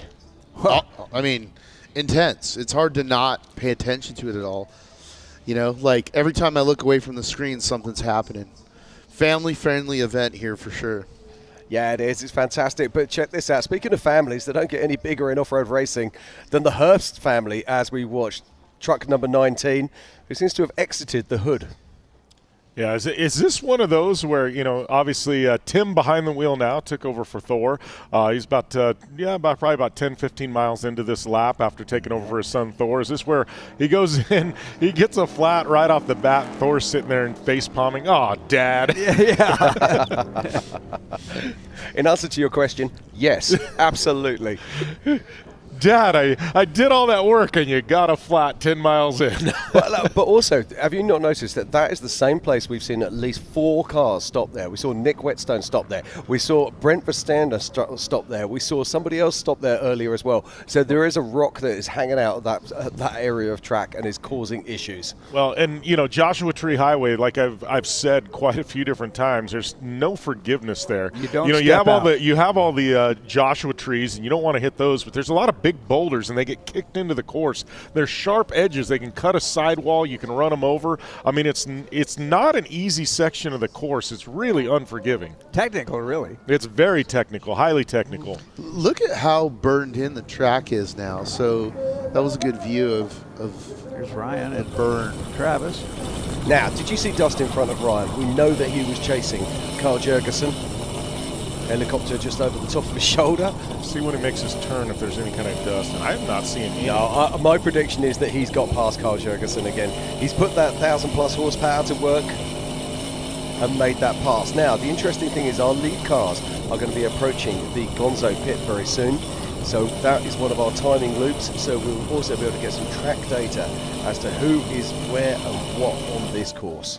But my prediction is that we're going to see Adam Householder taking a leap further ahead of the rest of these vehicles. Yeah, we'll see. I was talking to Ryan at the start line, and he's been the bridesmaid at this one multiple times. He really wants this win. Yeah. So Brent Fox there. Brent Fox, you got to give that program a lot of credit. I mean, he runs here, but he runs all over. He's racing everywhere. He's about every weekend, and I think they've got multiple trucks. I don't know how many they're up to. At one point, I think it's like 4 trucks, might be more at this point, but he races every single weekend. That guy's got more seat time than anybody in desert racing the last 2 years. That means he's had more fun than anybody else. Well, what I like about him is he does race some of the other classes as well, including Class 11. He's just a driver. He likes being behind the wheel and off-road. Absolutely. Nothing wrong with that. We love that. Brent Fox currently lying 7th overall and 3rd in class. So he's really putting together a very strong race. So I got a question, Matt, because you were talking about the burn-in course, and I know a couple changes this year. Obviously, we reversed the direction of the course. The quarry got cut out. We know why the quarry got cut out. And you also said there was a few areas of the course that you worked over. You didn't really smooth them completely out, but you worked them over. So what goes into the thought process when you guys are looking at the Mint year to year and you're looking at course changes to make? How do you decide on which changes to make? Well, last year was a particularly rough year, and we got a lot of feedback from racers. We look at the lap times, we look at the attrition rate, and we try and balance everything out and make adjustments when they need to be made. And I think we, made a good call, had some help with the coursework as well. Okay, this is our race leader making his way up towards the Gonzo pit right now. Now he is going to be tripping our timing loop very soon. Better get an eye, but just look at this. This car just looks completely dialed, doesn't it? I believe that is his dad. No, that's Terry. Yeah, that's I was Terry. just thinking, I saw the two, and I go, that's Terry. I mean, it's hard to tell the trucks, the difference in the trucks. Well, the thing that got me, I was thinking, how can he be going out to Gonzo Pit? Because that's the lake bed. You are correct, though. Adam should be coming into Gonzo Pit any moment. He should be, yeah. Yeah, how cool is it? Here we go. As we go. Yep. Householder to householder. Oh, it's a big thumbs up there from Adam as he makes his way through. Oh, he's pulling in. Yes, he is. Right, okay, here we go. Just as it looks like they're looking under the front of the truck. They're giving him they're holding him. They're doing something to the back. Hold. Yeah, this is going to be scheduled. I'm guessing he's taking 2 tires. Although I haven't seen the car move up, so I'm guessing it's just fuel. Or maybe they're just eyeballing it and pouring gas when they can. Adam's looking very calm. Yeah, he's not stressed. He's not hurry. Sometimes you see drivers, they start thrashing around in the cockpit. Let's go, go, go. And he wasn't doing that. Very calm. I mean, I tell you what, he is like the Iceman. Look at that. Another Shaka. Yeah. Okay, so Adam has just crossed the line there in a 3:58.16. It was a nice gentle lead when he left the pit, too. Didn't rock his guys. No, he's taking care of his boys. And he's still in the speed zone here, so. What is the speed limit as they make their way through? I think it's 25, if I remember that right. Is, yeah. That's what we guessed. Well, and I mean, Matt, over the years, we've seen some guys go and have runs. Look at this, Jim, in the distance. We can see dust. Now, is this going to be Tracy Graph or is that going to be Ryan Arciero? I'm guessing running around about 40 seconds behind Householder at this time. Yeah, and that was the thing. Adam stopped in the pit knowing he's got a big gap and he's got that clean air. It doesn't look like there's anybody in front of him, lap traffic or anything. So he knew, hey, if we got something going on, let's stop. I can make 10, 15 seconds up on the track really easy with clean air. Yeah, absolutely. Jim Marsden, I think that the dust behind him was actually Kyle. Let's have a look in a moment. I'm just looking at my tracker. I can't see Ryan on my tracker at the minute. Could that be a Brett Serapis possibly? Because he doesn't have his tracker running. Oh, forgot about that. So here we go. This is our current race leader, Adam Householder, and he's back on the hard money. Putting his car to work. We think he's just done a splash and dash, and that should be the last pit stop for Adam. Hey, he's on a very different pit strategy today. Didn't take tires when we thought he was going to take tires. Okay. He's stopping at Gonzo Pit. I got some news. Adam Householder crosses the line for this timing check with a 3:58.16.8. In second place and first in unlimited truck spec is Carl Jurgensen with a 3:59.03, less than a minute behind Adam Householder. And behind them is Brett Serapis, who's first in the unlimited truck four-wheel drive with a 4 hours, 1 minute and 39. So 3 cars have crossed the line, 3 cars leading 3 different classes. That's remarkable. This will be Jimmie Johnson. He will be bringing this home, I believe, to get out of the truck and hand it over to Troy Herbst. I'm curious to see if Troy gets in. because what they may opt to do is leave Jimmie in now that they're, back a ways and let him get some more seat time. Yeah, because I know talking, or not talking with Jimmie, but hearing what Jimmie said, this isn't just a one-off. I think this is the first of coming back to off-road and doing a handful of races a year. That would be great. Yeah. No, we love to have him.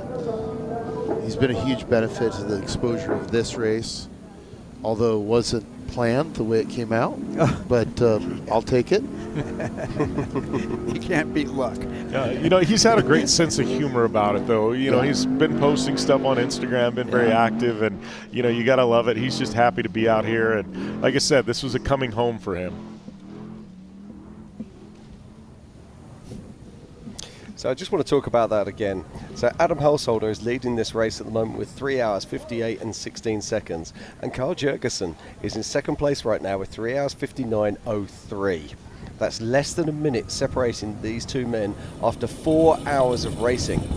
One of them is running 1,000 plus horsepower. The other one is running 525. That is remarkable. Well, let's talk about this, Matt. I mean, we've seen spec trucks win races overall before, but they were smaller races. There wasn't a stacked field of entries, maybe very light on unlimited trucks. And I don't want to take anything away from drivers that did that.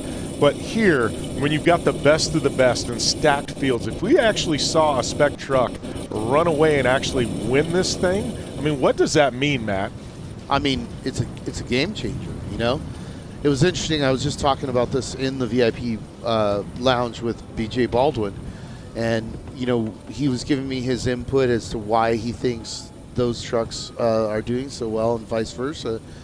And you can have all the horsepower you want, but if it's not translating to the ground, it doesn't mean anything. And so one of the byproducts that we have here to deal with constantly is wheel spin. And it's tire wear on the wheel spin, but also loss of traction. So one of the things that we've been able to do, because we're gathering data from each timing sector, is we've overlaid Kyle's previous races over all the other vehicles, and it's very interesting to look at to see where he's faster or where they're faster with more horsepower. And it's interesting because the dry lake beds, for sure, the higher speeds, but in a lot of the other areas that you'd expect, Kyle's right there in a half the horsepower. So it just speaks to the driving ability of Kyle and the racecraft. Okay, I got some news. Rance Arciero has now tripped our timing loop with a 4 hours, 2 minutes and 9 seconds, which puts him approximately 4 minutes behind our current race leader, Adam Householder. And this is Ryan Arciero. So my guess is they're taking a re-rack on the tyres. Well, and we thought he had a flat earlier.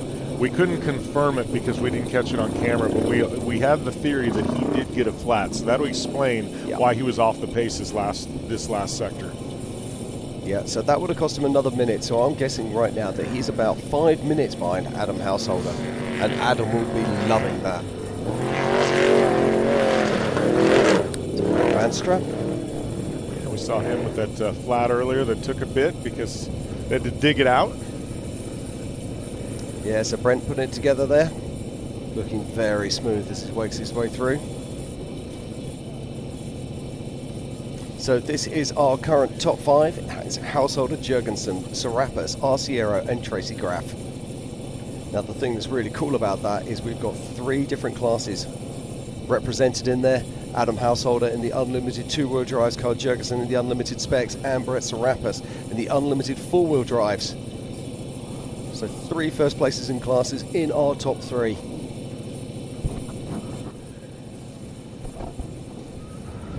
So I believe this is our lead cars. I think that is Adam Householder coming around the bottom of the Walden Mountain.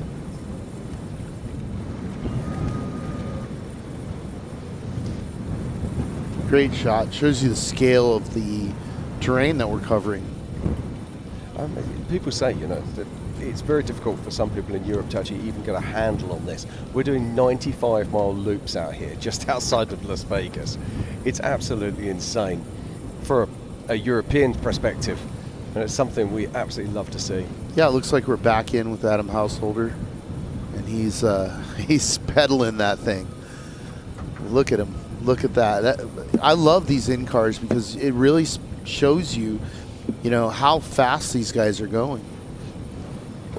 We keep saying about it. It's only a few short years ago, we were having to get adventure cam footage, and it wasn't until the end of the race that we could actually download that footage and then realize that 10 minutes in, the lens was covered in dust and we couldn't see anything. And but now, this is live time. We are with Adam Householder right now as it's happening. Starlink really has changed the game. I remember, my dad's race programs in the 80s, and when you would build a truck, sometimes if you knew you were going to have a TV camera in there, you had to build the roll cage to accommodate the television camera because you had this massive brick between you and the co-driver. I remember the big tape decks that we used to have to carry under our feet. And I remember having to switch batteries in the middle of the race. So it's go time for Ryan Arciero. He is about 5 minutes behind our current race leader on adjusted time and about 4 positions behind. Just look at this car going to work. Oh, gosh. It's just eating that. But, I mean, look how deep it is. That's the thing. When you've got that truck with that much wheel travel and it's just, just wheeling out of those whoops, it is just, like we said, this is smash mouth off-road racing. Exactly. Now, was that lap traffic that was behind Ryan Arciero? Or has he managed to get past one of the cars that was in front of him? Now, Bob, Ryan's got it all to do here. Can he make up 5 minutes in the lap and a half that he has left? Yes, he can. He can't make up 5 minutes in half a lap, so he's got to start now. That's exactly what they're talking about as far as I can tell. How are we going to play this? Yeah, I agree. Sit back and watch. Yeah, I think this is about to get exciting and get very interesting, but he's got very fast cars between him and Adam Householder. I feel that spidey sense, Jim. It's gonna get crazy here. What are you doing? No, sorry. I was just asking for a bit of paper that Tiff stole earlier. There you go. That one underneath you, Bob. That one. No, that one. Oh, I see it. Perfect. Yep. Go ahead and finish for me. No, that's okay. I lent it to Tiff earlier. Our partner Tiffany Stone, a.k.a. Klepto. It's the Detroit coming out in her, Jim. Watch it. Yeah, you can take the woman out of Detroit, but... well, what I wanted to have a look at was where did Ryan here start? We go. Where we did got a Adam little start? pass happening here, Jim. Cooperative pass. Cooperative. That push to pass is being in use right now. Looks like Terry Householder going to get around. Does indeed. No. So Nice. Adam Householder started on the second row of the grid this morning, lining up alongside Tracy Graph. Ryan Arciero started on the third row of the grid. So there is a little bit of adjusted time in Ryan Arciero's back pocket. But I don't think he wants to rely on that, Mr. Marston. I think he wants to. If he's going to do it, he wants to do it by over a minute. This is very true, but in the words of BJ Baldwin, winning by a second is still winning. Yes, it is. It was great, walking around the VIP area. I got to catch up with BJ for about 5 or 10 minutes, and he's just excited to get back in the desert. I know he's working on some stuff in a Spec truck and things like that, but you could tell the stoke is back with BJ, and he's itching to get back behind the wheel. Who could blame him? Back in, flying through the desert with Adam Householder here. I mean, it's hard to beat this guy. He's got a dialed-in truck. He's got a dialed-in team. He's got a dialed-in co-driver. He's very confident, very comfortable right now in this vehicle. He is making the transition, though, to a four-wheel drive vehicle, so we'll see how that goes in the near future. Yeah, we saw him at King of the Hammers earlier this year in his four-wheel drive. Unfortunately, he had some issues with the jacks deployed incorrectly and took him out of the race. With Brett Serapis making moves past there.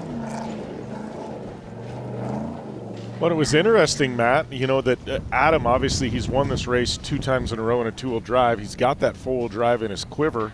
He opted to take the two-wheel drive here because, 1, he knew the truck, but 2, he thought it would be the better choice for the Mint 400. I think that's smart. I think that's very smart. Well, at the moment, he's proving himself right now as he's leading this race. So who's this? It's not Jimmie.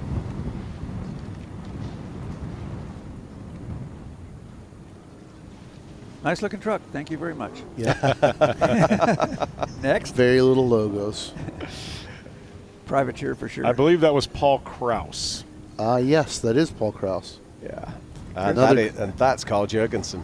Which Great to see Paul back out in the desert. Obviously, he had that side-by-side program for quite a while, but great to see him back. Yeah, great guy, great racer. So that Camber Kinetics truck really going to work here, sitting second in class at the moment. And let's not forget, this is the vehicle, or that was the vehicle, that crossed the line in first place at the Parker only a few weeks ago. So Jimmie Johnson is scheduled to get out of this truck. Troy Herbst scheduled to get in.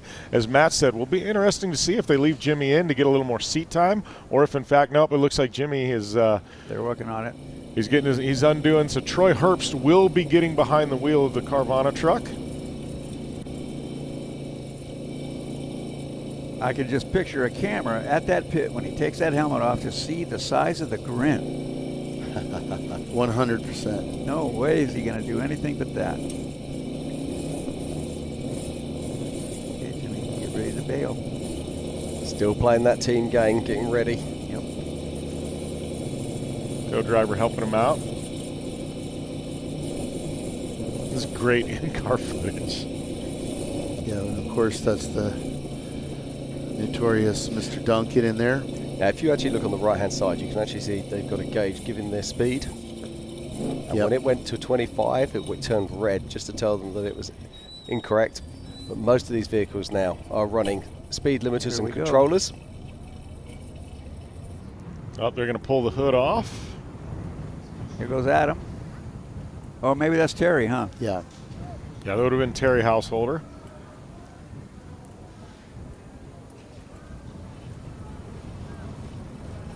Duncan there working on something. Trying to get the straps adjusted. We're going to have Troy Herbst getting in now. That is Troy. And this is the difference, isn't it? Everybody has a different seating setup. Everybody has a different harness setup. And Tim is a slightly larger gentleman than Jimmie. I'm sure he won't mind me saying that. That'd be Troy. I laugh and I want to watch the lap times that Troy Herbst throws down. They got nothing to lose now. Yeah. Troy is not getting behind the wheel of this truck to just bring it to the finish line. You're going to see fireworks out of Troy Herbst. And there's a lot of people saying, oh, Troy hadn't really been behind the wheel much. Like I said, that is one of the baddest dudes to ever put on an off-road helmet. There's only one guy on the planet that ever put a shark on his car because he ate the competition alive. That is Troy Herbst.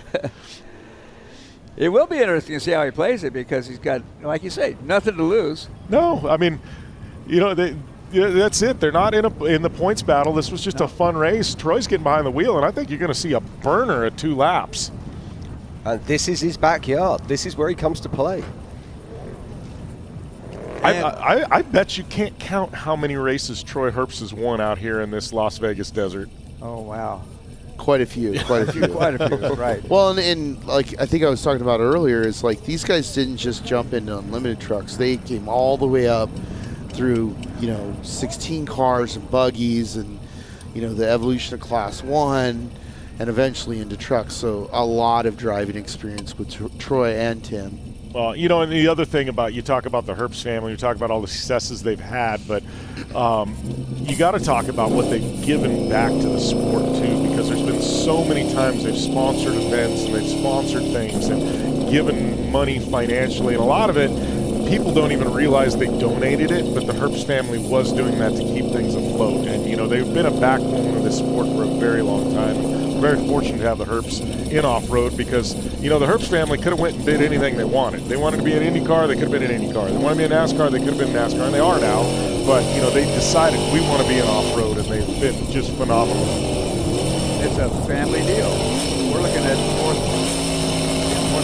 generation. Third generation drivers. Yep.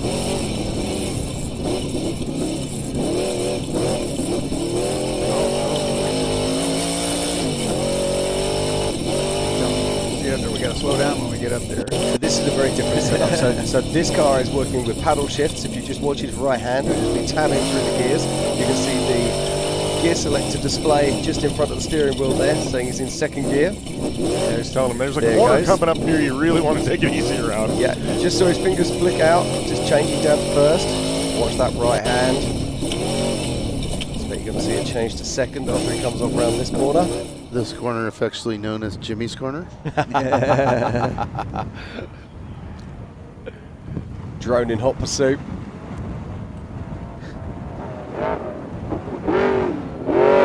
Easing his way into it. You know, he's probably thinking to himself, well, we got the Jimmie program sold. It's done. It's shipped. Now we can go have some fun.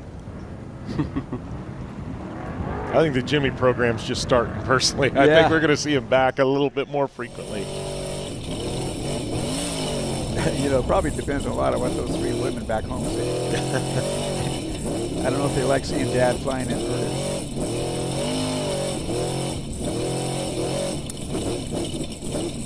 Great in-car view. But one of the things I really like about this is when you actually watch his hands, he never takes his hands off the steering wheel to change gear. That makes a massive difference. We have a much bigger infield this year with a little bit more distance than we've had in the past, keeping the action close to all the spectators for as long as possible. So how long does it take to set up this infield? Just 2 weeks. So we have an amazing dirt crew. Matt McCall, his whole crew of guys, a lot of experience building motocross, building stuff for us, building stuff for X Games, a lot of stuff for Monster. But the thing I like about them is they know trucks, so all this stuff is designed around off-road vehicles, and it's not like a lot of other infield courses you see are they buck the cars really bad and are just too tight, too short. So yeah. This is a superb course. Seen a few rollovers this weekend. Well, yeah, you know, it's a smooth, easy-looking course, but it has teeth. What we saw happen. Yeah, so this is Erdman making his way through Thumpers.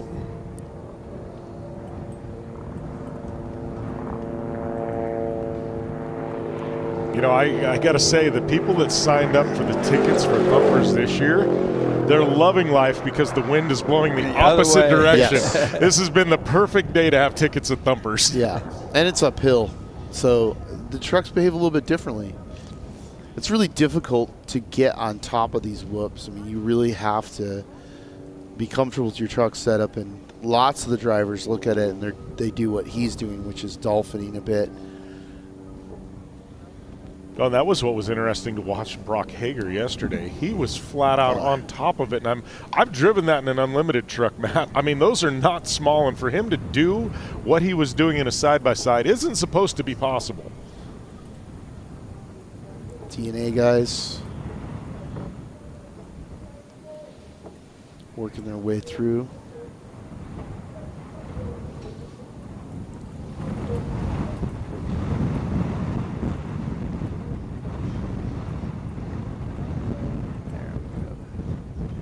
Okay. Yeah, so resetting the running order here, though. Well, let's circle back here. I know we've got Adam Householder currently leading, and this is all going to be on corrected time. We've got Kyle Jurgensen in the 2nd spot, Brett Serapis in the 3rd spot. So we've got a 2-wheel drive, a Spec, and a 4-wheel drive 1, 2, 3. Then we go to Stephen Beal sneaking into the 4th spot, a guy we keep kind of loosely talking about, but putting together a burner of a race. Then we've got Ryan Arciero, Tracy Graph, Dane Miller, Brent Fox, and Dustin Grabowski in 9th, and then Tracy Poole rounding out the 10th spot. The bit that I really love that is that in the top 6 vehicles, we have 2 from each class. That's awesome. That's, you know, that's it. There's not one division that's emerging that's, you know, that's the fastest. And what blows my mind away is 2 unlimited truck specs. Yep. I think the finish line is going to make a big statement today. We're going to find out that maybe we don't need all these classes. I'll try. You can explain that to all these guys who are racing at those classes. Well, I think it's going to prove that you don't need all that horsepower. We're seeing these trophy truck specs throw down out here. And, I mean, you know, to see what Jurgensen's doing, and it's not just him because we keep talking about him, but you got Beal there. You know, you got Dane Miller, Brent Fox, Grabowski. I mean, the top 10 is littered with spec trucks. It is indeed. In fact, there's more spec trucks in the top 10 right now than any other class. And this is in with Nick Wetstone. And here we are halfway through lap 3. Now, there's something going on with this co-driver. He's been holding his helmet the entire way, which is a little bit bizarre. So whether there's something uncomfortable inside the helmet that he doesn't like, but one thing's for sure, I get the impression that when he finishes this race, he'll be very happy to take that off. You know, this could be a throwback to the old days when we used to borrow the guy's helmet who was already in the car. It didn't matter if your head fit in there or not. It was, you know. Well, the only time I've ever seen that really happen is, you know, back before we had these great impact helmets and all the technology, we'd have head buffeting, and you'd get up to speed, and you'd hit about 105 miles an hour, and your head would start shaking uncontrollably because they didn't have any aerodynamics on the helmet, so you'd have to hold the chin of the helmet to keep it from buffeting. I used to have to take both hands and take my head and move it back forward like that, because when you get your head sideways a little bit, the wind takes it and smacks it sideways. You know. Who do we got here? Is that Brent Fox? Yeah, it looks like Brent Fox possibly. Yep. It's hard to tell with the glare, but the colors look right. So as we continue here, and we're watching Brent Fox, we're going to step away from the action for a few short minutes, but don't go anywhere. This is the 2026 BFGoodrich Mint 400, and the action is about to get faster as we make our way towards that 4th lap. The 2026 Mint 400 is brought to you by BFGoodrich Tires. Find yourself off-road, explore the Terrain family of tires. Monster Energy, unleash the beast with Monster Energy. O'Reilly Auto Parts, your professional parts people. And by MagnaFlow, developed for the driven. Camberg, race tested, race proven. Rugged Radios, stay connected and go further. Bilstein, way ahead. And by Can-Am. Can-Am ATVs and UTVs are the proud sponsor of the Mint 400. Ford Racing, America's race team.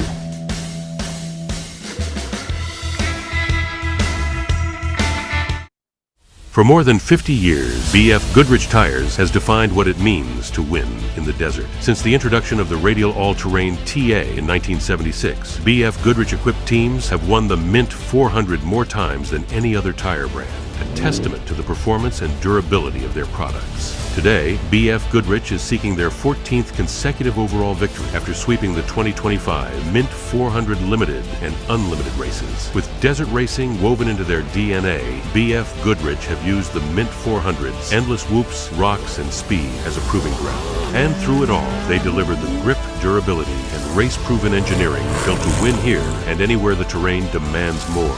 Enable any pursuit across any terrain with the race-proven, category-defying engineering that can only come from BFGoodrich Tires. And welcome back to the 2026 BFGoodrich Tires Mint 400.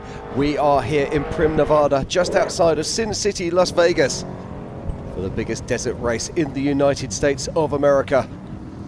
And what a day of racing it has been so far. We are in to the 3rd lap of this 4th lap race.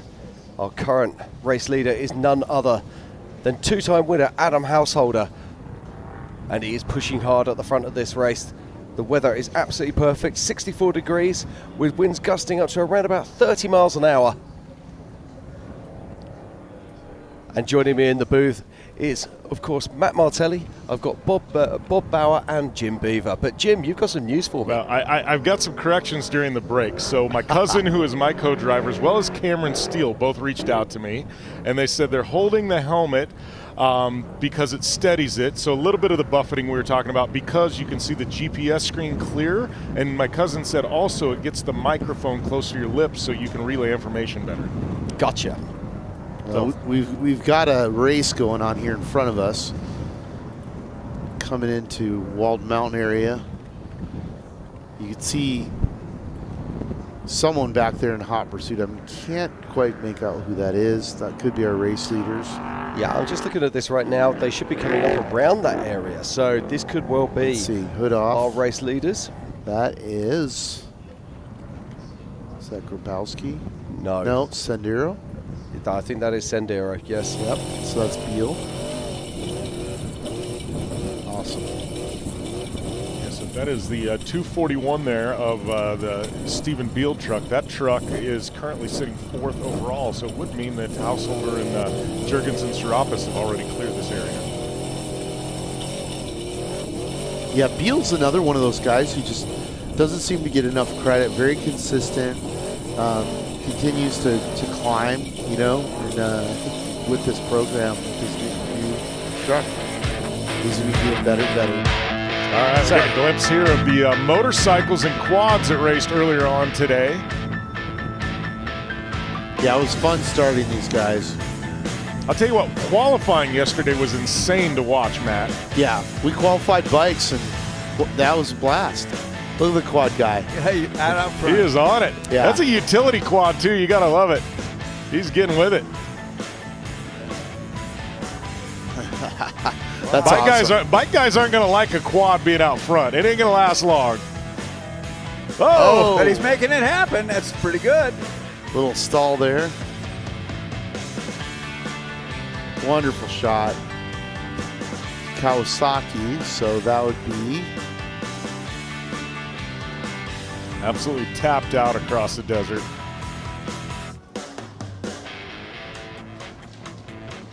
Oh, I've got a battle of the quads here. But the same tactics, staying out of the dust. I tell you what, it's a lot harder to reel somebody in on a quad, too. Oh, yeah. Is that Preston? Yeah, that's the number 1 plate, the red number 1 plate there.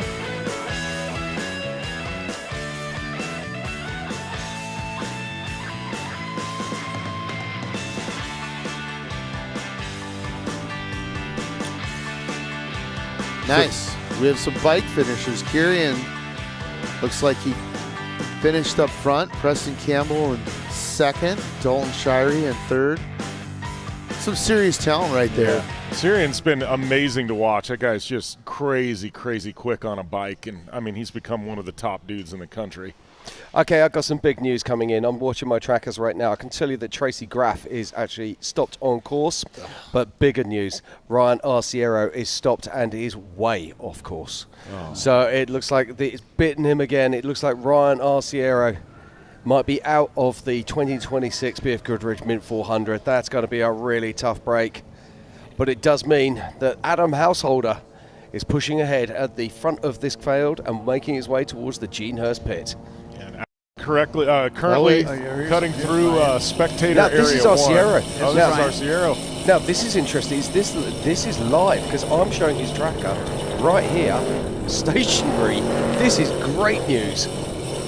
Yeah, the tracker is lying to us today there with Ryan Arciero. He's still in action, so that is great news, like you said.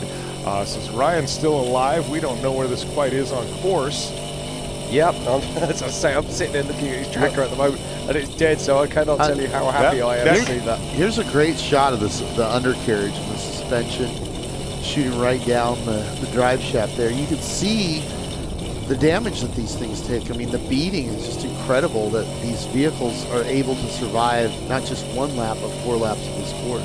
And that drive shaft just looks so vulnerable. It is. You know? That's why they carry spares.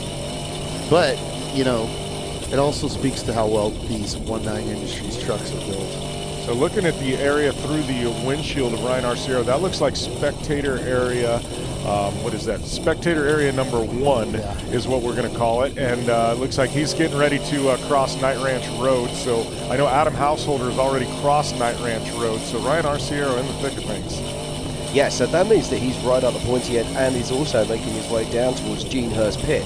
Now we should be able to see our race leader, who is Adam Householder. He should be coming into the pits very soon. We'll be able to get some confirmation with our timing loops and try and work out where things are going in this race. Yeah, Ryan's going to get through, after he leaves this area, he's going to get into what we call the proving grounds, which will take him into Gene Hurst pit. Proving grounds, Matt, I mean, you've been through there quite a bit.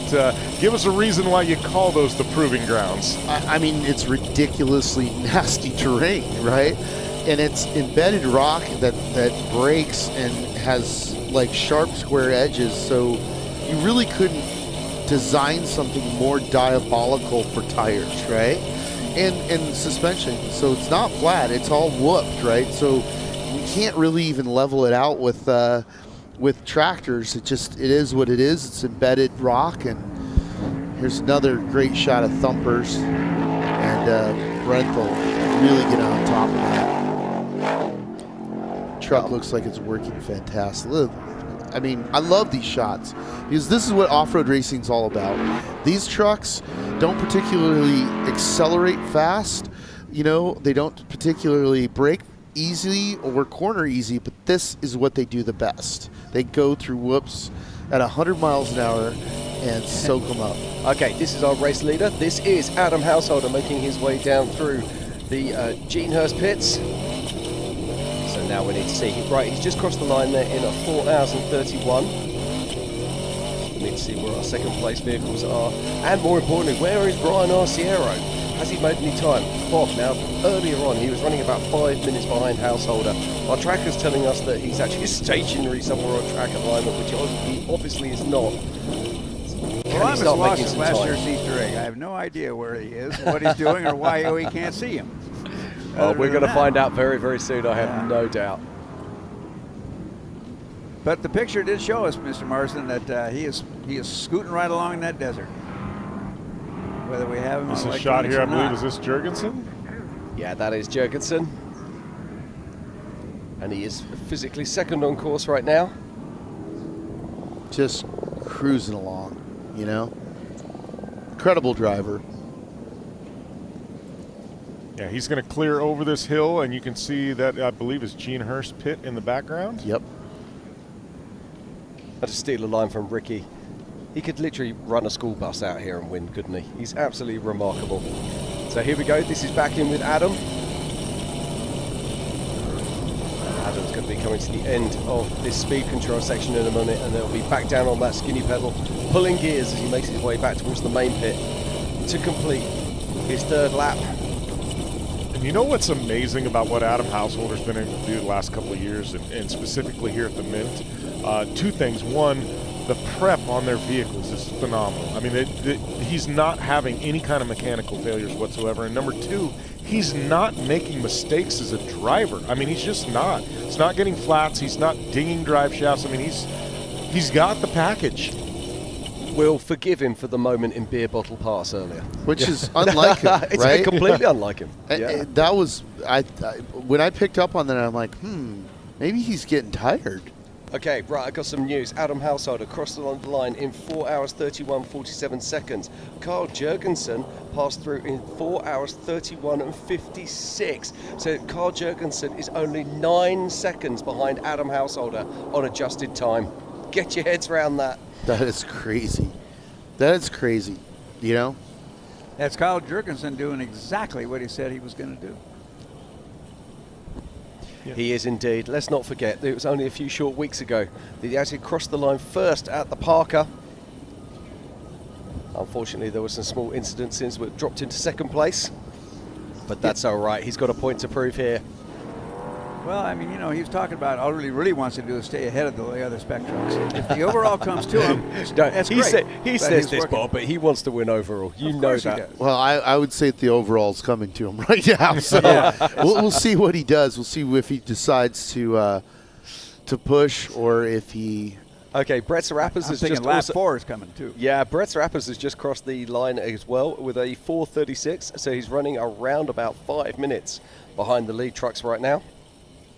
Lap 4 we should have a rate. I mean, should have a name. You know, it should be like, okay, now we're on lap 4. It's the demon lap or whatever, right? Even last night, you know, we stayed till about 10 o'clock until the finish line closed. And everybody that was coming across the line was just telling me that, like, by the time they got to that 4th lap, it was just awful. Beautiful shot.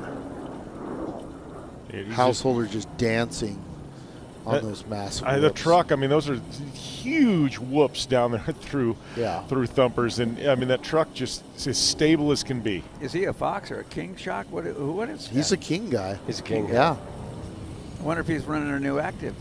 He's not. No, I had a talk with him, and it's a good topic of discussion of, integrating new technologies. You're damned if you do, you're damned if you don't. Sure. But as it's getting proven, do you try new stuff or you stick with the stuff that you're comfortable with?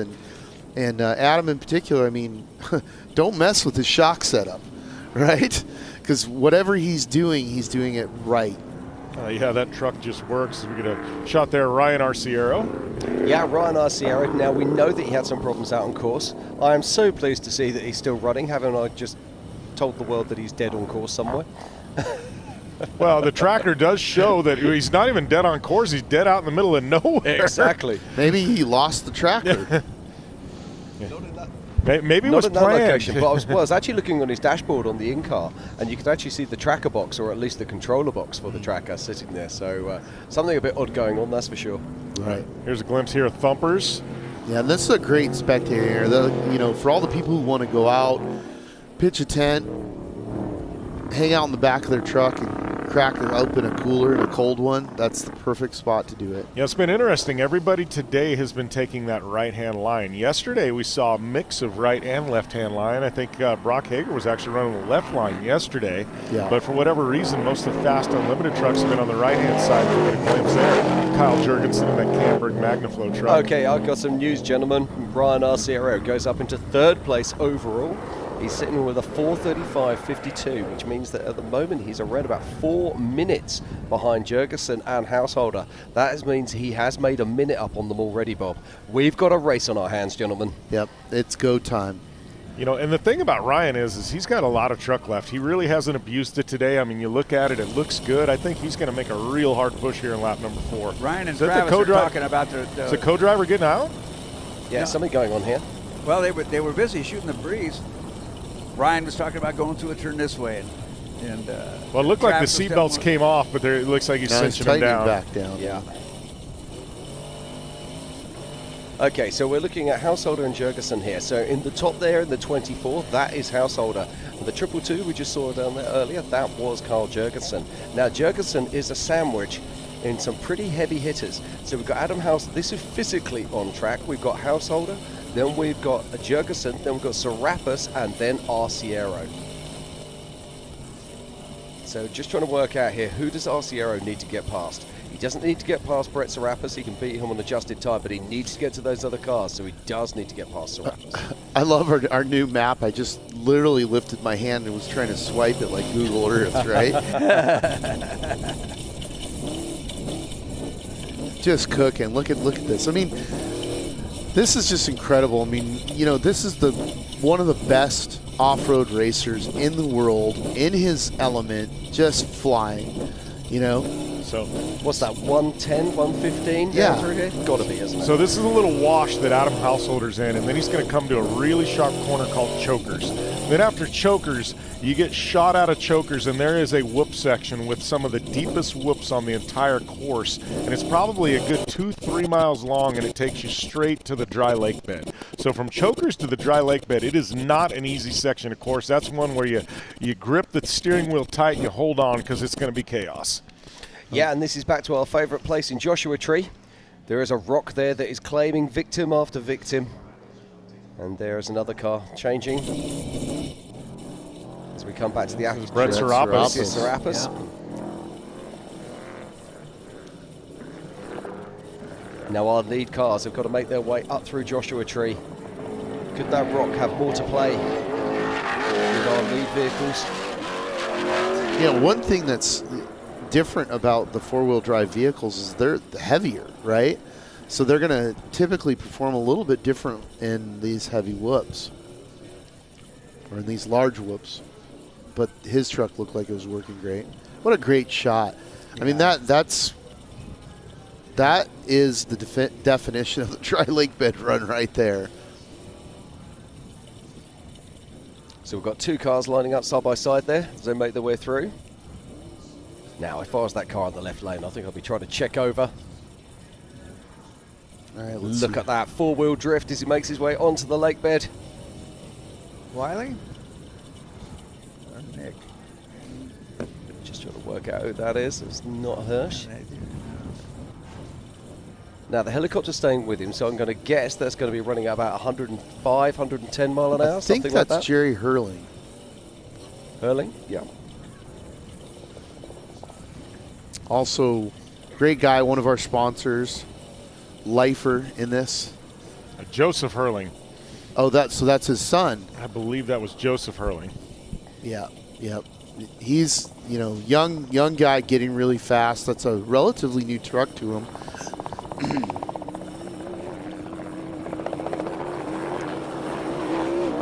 They are one of our sponsors with PSP Motorsports. Little tire change here. Yeah, looks like they might be having some issues. Anytime you got the driver and the co-driver out at the same time. Looks like he's having some problems with the lug nuts possibly. Do you know it's 260? 60 or 80. One of those. Yeah, it's 260. 60, yeah. The Demon guys.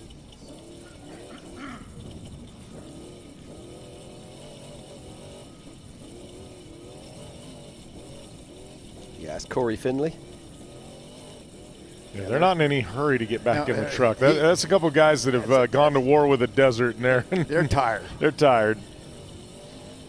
Okay. Arciero's not tired. Yeah, this is Ryan through Thumpers. His co-driver, Travis Moore, has been a buddy of his since they were kids. I want to give a shout-out to all the co-drivers, frankly, from Co-Drivers Unlimited, if nowhere else. And the right seat doesn't get enough credit for what they do at this race. So more power to you, co-drivers. Look at Arciero's truck working. I mean, they're dialed. That's a dialed truck right there with a confident driver.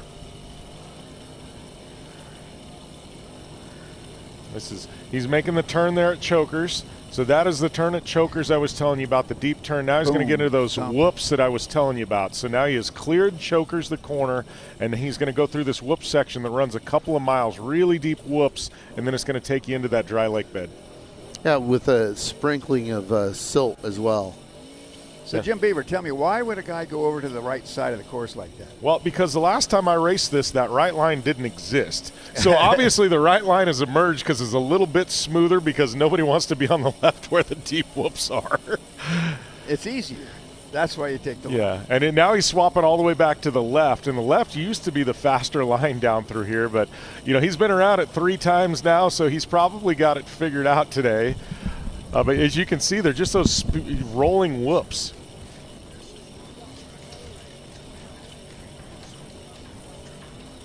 Yeah, as you see him, look at he's taking his hand off the wheel. He's grabbing another gear. Like I said, this is a rocket ship ride for a couple miles through some really deep whoops. Then you get a little bit of a breather when you hit that dry lake bed at the end of this. That's where you get a little time to exercise your hands, get the blood back in your knuckles. Yeah, take a deep breath because you're holding it all the way down here. It's like a runaway freight train through these whoops. You see him just bouncing through. But tell me, Jimmy, aren't you able to refresh yourself and feel a little better? You get on a dry lake like that, you give yourself 40, 50 seconds to relax. Yeah, you do. Your butt's not hurting quite as bad. Yeah. Looks like Jim Marsden's got something. Yeah, I have, but I've got my good friend Ricky Johnson who's going to be coming back into the booth at any moment now, and he's got some pretty big news. But there's all sorts of things going on out in that track right now, and we've just had a plethora of vehicles coming through onto our timing. I can tell you that Dustin Grabowski has gone up to 5th and 2nd in class. Nick Wetstone has gone across the line in 6th. Tracy Graph in 7th. We saw him stop a minute ago, changing a tyre, I expect. But right now it's still about our race leader, Adam Householder, who is charging hard in front. Ricky, welcome back to the booth. I am back. I've gotten some calls from people to talk to the man Robby Gordon, and he is saying that our timing, obviously there's a couple different, there's trackers, there's timers and stuff like that. He feels that on his time that he is 3rd on corrected, that he has made up a bunch of different times. So obviously the officials will be watching over that. Robby's done a great job in that Geyser double engine 4-wheel drive vehicle passing, loads of cars. Yeah, exactly. Now, don't forget that Robby started right the way down in 60th position today. Now, I'm currently showing Robby is sitting 9th overall and 3rd in the unlimited 4-wheel drive truck class. We'll see on the next timing loop. He hasn't cleared the next timing loop. We'll see where it readjusts to once he does. Well, you have to remember that he's actually running a loop behind our main drivers. So he's been lapped. No. He's not been lapped. We've got multiple timing loops out there. Okay. I thought he's running about approximately a third to even half a lap behind our lead drivers, but he's holding pace with them. There we go. Yeah, he started 60-something position, I think. Correct. I can tell you right now, Robby Gordon started in 68th position this morning. 68th position. Sorry, 67th position. So that's and for him to be running that pace through all the traffic that he's had to come through, I mean, that truck is on a mission today. Yeah, and it hasn't given up. You know what? And he had time to take a phone call. He did indeed. Well, actually, he took 2 phone calls. I talked to him twice, once on air and once off. So pretty amazing. Well, and Ricky, I don't want to put you on the spot because I don't know a lot about that truck. I know it's a different concept. He's back, running with RPM, and I mean, I love Clyde, I love Justin Matney, Rick Geiser, and the Geiser brothers involved. But that truck, it's twin engine, correct? It's a little bit different concept. Yeah, completely different concept. So when they first started that, it was 2 diesel engines, and Clyde Stacey said, "You know what? I'm going to do this. One in the front, one in the back." But since they went to the LS platform, so now that thing's pumping out over 1,200 horsepower. I'll probably going to need a call from Robby right now to clarify exactly what horsepower that thing runs at. But completely unreal how much power that thing goes. But in a lot of the cases, in the big bumps, that's a lot of weight, a lot of moving mass. So when you're going down to the Thumpers and stuff, it's probably not the best platform. But like in this kind of stuff, when we're watching Brett Serapis, that thing flies. It has so much drive. Even you're watching the trophy trucks, the unlimited 4-wheel drive, still wants to stay out of the ruts. So on certain things, like accelerating out of the corner, that dual engine really is fast. All right. So we're in with Robby right now. Looks like beer bottle pass, maybe? Yeah, I think this is just turning in. Yeah. So we actually. So I think this is Max now, correct? I don't know. I think this might be one of the McMullen trucks possibly. We've got the Max's Tire sponsorship. Yeah, I don't think this is Travis Williams. Yeah, it's orange. We got the color right, but jump to conclusions, Bauer. Don't do that. But it's still beer bottle pass. It is. Okay, I knew it would come. So I got from Robby, makes 1,100 horsepower to the tires. To the tires? To the tires. That's a lot. That's a lot of tires. Whoa! Did he go off course on beer bottle pass there? No, I think he did. Yeah, they're talking about it. Hey, should I be over there? Yeah, see, now he's going to connect back in. He dropped downhill. Yeah, he dropped downhill, and that was one of those where there's not any runoff. He's in the one spot with some runoff. Timing is everything. Max is in the truck now, by the way, but this is not, this is Travis Williams. Okay, I can tell you now that our lead car is going to be coming back in towards Prim any moment. We should be seeing Adam Householder making his way past these solar fields. And this will be his final pit stop if everything goes correct. Yeah, absolutely. If he takes a pit stop. Don't forget we saw him take fuel up at the Gonzo pit on the last lap. Ah, okay. So my guess is that he's actually going to blow through. The only thing I do say about that is I haven't seen him change tyres. That concerns me. Well, just got a text from Robby, lost a serpentine belt. So that is definitely going to put some time on the Gordon truck for Clyde Stacey and RPM Racing. They'll let us know when he gets running again, but you got to get out, make sure that other belt is clear. You got to pull the hood off. Should I ask him which motor the serpentine belt front or rear? But yeah, so serpentine belt, and they'll let us know when they're running again. That's got to be a complex fix. If when they do get it back on, it stays on. It came off for a reason. Or broke, or sometimes you lose oil pressure, or something happens to the steering. So how you know is with the serpentine belt you lose. Here we see, is that Brett? Yeah, that's Brett Serapis on the dry lake bed. Just beautiful. I love that four-wheel drift coming in there. Pretty much wide open on the front engine. So he lost the serpentine belt in the front engine. A lot of times you know that because you lose your power steering. And so then all of a sudden, I got to find out what's going on. Yeah, so we continue with the action here. Do not go anywhere. We're about to start the 4th lap of this race. Adam Householder is our current race leader. He is also our current and reigning champion. Can he three-peat? Do not go anywhere and join us back here for more action at the 2026 BFGoodrich Tires Mint 400.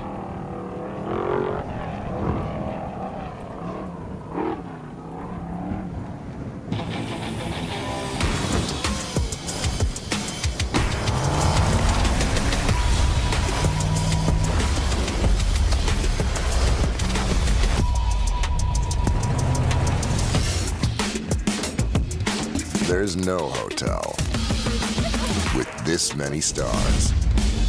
This is the BF Goodrich All-Terrain KO3. BF Goodrich, what are you building for?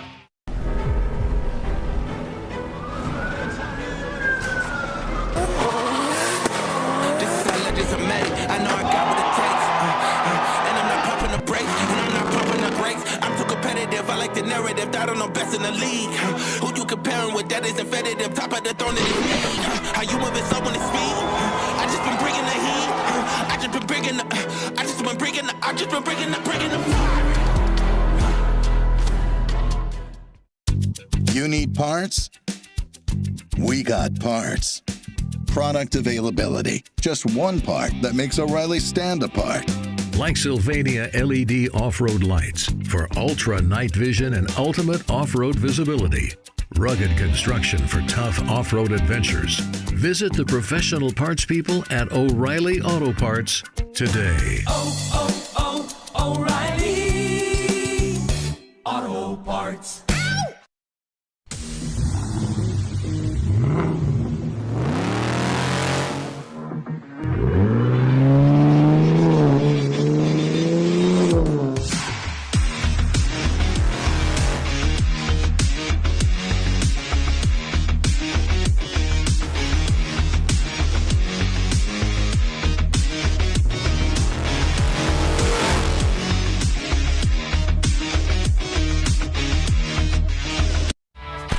On the radio? Yeah, I got you. Hey, Nick, can you hear me? Oh, yeah. I might have to pay the rear sprocket. Not a pretty sight. Where are you guys heading on this one? Oh, this is beautiful. It rides really good. I'll follow you. Cross the road now. Copy that. Everybody getting ready for more ride? We are.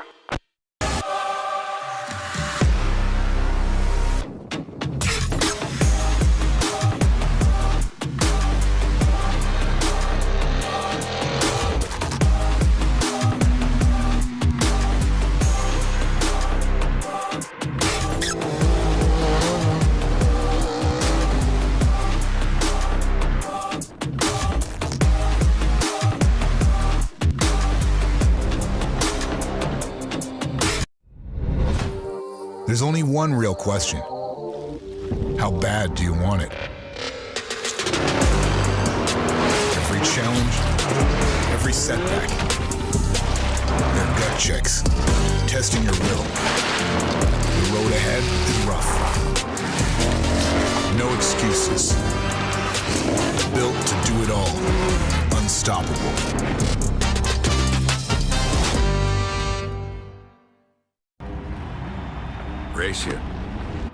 Race you on dirt, sand, snow.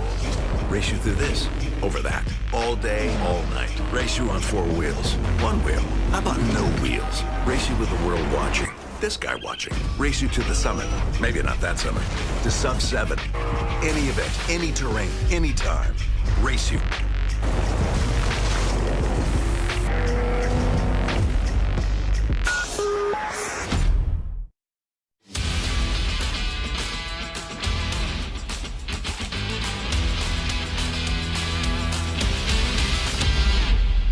We're out here in Las Vegas at the 10th annual Republic Services Mint 400 Desert Cleanup presented by Sylvania Off-Road. As you can see behind me, we're pulling tons of trash out of the desert with a group of over 500 off-road racing enthusiasts and volunteers, all doing this with their own vehicles, their own hands. It's really important for us as off-road enthusiasts and racers to show the whole world that we're responsible land users. Hi everyone, Lindsay here with Team Sylvania Off-Road.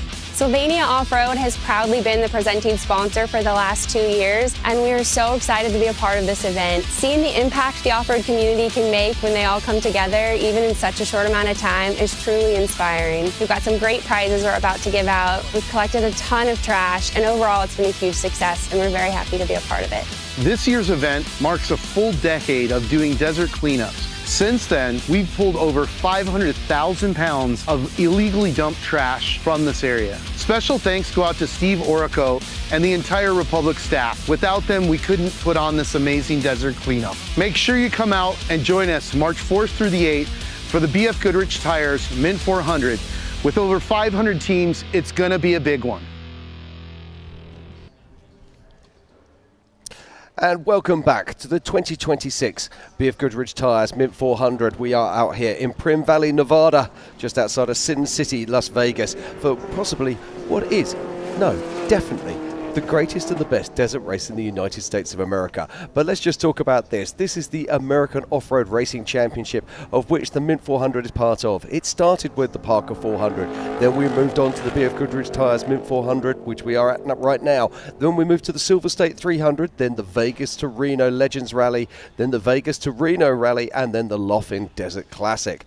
Now, Ricky, isn't it great to see these events unifying? Well, you know, I was talking couple years back to Brian Folks and also to Matt, and I think it's awesome because the events like the Mint, I'm just going to say two events, as here we're watching Ryan Arciero as he starts to just complete, I mean, he has to start making his move now. We're getting ready to start our fourth lap. He's got to start making his move if he wants to chase down Adam Householder. But back to finish my thought, I think it's awesome for them because you got two iconic events like Vegas to Reno, as well as the Mint 400, just to mention two of the new series together. And I think that is awesome because Best in the Desert has been known for their organization, for their safety. Here we see the RPM truck off to the side. Yes, that looks like Max Gordon. Now he had a, wait, that is not Rob.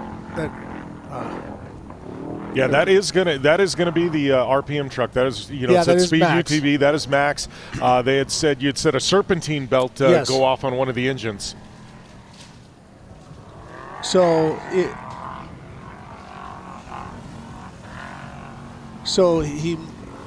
I was talking to Robby. He said he lost a serpentine belt. They were able to switch it in a minute and 30. It looks like they have another problem.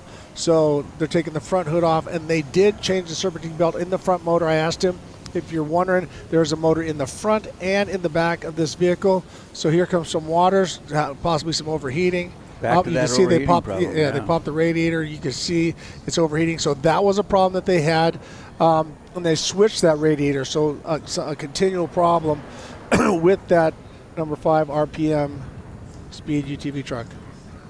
Well, you know, and the one thing you got to love about that truck is they're really trying to push the limits of technology, trying something out of the box. You know, we used to see it back in the day with Knife Frank, and sometimes you have some of the air ride stuff and these crazy redundant systems. And, you know, that's how the sport always moves ahead, is you got to be thinking outside of the box. You know, in a way, there's two different schools of thought there. There's the I call it the Cal Wells ways, which used to be, you know, very complex, all this extra stuff and things like that. And then there's the Bill Strop method, simple, straightforward, you know. And simple generally does pretty good in the desert. Well, but also what's unbelievable, you watch, and now we're seeing Max them get back in. So this might be from earlier, or they've just changed another serpentine belt up front. But we definitely saw it overheat and then put water in it. So we'll find out. I imagine I'm going to hear from Robby in just a little bit on what's going on there. But as you can see, Max Gordon and his co-rider were out of the truck, added water to the vehicle. Guess what? He's right back up to speed. Yeah, this man is a wheel man. Max Gordon, I think he's driven about everything that is out there to drive, and he drives all of them incredibly well. Yes, he does. Did he get training somewhere? How did that happen? I think it's just in his blood. He inherited it from his grandfather. Okay, I've got news, ladies and gentlemen. Here we go. Right, and we are just starting lap 4. And the man who is just about to start lap 4 is none other than our current race leader and our current champion. Look at this. This is Adam Householder. He's crossed the line in 5 hours and 48 seconds to start his 4th lap. Home stretch now. Can he keep it together for one more lap? 95 miles left to go for Adam Householder. You know, Matt was saying we need to name the last lap, give it a name. I tell you what, I'm coming up with a name right now. It's going to be Heartbreak. I was going to say the Heartbreaker. Yeah, we've seen that happen before to Arciero on multiple occasions. Rob McCachran, Luke McMullen, just to name a few, who've seen their race come to an end on this final lap. And sometimes so close to the finish line. Yeah, Rob McCachran literally lost a transmission just outside of the solar field. We saw Luke McMullen also having issues inside the short course when he contacted with his teammate Rob McCachran. Well, his problem was he got flipped by his teammate. I know. I was trying to play it down a little bit. Not me, because I had to talk with Rob that night on the phone. He was all upset. I'm like, would you be this upset if it were me? And he's like, no. I said, get over it. You didn't mean to flip him. It's all good. Gosh, Mr. Marston, you sure have some nice manners. Well, no. But the truth of the matter is that it was, and I don't mean to sound weird, but it was a beautiful win because the whole family had something to do with it. Amber was sending him photos. They had no radio contact. He was in there with his son, Caden. I mean, all of that, and then the drama at the end. I'm like, don't take away from this unbelievable win and what you did. Because remember the fog and the dust and everything was just, it was crazy. Okay, now, who's this in the pit? Is this Jurgensen? Now, this is, look at them frantically working here or something on the front of that vehicle. Has he made a contact? Has something happened? They might be also taking off the grill, and so they took the grill out and they wiped the lights off. So if he does need any kind of lights later on, notice that the grill is off and the lights are clean. So Kyle Jurgensen, the lights are clean. Yeah, see the two lights. There's a yellow and a clear. So if he does need some lights, what they do is for aerodynamics and a lot, they run a grill. And then you pull that off if there's a chance that you might need that a little later. You know, you just brought up aerodynamics. Aero, I think, is going to be the next step for these guys. They're going to go to work on aero, figure out how to make that thing softer, rounder, no edges, no flats. I disagree with you, Bob, because here's why. Okay. I want downforce. The biggest thing is wheel spin. We've been talking about how Unlimited Spec is almost as fast as a 1,000 horsepower truck because they're not spinning the wheels, because they're getting traction, because it's a more balanced package. Now, if I can create, which we see with Grabowski, another 100 pounds of force on that tire, what is that going to do for traction? Big booty Judy, the tire's way off the back, leverage, getting more traction. So if we can create more downforce on this truck, we don't need to worry about being slick. We need to get it forced into the ground. Oh, look at that huge jump there from Kyle Jurgensen. Now, check this out. Adam Household across the line with a 5 hours and 48 seconds. Kyle Jurgensen crosses the line with a 5 hours and 2 minutes. So he's just running at the moment, just over a minute and 20 seconds behind. Well, I'll tell you, the one guy that hasn't had a problem getting that truck rotated in that infield turn was Kyle Jurgensen. Just tossing it around pretty easy. Little Scandinavian flick there, got the thing rotated. Yeah, but I've just got to call this as well. So we saw Kyle Jurgensen coming out the pits, but he crossed the line. He's still only just over a minute behind Adam Householder, including his pit stop. That means that he actually made time on Adam Householder on that last section of the last lap. Well, and we talked about how hard this place is on rear gears, and a lot of them have gone to the Mason 10.5-inch gear. You know, they're doing everything they can. They do use the underdrive. Here we see Brett Serapis, which is awesome. This young man hasn't been in the seat for a long time. It's great to see the Serapis family back out there. So he is ready. He is on his third lap, and still the race is not over. The race far from it. It is definitely far from it. So we got a lot of racing to go as we're watching Kyle Jurgensen as he rotates around. But once again, he doesn't have that big Grabowski wing. So also, when you do have a fresh load of fuel, if you do that Scandinavian flick that you were saying, Jim Beavers, so explain to everybody what you're talking about. So with a Scandinavian flick, I know what it is, but I want you to explain it. It's kind of like a pendulum turn, but it's all about weight transfer. So what you do is you kind of go the opposite way you would do if you're going to make a left-hand turn. You kind of go right, and then you flip it back left, and it gets that weight transfer, and it rotates the entire truck around. Yep. You know, and I think, you know, at least with my old Unlimited truck, when I had a turning brake, and I kind of had to do that to really get the turning brake to pull and rip it around because I locked up both the rear tires. Yep. So it's all about weight transfer with a lot of these two-wheel drive trucks. You need to get that thing rotated in a hurry. You got to use the weight because you're slinging around 4,000 or 5,000 pounds of truck. Well, that's the way Robbie would do. If we were going to go into a left turn, first thing he does is present the right door. Yep. Left door, excuse me. Oh, fantastic image there as we see the entire of the infield. I love seeing this so much. Right, so Brett Serapis, he crossed the line with a 5:05.54. So he's running around about 5 minutes behind our current race leader, Adam Householder. Now there is Ryan Arciero, and I can tell you that his tracker is now back up and working properly as well. So what's going to happen here? It looks like he's having a pair of rear tyres put on, taking some water. So Ryan is not halfway to Searchlight now. No, thank God. Now this is the thing that always makes me laugh. $1 million worth of truck, $3 worth of drinks bowl. Yeah. Well, my buddy's got a system called Fluid Logic where you get a little blue light on the steering wheel. You hit that, you open your mouth, it keeps you hydrated all day long. So, see, I struggle with that. I still like the water dump. I have thermos flasks behind my seats. Yeah, very fast pit. Yeah. No. They have tubes off them and everything, but we actually put ice in them as well, so they stay cool. But back to the 19 Industries, very quick pit stop for Ryan Arciero. Tires, fuel, drink of water, down the road. Yeah, it's time to go to work. So what do you guys think? I mean, what's it going to take this last lap? Ryan Arciero, we're going to get a timing loop here in just a second to see exactly where he stacks up. Well, I can tell you that Ryan Arciero has just crossed the loop right now in a 5:05.34. So he's right at this moment in time. He's running just under 5 minutes behind Adam Householder. And on top of that, he has other trucks between him and Adam Householder. So, but the other good news is those are two fast trucks and there's a big gap. So right now, you don't want to think it, but you're kind of going, man, I hope they have a problem. I hope they have a flat. I hope they have something go wrong. Let's just talk about this because they're just about to make their way up the wash going out towards Joshua Tree Highway. We have seen multiple cars with flat tires as they get to that transition point where they're turning into Joshua Tree. Is it going to bite any of our lead cars? I really hope it doesn't, but you got to talk about it, and we've got to realise that it could be a problem.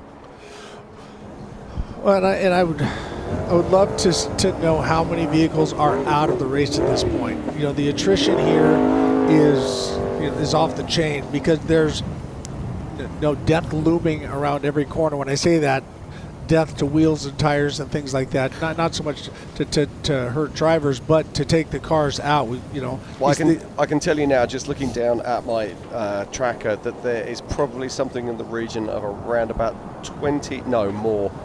I'd say there's probably 30 cars that are probably not capable of finishing right now, that haven't even completed 2 laps. Now, is this where you think Ryan Arciero just absolutely goes for broke? He's got to. He's either got to play for position or he's got to play for the win. Ryan is here to win this thing. He is not here to podium. No. Well, and that's the thing is we don't know everything that's happened. I mean, you know, when you have this kind of race, you look back and we talk about Ricky Brabeck losing the Dakar Rally by 2 seconds, and you think about how many times could I have left it on for, Well, we saw it yesterday with Aikens and Elliott Watson. Yes. 2 seconds separating the Class 10 winner in second place. Yes. Here's Thor, I guess. Oh, here we go. Is this Pierce Herbst? Pierce or Thor? Which one? It's the 2 something, so it's got to be Pierce. Yeah. Pierce. So this is EJ. Sorry. Take your pick, 1 of 4. Yeah, really. Exactly. So does that mean you only get it half wrong when you get it wrong? The safe play is to just say Herbst. Yeah. I get ran right on that. Yeah. Ooh, Ryan, don't do that. So now notice the shadows. So the shadows are starting to come up, and that's going to be difficult. So you can't see how deep some of the ruts are, and that can screw the drivers up. And also, you can't see some of the rocks in the bottom. So the drivers have to be very cautious. I don't know about you, Jim Beavers, but the worst time for me to drive is just as the sun has gone down, the sky is bright, and the ground is dark.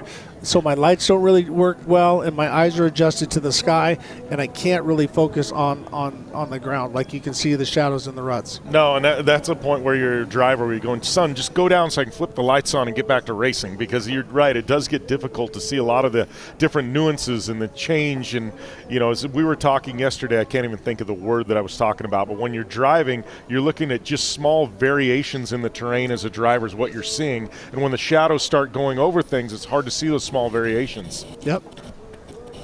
Plus, we have the other period of day, which is going to be sunset, where the sun's just about 4 inches off the horizon. Yeah, right into your eyes.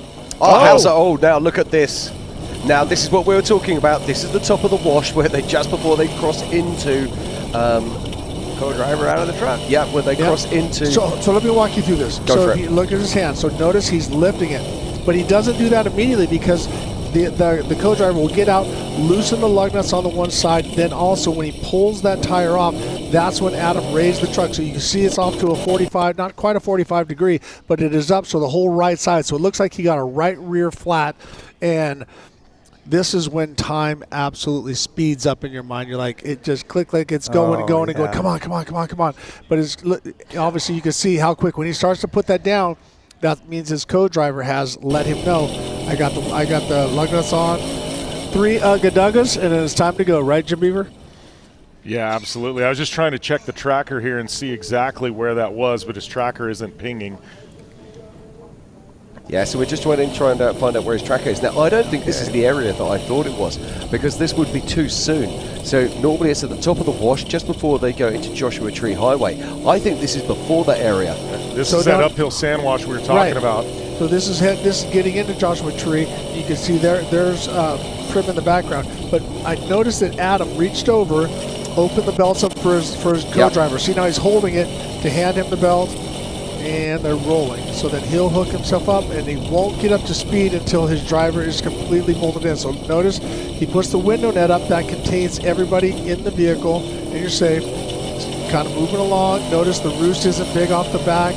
You wait for your co-driver to get buckled in, get your radio on, but you want to maintain that distance, because if one of his competitors is behind him now, see, he can't see. So even though he's not at full speed, he's creating enough dust, and so that it gets kind of sketchy sometimes. You got to make sure that you don't just pull out in front of another driver. I will say with the Camlock harnesses now, it's made it infinitely easier because you can do the lap belts. Yes. Then you can, it's not as hard as it used to be. When you used to get 5 harnesses all at once and pin down, it was really tough as you're moving along. Well, and then for a while there, but they outlawed it, is guys would weld their belts together. So they'd hook everything together, click it, and then stuff their arms underneath. But if there's a problem and you have to get out in a fire situation, it's a really, really tough scenario. That may have been just enough downtime to make this interesting. It's not exactly boring so far. He's trying to get the impact gun back in the holster. So Adam was going that fast one-handed holding the impact gun. Great job. Doesn't have his bumper plugged in either, so you know it's hot in that helmet. Okay, so this is the chase right now. This looks like that is Household in the front, and I'm guessing that would be Jurgensen behind. Or possibly, or is that Brett Serapis? That's Brett Serapis. I mean, it looks like a red and white truck. Yeah, that is Serapis. So he's going to be looking at now. There's nothing that drives you on faster than seeing dust. Well, in this area here, this uphill sand wash, this is where that all-wheel drive, that four-wheel drive truck really is. The corner-to-corner speed is pretty unreal. Now, Adam's got to be careful here. He doesn't want to overdrive this car at this moment. He's put together a fantastic race already, but little moments in time happen like this. Your head goes away and you do something dumb. Don't do something dumb right now, Adam. God, that's my life motto. When I get up every morning, I have a giant sign on my mirror. Don't do anything dumb today, Rick. How's that working out? But dumb stuff is so much fun. You see that flat tire bouncing around in the back there of Adam's truck. And you can see the little rocks coming off the back of the car as well. Now he's lost that fender. So you're going to probably add another 20 seconds for him to stop and re-rack an extra tire. And so it's going to be interesting when he gets to Gonzo if he stops and takes on a tire, or does he have the confidence to keep rolling? I think he's got to take a tire. All right, Bob, taking a tire, keep going. Take the tire. Jim? I'm not taking a tire. He's still got a spare.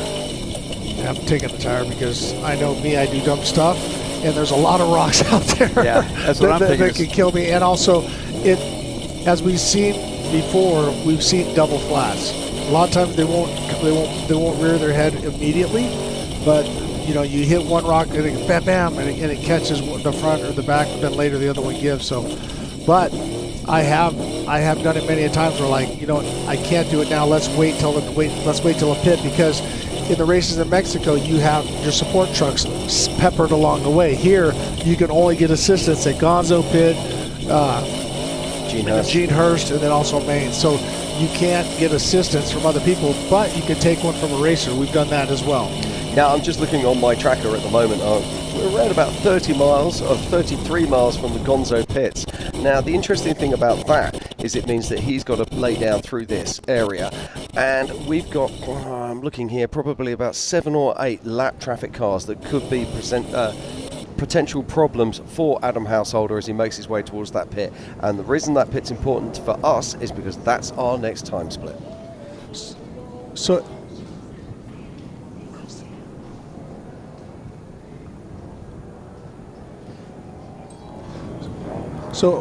let's clarify with me, Jimmy. We're talking off scene. We should share this.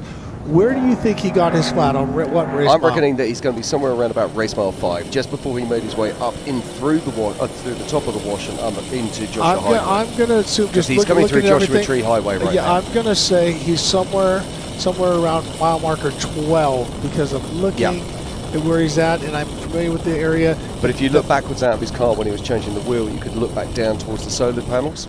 Yep. Yeah, this is So this is going to be up and around that race mile 10 kind of area, out the back here where we're just coming to see You're that. from Britain. You're That going to looks say like it's like, Brett Serapis that's there. That's 16 Brett kilometers. Serapis there. Well, we got 2 trucks right. Oh,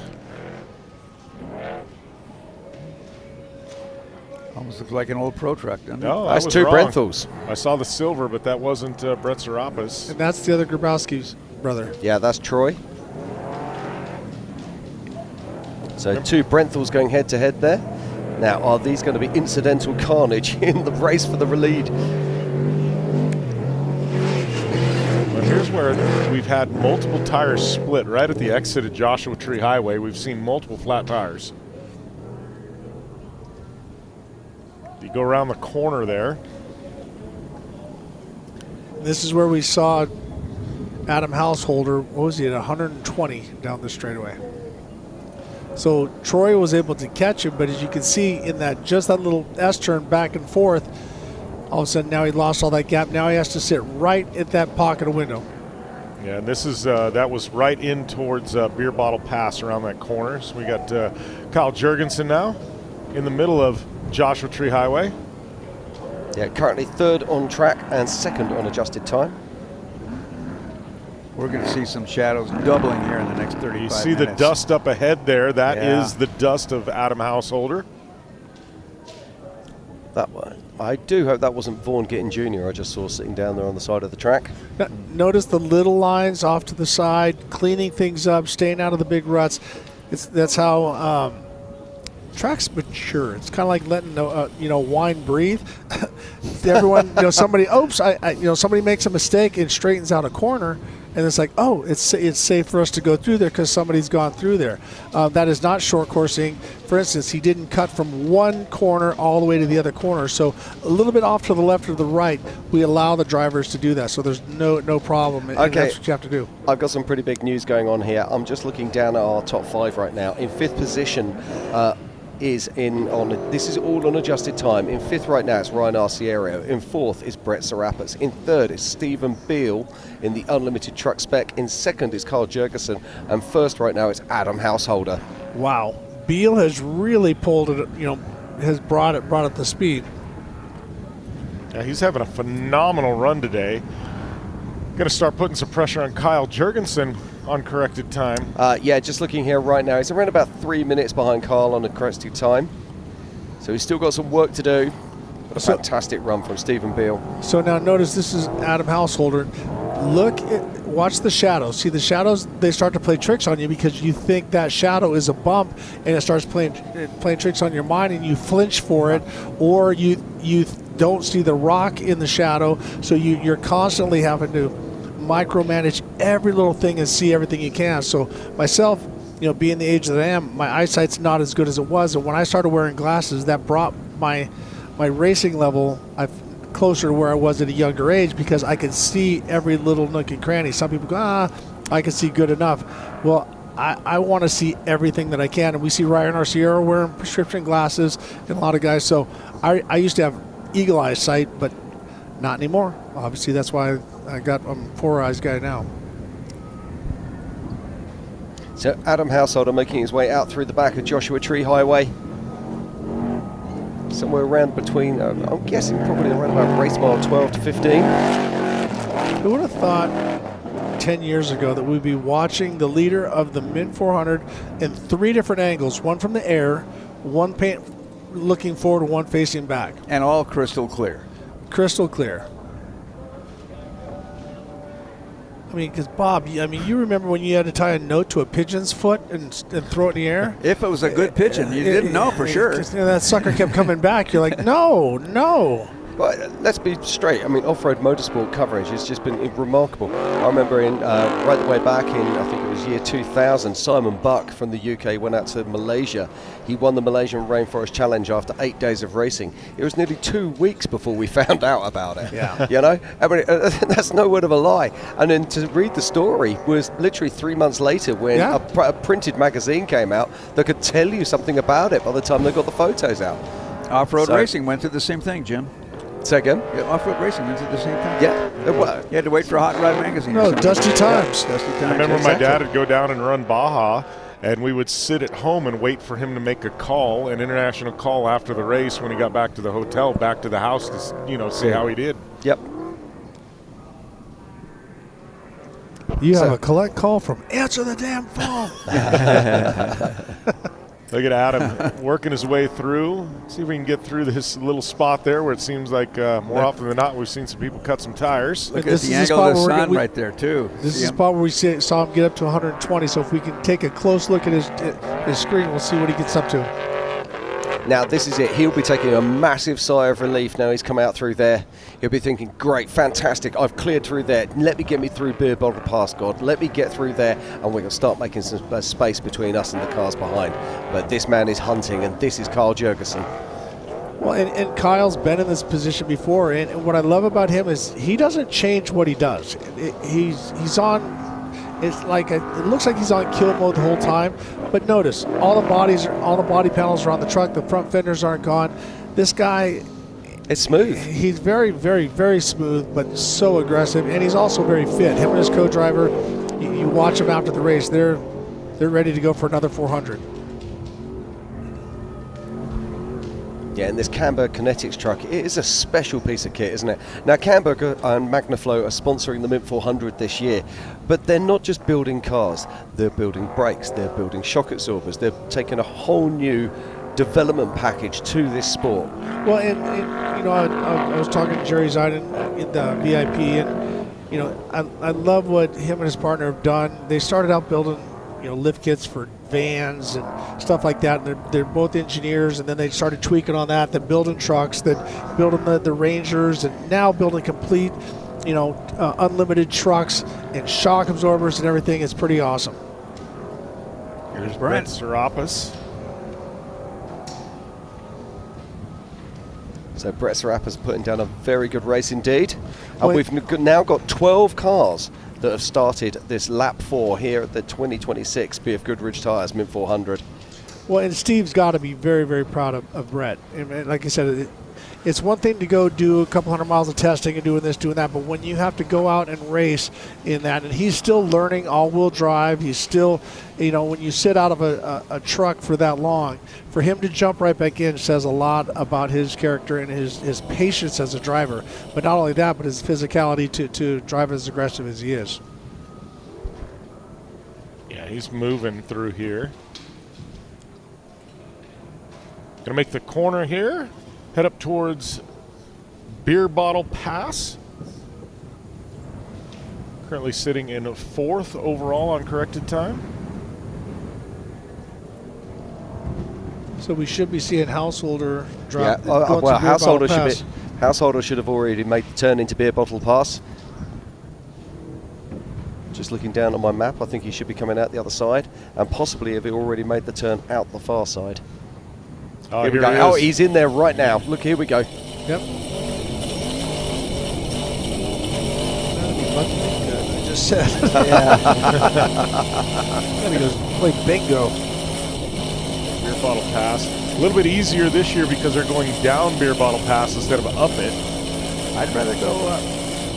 That down, going down on the brakes and you're skidding and sliding and going like that to the edge. I'm a wussy guy. I don't like that. I'm with Jim Beavers on this. Is that if you brake, you can kind of coast down the hill. You can get out of the way. That's but true. When you're broke, I don't want to back down. Just look at the way the sun is shining off the top of the dashboard on the hood there. All these little things come to play. And you see these got a sun visor down. Yep. These are sprung-loaded visors with multiple different positions. You know, you make the right out of beer bottle pass and go around the edge of that mountain. It gets really rocky there for a section. Run right along the power line, and it's pretty nasty.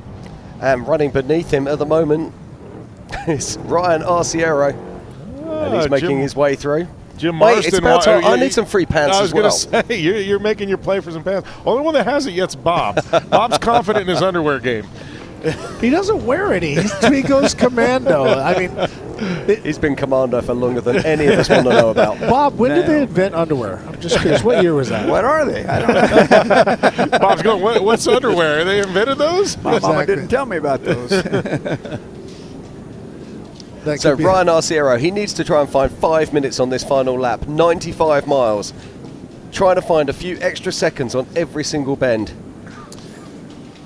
You know, the funny thing is you look and we've got unlimited two-wheel drive, 2 specs, a 4-wheel drive, a 2-wheel drive, all in the top 5. Technically, there's 3 race winners that are going to emerge out of this top 5, but these guys don't want a race win. They want the overall event They want win. the big trophy. Now, what happened to Tracy Graph? Where is he out of this? Tracy Graph, he actually had problems on the last lap. He's fallen back a little way. He's round about in 13th at the moment, but still second in class. Well, because I got some notes from Cameron Steele about that, is that Justin B. Smith, who is a local boy, he's up here in Vegas, he completely refabricated that whole front of that truck, turning it from 2-wheel to 4-wheel drive in the Las Vegas shop. So, you know, Justin B. Smith knows his way around this desert. He was originally a Southern California guy, did some freestyle moto, but now he's a desert racer. And as we watch Ryan Arciero start grabbing gears as he heads towards the beer bottle pass. Yeah, Dane Miller is also still on a charge. He's moved up to 3rd position in class and 6th overall. But the big stories right now for me is Carl Jurgensen sitting in 2nd place in the Unlimited Truck Spec, and in 3rd place overall and 2nd in class is Stephen Beal in the Unlimited Truck Spec. Incredible driving from these guys. Put that in some kind of perspective, they are actually ahead right now of Brett Serapis in a 4-wheel drive Mason and Ryan Arciero in a 1.9 Industries. Well, that goes back to Tiffany's question. Why are we seeing that? And we see it down in Mexico too, because they drive harder. Because if you try to drive hard with 1,000 horsepower, you're breaking the tires loose, you're sliding all the time. Where those guys are getting the wheels connected to the ground, and it doesn't feel fast, but they're moving fast. You can use all of the horsepower all of the time. Exactly. So you're running 70 to 100% on the throttle, not 30 to 40. Yeah. Back in 2016, I had a new car. It was over 200 horsepower more than my previous car. I literally bounced off absolutely everything and posted a time that was 10 seconds slower than my previous qualifying time the year before in my old car. You felt really fast, though, didn't you? It was like, yeah, it was like, so this is a true rubbish. story. Here's Troy Herbst. So they took the hood off. When we saw them take the door in the bed side off, but they took the hood off because there was something a little loose and flopping. They didn't want that going into Troy's face. Now, it's been a long time since Troy's been out here. This is awesome for me because he's put his focus obviously on the business, but his son that's racing in NASCAR. So it's great to see him step aside, but also great to see him step back in. I love to see these ladies dancing naked. Now, the reason I say that is because Wait a nobody minute. gets We are in Vegas, Jim. Be careful what you say. No, true. True story here, because so many people don't realize what goes on underneath these trucks, so they don't get a chance to see them with their skirts off. So when you see them with the bodywork removed, they are absolute weapons. I just think Troy's more comfortable in a truggy, and he said, give me a truggy. Exactly. Exactly. Get me back. Good point, Jim. How many times did he win that Class 1 championship? Okay, right now, I'm just looking down, see what we've got. I think our race leaders are probably something around about 10 minutes maybe just a little, yeah, around about 10 minutes away from the Gonzo pits, which will be our next timing split. We'll be able to find out what's going on. Alrighty, we got Michael Scafuto. He had a real strong first lap or two, and he kind of fell off the pace there. I don't know what happened, but, you know, there for the first lap or two, he was putting in some solid work. Well, there is some reports of some smoke, but we're just seeing a lot of dust at this point. Yeah, it's hard to tell. I think there's just dust coming off the back of that car. No, but great. Or is it? No, there's a grey hue to it, isn't there? There's some speculation, but he's still running it pretty hard. I mean, I'm going to say he's in the in the area of about 80 to 90 miles an hour at that point. Well, he's got needles and things 100. telling him how hot or cold he is, how much pressure he's got, so he's got his leg in it. It must be okay from his point of view. That's right. Or do you just sit there and go, do you know what? It says red. Keep going. Yeah, nothing to lose. There's a funny story. I did that at Vegas Arena one year. I had my co-driver in there, and we were running somebody's stock full, and he goes, Jim, we got to pull over. And he goes, the engine, it says it's 285 degrees. I look at him, I go, the gauge has got to be broke because we already would have blown the engine. He goes, yeah, you're probably right. We get into the next pit. They go, hey, you guys pitched a belt. Is it running hot? And I go, no, not at all. They put a belt on, and immediately it drops back to 195 degrees. And we go, and I go, oops, well. Did you tell the motor guy afterward? I kept that to myself for about 5 years. Good job. I was going to say, you're about to get a phone call. Yeah, statute of limitations was up when I let that one go. You've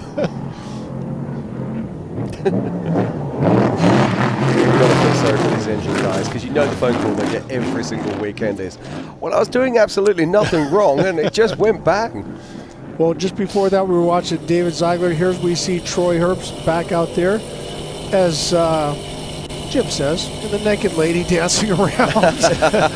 But we were watching David Ziegler as he's in the legend class, as he's running very, very strongly. But once again, great to see, in my mind, is a legend in Troy Herbst back out there. Jimmie Johnson did a great job getting that vehicle, finishing those 2 laps. It's going to be interesting to hear his takeaways on what he did, because no matter, I mean, as I said, he's been in Le Mans where you have rain and dark and different cars and stuff. Householder off to the side again. No. Belts off. No. We got gloves off. Adam getting out. That is not good. That's going to cost us 6 minutes he needs. No. This is a very negative look. This is like race over look. He's got it in neutral, 0 miles an hour. I'm just trying to look at He's putting the rattle gun away. He's already got his gloves off. Now, No. Bob, you called this. Heartbreak lap. Oh. This is not good. When helmets are coming off, and there goes the pass. The movements are really slow, and right there. Yeah, you see the emotion. It is not going to be a three-peat for Adam Householder. Man, my heart's broken for you, buddy. You guys did everything right all day long. But as we said, things happen. Yeah, he's flipping switches off. Yeah, and trackers off. Like the emotion. We do have a replay here of whatever it was. So I can't see the alarm. So they're going. Oh, he knows he's wrong right there. Something broke. No, but look at the smoke coming through the motor. Yeah. That's not dust. So that's what right now what they're thinking is potentially we're on fire. So I think they might have lost a serpentine belt or just blew a motor. And what it does is when you go to shut it down, it burps and sends the oil.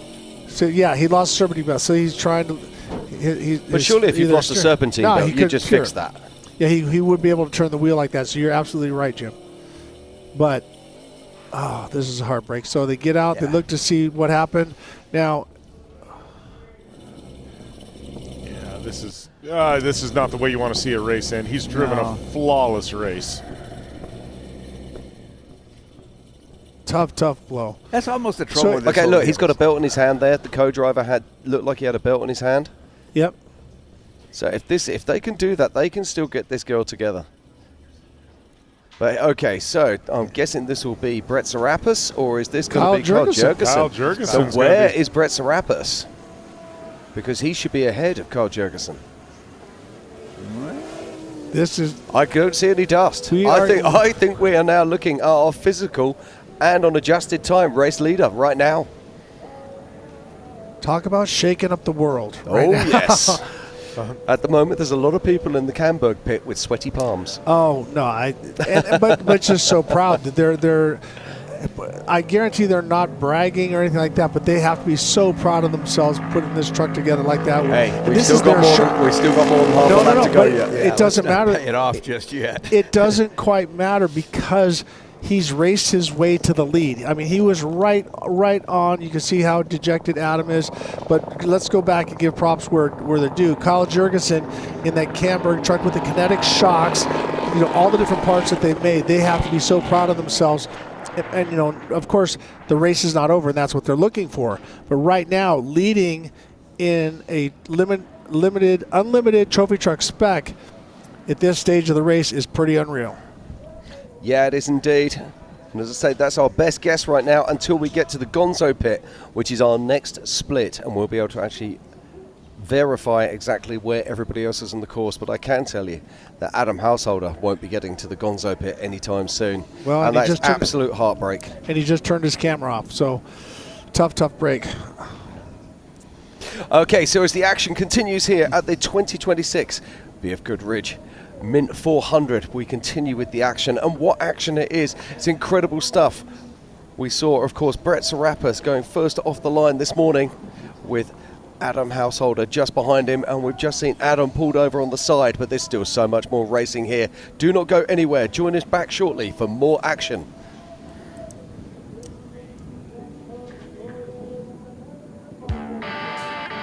The 2026 BFGoodrich Tires Mint 400 is brought to you by Bet Online. Get in the action with Bet Online. IBAC, springs, shocks and performance suspension, made in the USA and engineered to win. By VP Racing, the brand you can trust for performance race fuels, lubricants, coolants, additives and so much more.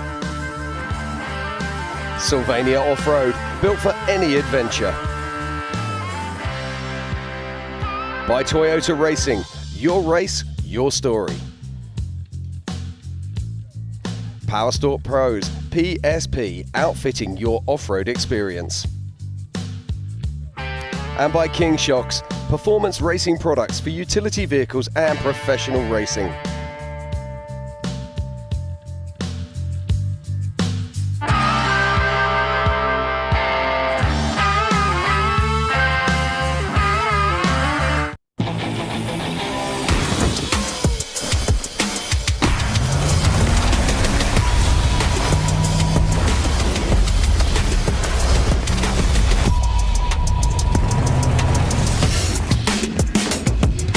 There's no hotel with this many stars. This is the BFGoodrich All-Terrain KO3.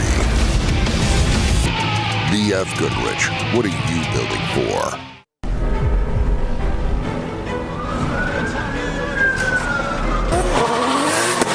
This is how legends are made. I know I got what it takes. And I'm not pumping the brakes, and I'm not pumping the brakes. I'm too competitive, I like the narrative, that I'm the best in the league. Who you comparing with, that is infinitive, top of the throne in his league. How you moving so on the speed? I just been bringing the heat. I just been bringing the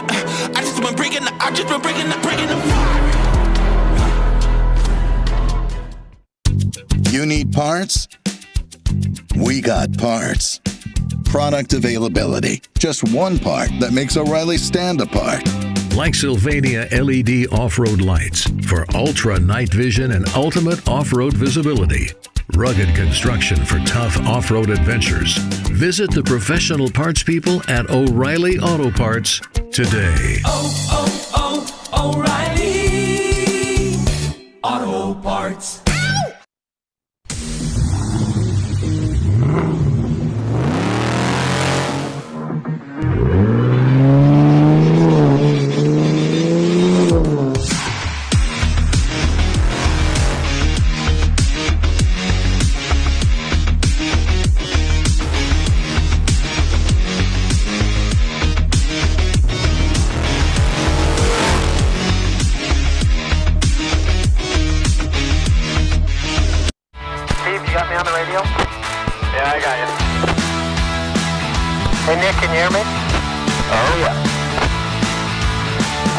Taser, we have Sprocket. Not a pretty sight. Where are you guys heading on this one? Oh, this is beautiful. It rides really good. They'll follow you. Crossing the road now. Copy that. Everybody getting ready for more ride? We are.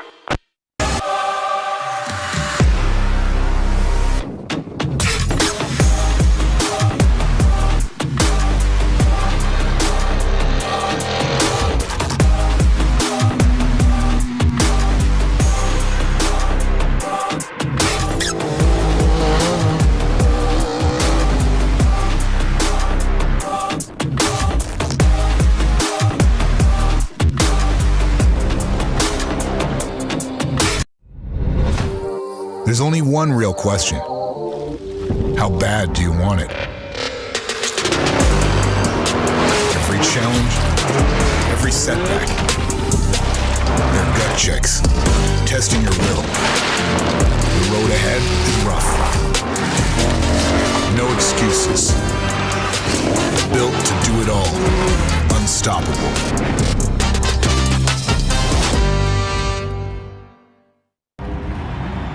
Race you.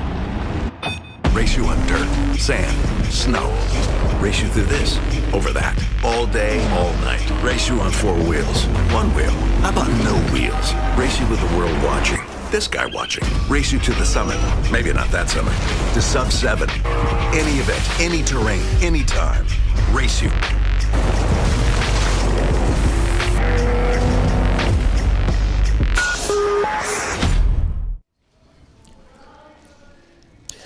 Okay, and welcome back to the 2026 BFGoodrich Tires Mint 400, and it's drama all over this lap 4. Bob Bauer called it earlier. This is the heartbreak lap. We're watching right now. This is Adam Householder. Adam Householder took over the lead earlier on. When you're driving, you're looking at just day. small variations in the terrain as a driver is what you're seeing, and when the shadows start going over things, it's hard to see those small variations. Yep. Boring so far. And we would sit at home and wait.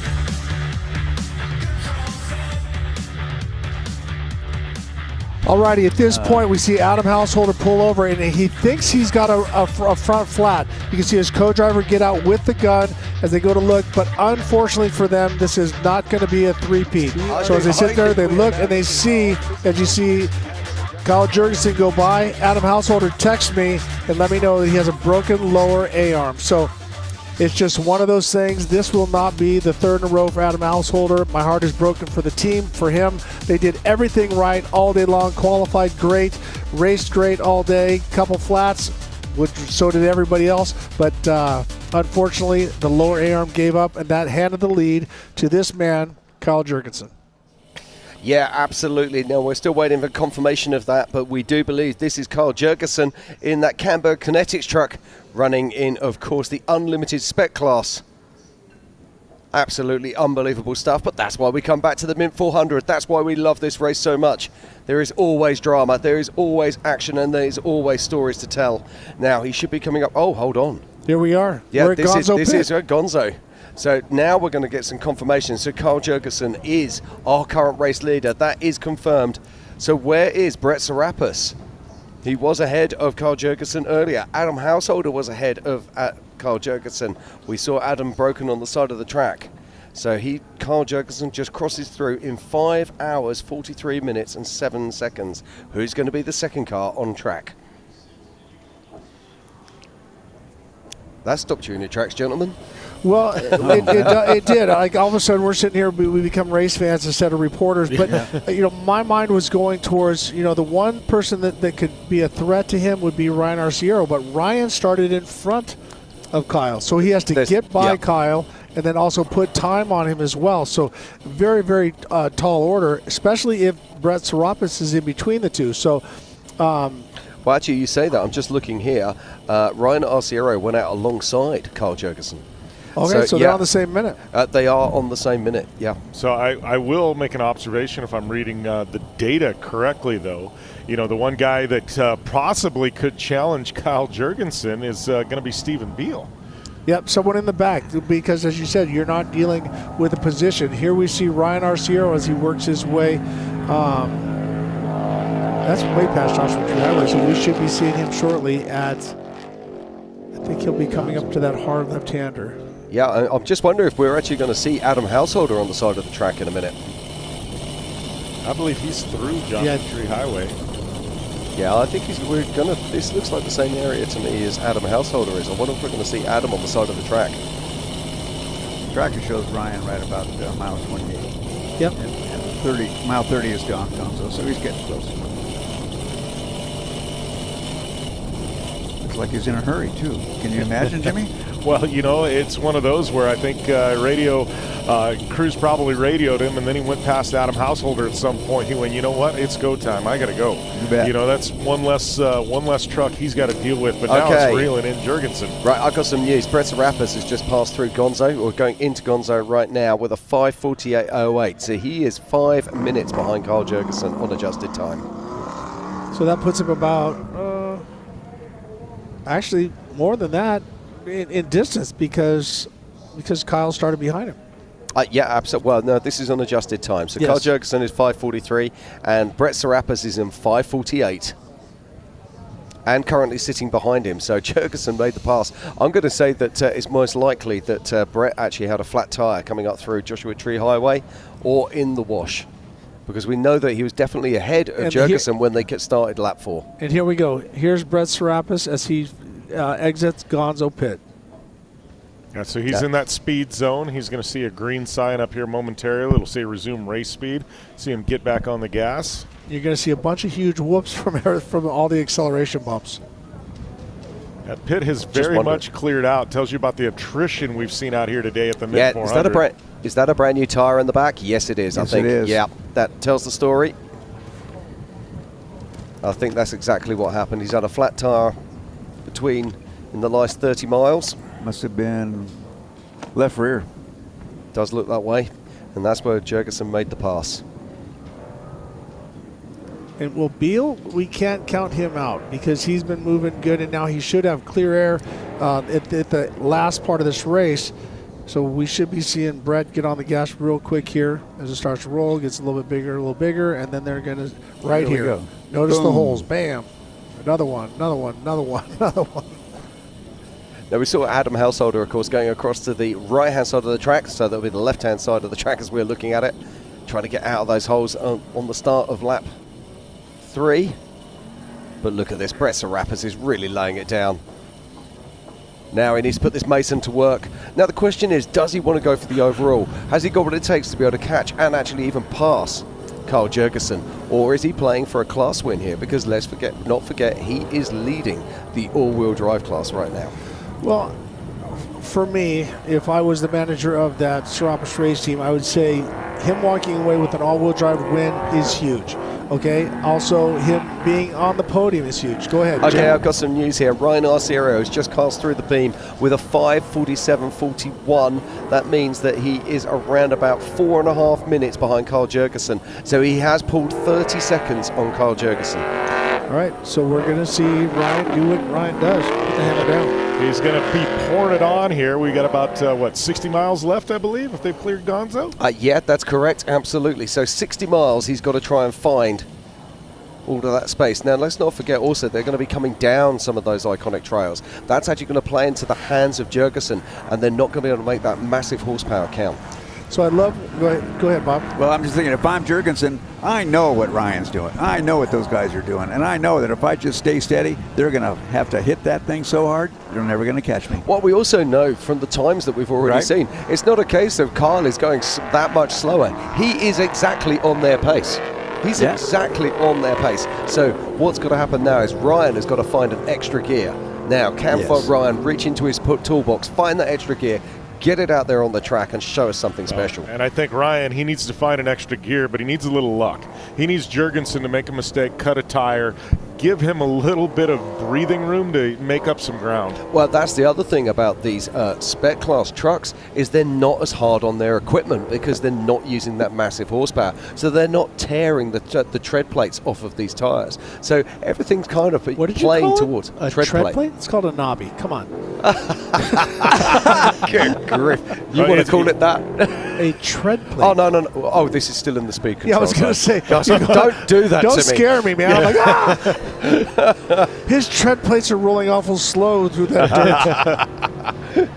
That's what you call them. Tread plate. The knobs. The front of the face of the tire is the tread plate. Yeah. And it's a tire with a Y, Rick. You get it right. That's right. Absolutely. Don't forget that, ever. You got to like the way Ryan took off leaving the pit there. He stayed far right when everybody else stayed in the grooves, just to pick up another couple of tenths. But look how much quicker he was out of the hole than even Brett Serapis. Yes. I mean, he was gone. I mean, it's that truck's still working really well. Well, and he was searching for lines. You know what amazes me about the technology in these trucks is 20 years ago, come lap 4 of the Mint, your shocks were gone. These things weren't fun to race.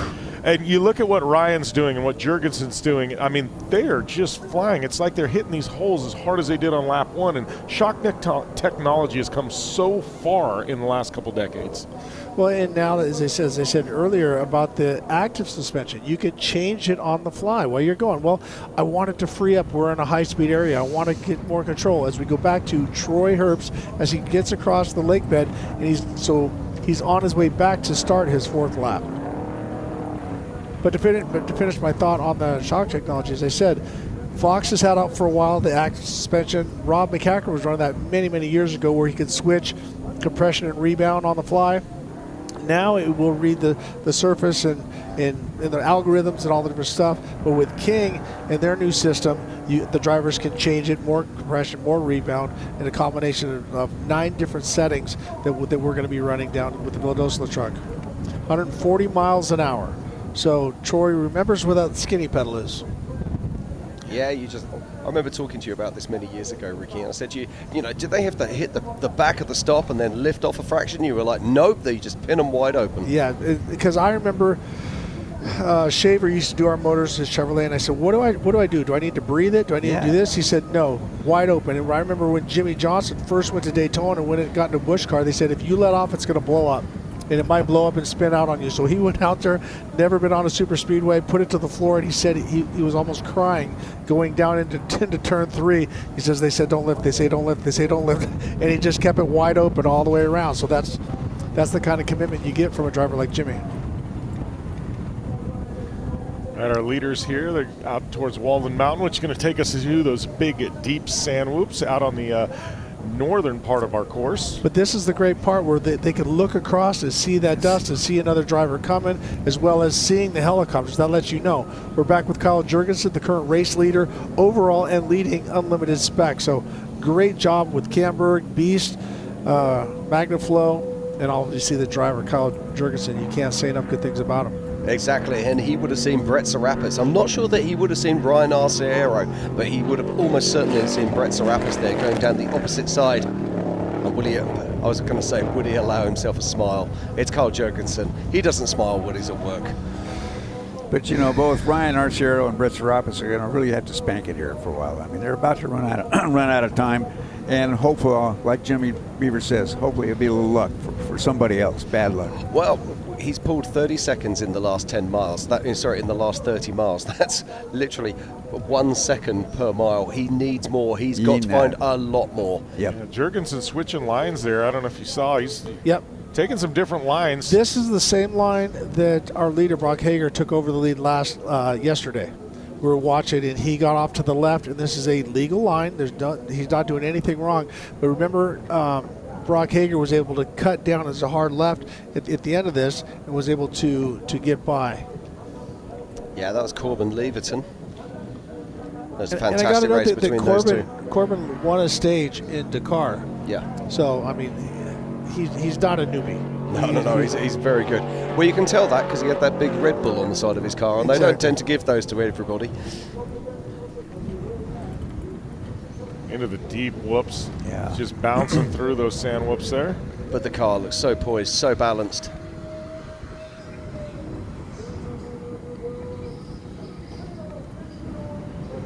somewhere behind him is Brett Serapis and a hard-charging Ryan Arciero. The tension's getting to me. I'm getting nervous.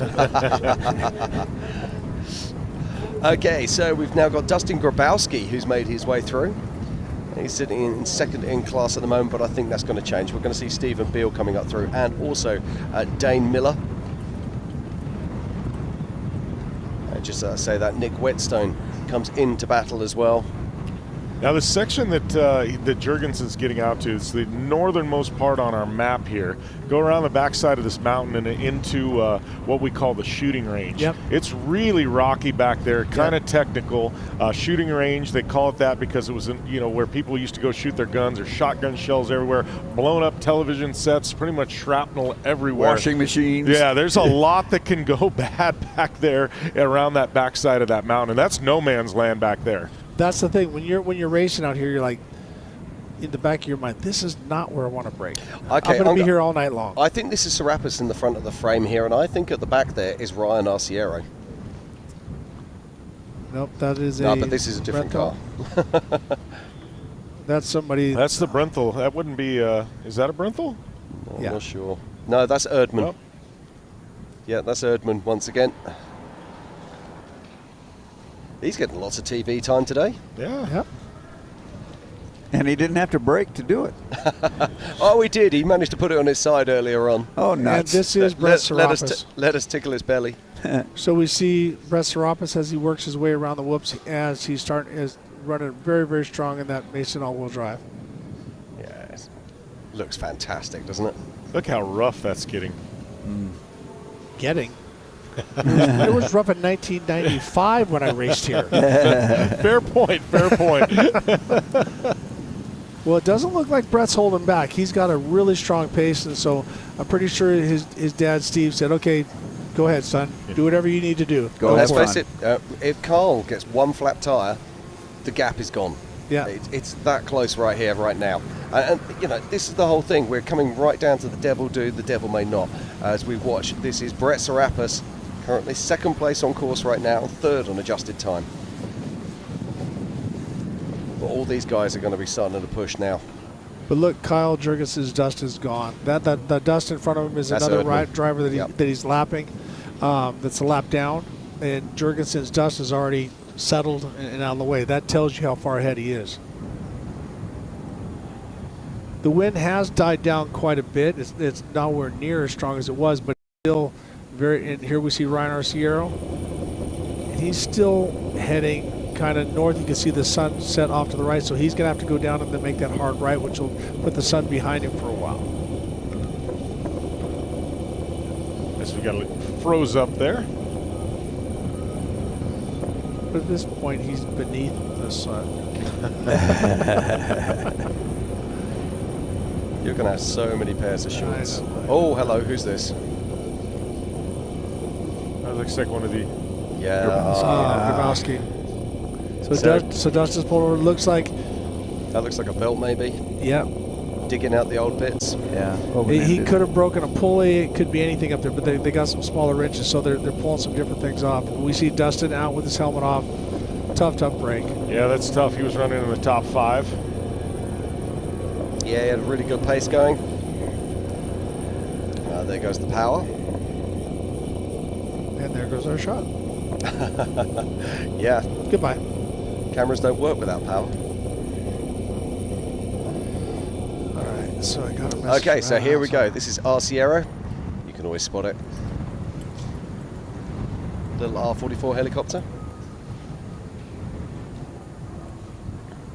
I give Ryan's truck a lot of credit, right? I mean, it looks clean. Looks like it just did right off the start of the race. Ryan's run a very, very clean race. So guys, I got a picture from Adam Householder. It looks like the front of his left lower A-arm pulled out right by the chassis. So it's not the arm that's actually failed, it's the bushing that's failed. Well, it looks like where the arm was welded. It looks like it broke right around, and so pulled everything, if you want to call that the bushing. As Ryan there through the sand whoops, getting chased by his helicopter, That's really trying to reel in Brett Serapis and Kyle Jurgensen, who both physically are ahead of him out on course. That'd be a really nice photograph, wouldn't it? 2 helicopters, a race truck, 2 shadows. The thing that blows my mind in that is that the helicopter isn't the most expensive thing in that photo. But okie dokie, Tracy Graph has now just passed through the timing loop and come through in 6 hours and 42 seconds. So it's currently running around about 17 minutes behind our race leader, who is, of course, Carl Jurgensen. But this man, he is now on a charge. He wants to try and catch Carl and pass him.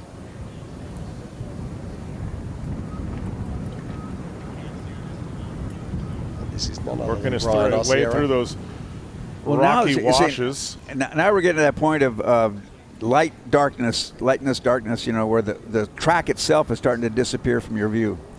Can't get it anymore at a glance. Yeah, absolutely. Got to study now. As the shadows start to lengthen here, we are well into lap 4 of the 2026 BFGoodrich Mint 400. And my word, there's still plenty of action and racing still to come. We're going to pop out for a short commercial break, but do not go anywhere. It's about to get exciting.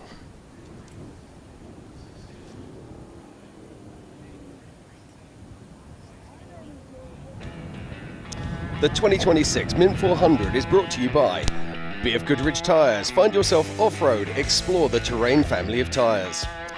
Monster Energy, unleash the beast with Monster Energy. O'Reilly Auto Parts, your professional parts people. And by Magnaflow, developed for the driven. Camberg, race tested, race proven. Rugged Radios, stay connected and go further. Bilstein, way ahead. And by Can-Am. Can-Am ATVs and UTVs are the proud sponsor of the Mint 400. Ford Racing, America's race team.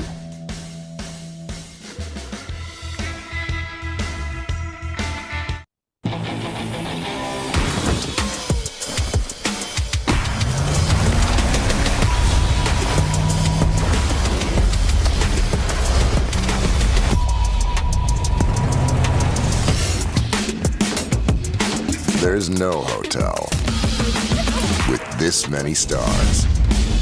This is the BFGoodrich All-Terrain KO3. BFGoodrich, what are you building for?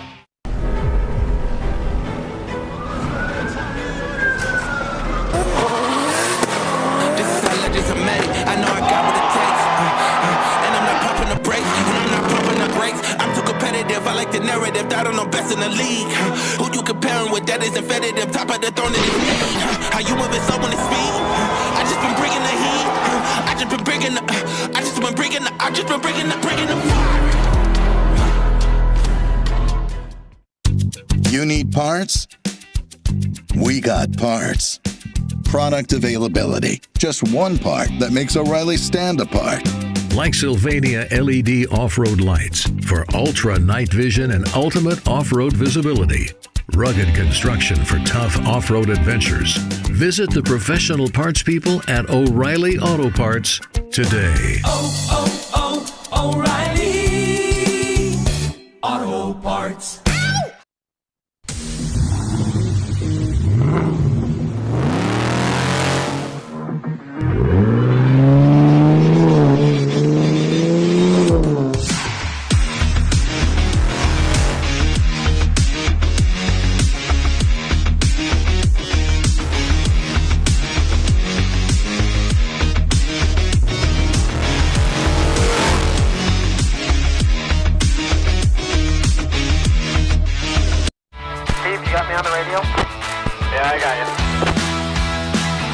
Hey Nick, can you hear me? Oh yeah.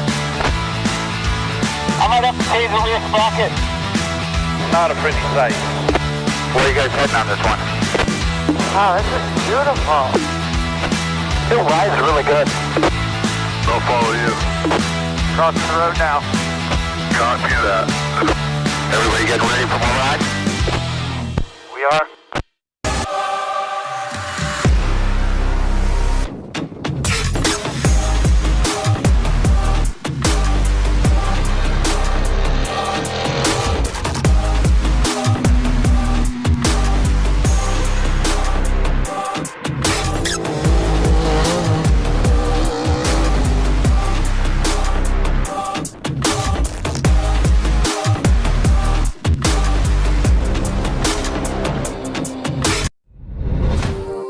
There's only one real question.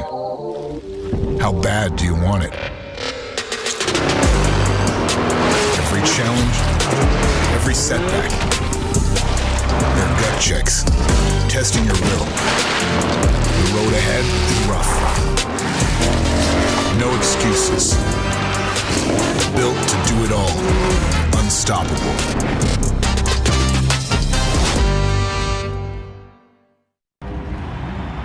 Race you.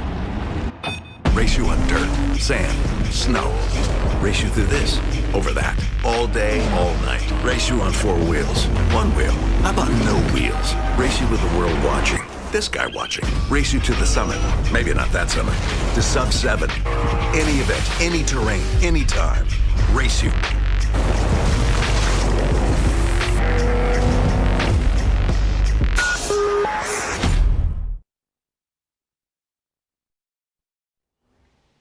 Okay, and welcome back to the 2026 BFGoodrich Tires Mint 400, and things are just about to go down. We're well into the 4th lap here, and I'm joined on stage by none other than Ricky Johnson, Bob Bauer, and of course Jim Beaver. Gentlemen, what a race this has been so far. Oh, it's been phenomenal. I was sorry. I was taking a little break. I was getting some info, but I guess the Eisenhower brothers had a pretty big tumble in that truck earlier today. No. So, yeah, there's a pretty big tumble in the truck. So, yeah. But everybody okay? It sounds like everybody's going to be all right. So, okay, tough deal. Yeah, that's a tough, beautiful truck. I know we're all fans of it. So. Yeah, absolutely. Glad to hear that they're okay. One of our favourites, that's for sure. But I've got some top news. Currently in 4th position is Brett Serapis, who's first in the 4-wheel truck class. In 3rd overall and first in the unlimited 2-wheel drives is Ryan Arciero. But here we go. In 2nd overall and 2nd in class in unlimited spec is Stephen Beale. And still out in front right now is Carl Jurgensen, also in unlimited spec. What is going on? Jim, this is where you're talking about going through, the shooting range where the whoops are massive, and look at the size of the boulders on the side that are just got their teeth out waiting and rip the tire off. Oh yeah, those things. I mean, it's such a gnarly section of the course here. And from what I understand, the section now that replaced the quarry is just as bad as the quarry. I had my cousin co-drove yesterday in one of the cars for a lap and spelled somebody, and he says, "I got to tell you," he goes, "I think I may have liked the quarry better." Gave you a little bit of a break. So this is our race leader. This is Carl Jurgensen. Now I'm just looking at the scores here, and on our last time.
Beals.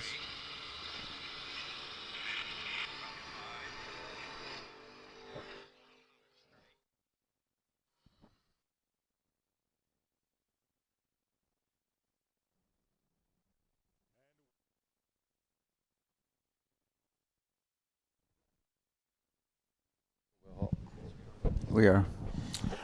Okay, and welcome back to the 2026 BFGoodrich Tires Mint 400. Plenty of action still going on here. We are deep into lap 4, and our current race leader is none other than, of course, the Iceman himself, Carl Jurgensen, in that Camberg's Kinetics truck. And he is absolutely smoking hot right now. And behind him, in another unlimited spec truck, is, of course, Stephen Beale. And hunting them all down is Ryan Arciero and Brett Serapis. So Stephen Beale qualified 23rd, actually 22nd. He was the 7th unlimited spec to qualify, and he has been on a tear the whole time, working his way to the front. I'm actually watching a little bit of his coverage on Starstream off of Instagram, and it's pretty amazing what we're seeing here. And he's the young man is doing a great job. Hood is off, but racing hard. Yeah, and it looks like our race leader, which would be Kyle Jurgensen, is getting eerily close to spectator number 1. So that means he's making the corner, and he's going to be coming down through that home stretch. Obviously, still going to have about 30 miles to go. We've got Thumpers and some really rugged areas like the Proving Grounds. Also has that Gene Herbst pit. But looks like he's going to make the corner and be down to the last 30 miles, the last 1/3 of this lap. Yeah, so this looks like Ryan Arciero going past Erdman. So don't forget, we saw Brett Serapis passing him probably around about 10 minutes ago. Be interesting to know what Ryan's speed is right about now, because he's got that big go give motor and it goes. It says 100, no. I can't see. Yeah, it's 100 and something there, that's for sure. It's certainly 3 letters. I'm going to say, call it and say it's about 106. No, it's slow now. It's tough when you're running into the sun like he just was, too. Yeah, no, he's somebody's just texted me a moment ago. I was just saying, nobody plays for class wins here. He's got to go for the overall. Well, and then to have a limited, unlimited spec beat you, that's not going to feel good either. No, this is very true. He's got to go for it, but this is Ryan Arciero. He's one of the greatest racers in the world. He's not going to give this up. He's going to push with absolutely everything he's got. Well, if he's still got a car underneath him, he's going to use it. Well, you know what? If he can cross the finish line this year in second place, it's not a win, but if he don't, I'd rather see him cross the finish line and lose in second place than break out there in the desert. We'll have a talk with him about that. But hey, the race is not over yet. We cannot concede that Kyle Jurgensen at this point has done everything right, and Adam Householder was doing everything right. And actually, he sent me a picture of his lower arm, and where it's mounted to the chassis, it just, even though it's probably Magnaflex, just hitting it so hard so many times, just pulled that out, and that's something that you cannot fix on the trail. So these are man-made vehicles. Sometimes they break. As we're going on board here with Conor McMullen, right into the sun. And into the dust. That's hard, too, when you got the sun and the dust, and it's just blinding. Now, this is Michael Scafute. Now, we thought there was going to be smoke off the back of this car earlier. It looks like it's running good to me. Yeah, I think that was just dust and the way the sun was sitting on it. Let's not forget the exhaust is sitting high on this vehicle, so if there was smoke, it'd have to be coming from the transmission, and that would be really bad. But there we can see how long the shadows are. That's on the backside after Joshua Tree Highway, where you do that little left and then quick right. He's about race mile 13. And this is our race leader. This is Kyle Jurgensen. Loving the new bodywork on that Camberg Kinetics truck. All right, this is going to be the sand whoops here. Looks like we got somebody trying to make a pass. Coming hard. This looks like Brent Fox, yes. Yep. Getting a little pressure. Is that Scafuto? No. I just saw green. Looks like Potts, but it's not. Oh, threading the needle right by. Perfect timing as well. And he went by at the perfect time, so we could not see his number. Talk about skills. And now Brett Foxley just getting dusted out. Yeah, it's like now you have to come to a stop.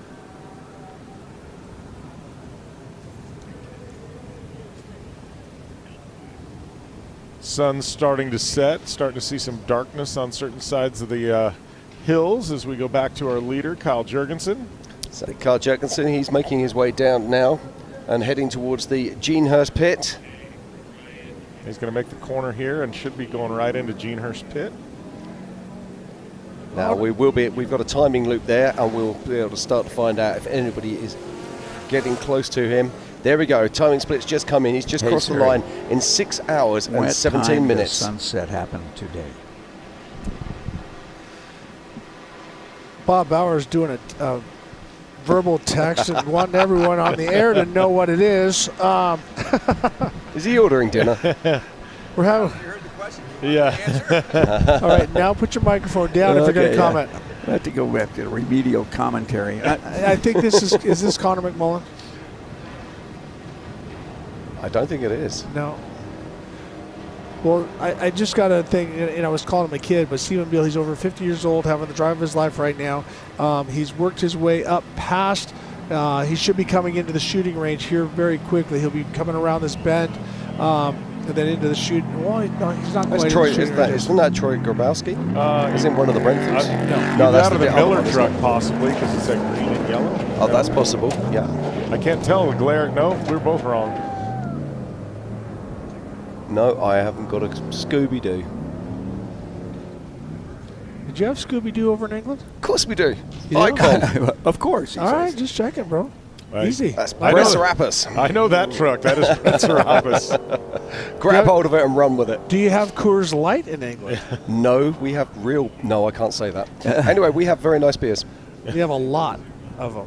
Yes, we do indeed. Serapis definitely not pacing himself at this point. No, so it's go time. So he's made it past the shooting range, and now you can see that he's coming down, heading towards Gene Herbst pit. So he's very close to the proving ground. So if we look at the mileage, about 65, and so he'll zigzag back and forth because you can see that the sun is off to the right. That means he's heading south. Yeah. Now let's not forget he was our pole setter this morning. He started first off the line. Now we've heard that he's had about 4 flats today. Bob? According to what I got from the amazing message, the sun is going to set at 5:41 today. That gives these guys about 30 minutes of sunlight, but they're going to end up with about 15 minutes of direct light in their eyes before it hits their horizon. Yeah, and also let's not forget when you get to that point, the dust almost doubles. So you see the two drivers going back and forth. Okay. So very good. Here's Kyle Jurgensen as he works his way out of Gene Herbst pit. Everything clean, no stops, everything good. Jim? Okay, I've got Kyle Jurgensen crossed through in 6 hours, 17 minutes and 2 seconds. Brett Serapis, 6 hours, 21 minutes, 59. So he's basically 6 hours, 22. So quick math, 5 minutes exactly. So he has made time on Jurgensen. But he's got to pass him, and he's actually got to put a minute ahead of him. So it's going to be 2 minutes ahead of him. Yep. I can't see that happening if I'm completely honest. Well, and here's the good part. You know, Bob was talking about the sunset and the sun in their eyes. Watch, once they go around this mountain and they start heading down Thumpers, the sun is going to be behind that mountain. So when you're on that close, you're in that long shadow. So see how long the shadows are right now? As soon as he gets down in there, now look, constantly, it's not dark, but the sun is not hitting it, so he's not dealing with shadows at that time. So this is like your eyes get a chance to relax because everything is roughly the same tone, same color, and same glare. And he's going to dive down here. He's in the home stretch now. He's got a couple of really important sections yet to go. Obviously, we've got Thumpers coming up, and then that whoop section after Chokers, and then the dry lake bed. But there's, the opportunities for either Ryan Arciero or Brett Serapis to get a little luck on their sides are getting few and far between here. Thin. Kyle Jurgensen, I mean, he is putting in an effort today, just been in lockstep all day long and just running to almost perfection. You know, he had a plan, very specific, and he followed it every step of the way. Let's see if he's got 50 miles left. I think he definitely. I've watched this guy. He's a friggin' animal. He's got pulley. If I was going to, he's one of those guys that, as I said, he's just a driver. He can drive everything. You put him in a school bus, taking nothing away from Camberg and the kinetic shocks and everything. You can see how balanced that vehicle is and see how big of the gap on the Thumpers, how far they are apart. it's scary because all of a sudden you can't see the bottom, but now without the shadows, it's very clear for them. But they've done a great job making a very drivable, balanced truck, and then also picking, I think, one of the best drivers out there. Absolutely. If you take Carl Jurgensen and Brock Hager, those two men are just absolutely killing it right now. Now here's the question. Is Jurgensen going to have a better time than Brock Hager?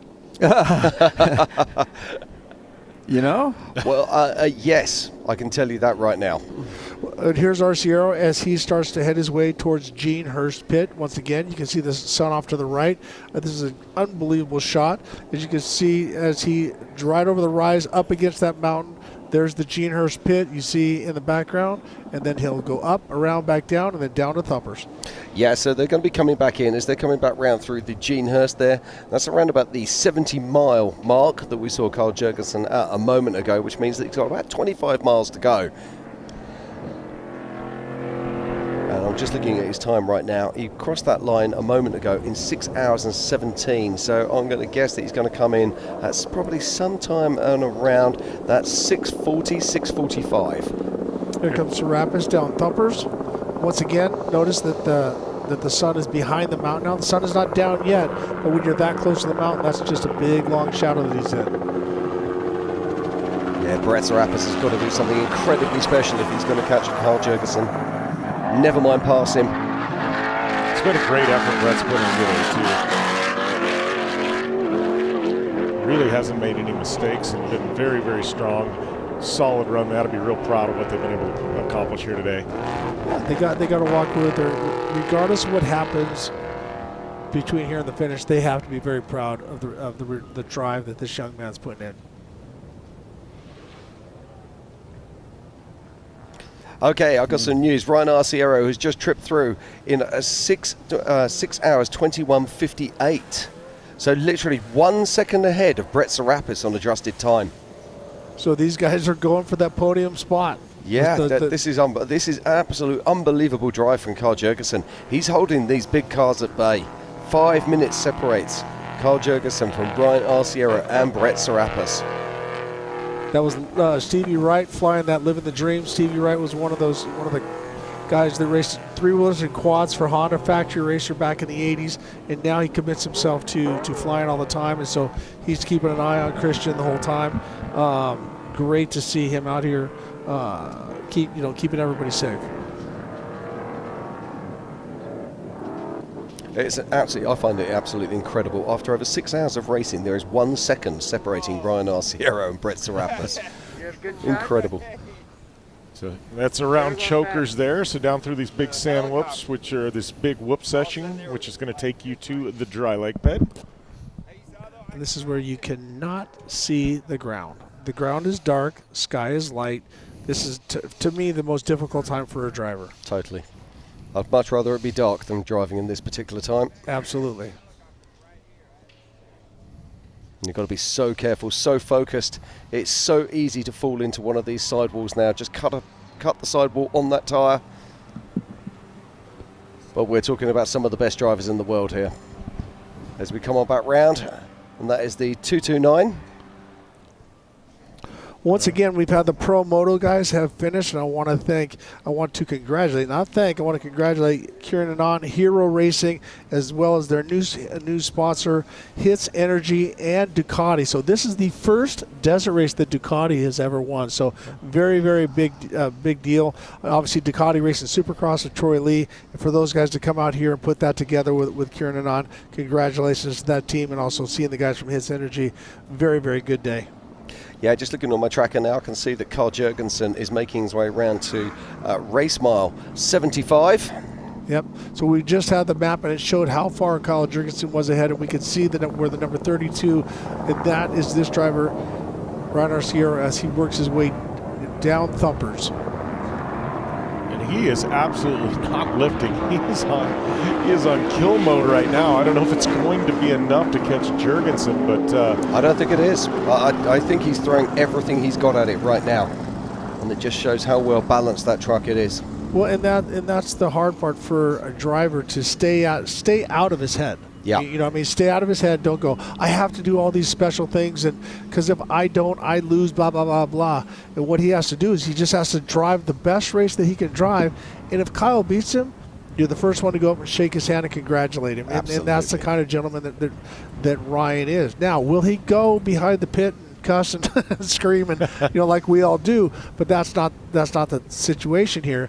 Both of these guys have driven a great race, and once again, we can't forget what happened to Adam Householder. Adam really he did nothing wrong. Luke just something McMullen, broke.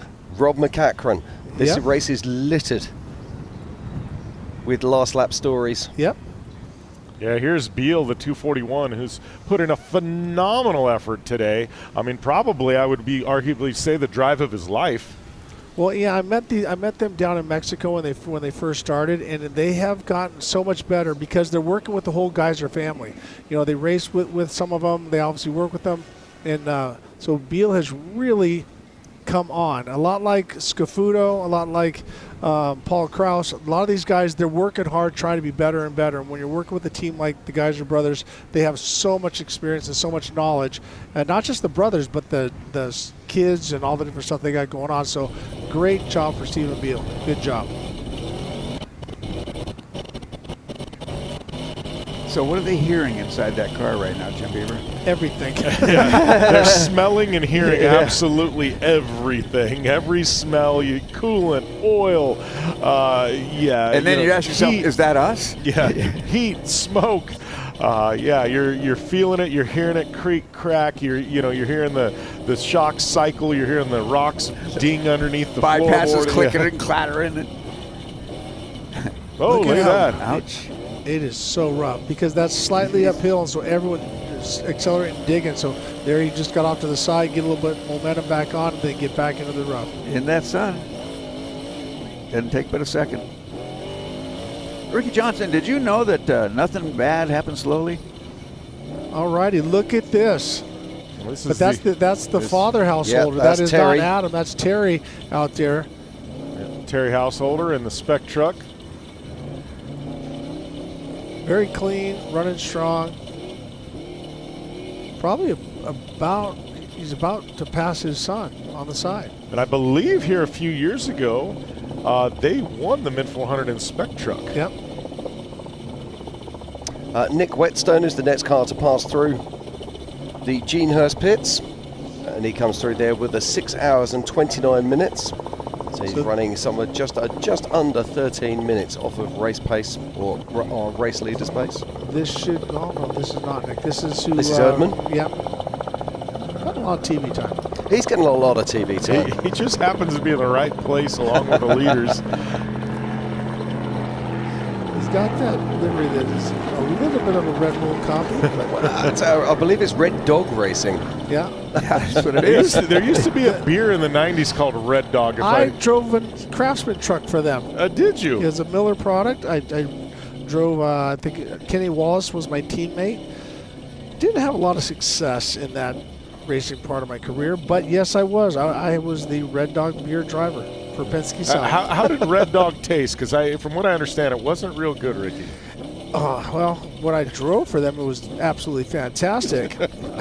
It came out at the same time. It was like the brother or sister beer to Ice House that had the higher alcohol content and stuff like that. So that was when they were trying to make beer with a little bit more punch back in the day. So now it's called an IPA or whatever warm beer they drink in Great Britain.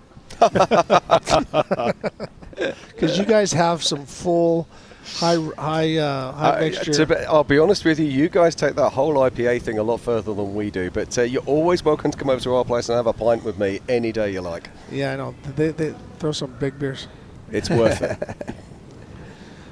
Alrighty, once again, Stephen Beal as he works his way towards the finish line, having a great run, running hard all day long. And then I'm pretty sure that's a Geyser G6 that he's running. And once again, it's great to see drivers that get into the sport, enthusiastic about the sport, keep working on it, get better, as we're watching Brett Serapis as he works his way. He's well past Thumpers, and now he's got just a couple more things, and we should be seeing him on the lake bed shortly. Yeah, so Brett Serapis. Now, I'm just going to have a look back on my tracker, and I can tell you now that we are looking at the 222 of Carl Jurgensen. I reckon he's somewhere around about race mile 82 of this 95-mile loop. Just about ready to hit the dry lake, I believe. Yep. So we should see Kyle Jurgensen here momentarily reaching the dry lake. Now this is Ryan Arciero. Now this is the dry lake bed is an area that Ryan could potentially pull a few seconds back, but it is only going to be a few seconds. He needs minutes. He does. Been right into the sun. I mean, we're talking about the overall speeds. Here we go. This is Jurgensen. So what sort of speeds? I mean, I'm guessing with this LS3 engine, they're going to be what, 116, 115, somewhere around there? If you can get, now it depends on which way the wind's going. So I heard with the bikes, they had a tailwind. They were getting up to 114. So if he has a little bit of a tailwind, we could see him approach close to 130. But other than that, I don't think so, because you can't.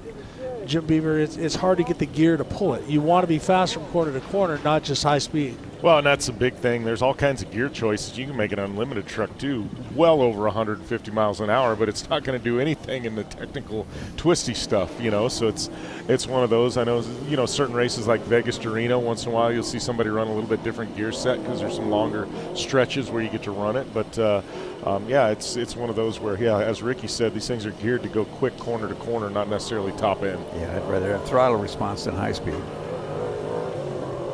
This is Nick Wetstone as he works his way down to Thumpers. Yeah, so Nick's had a solid race.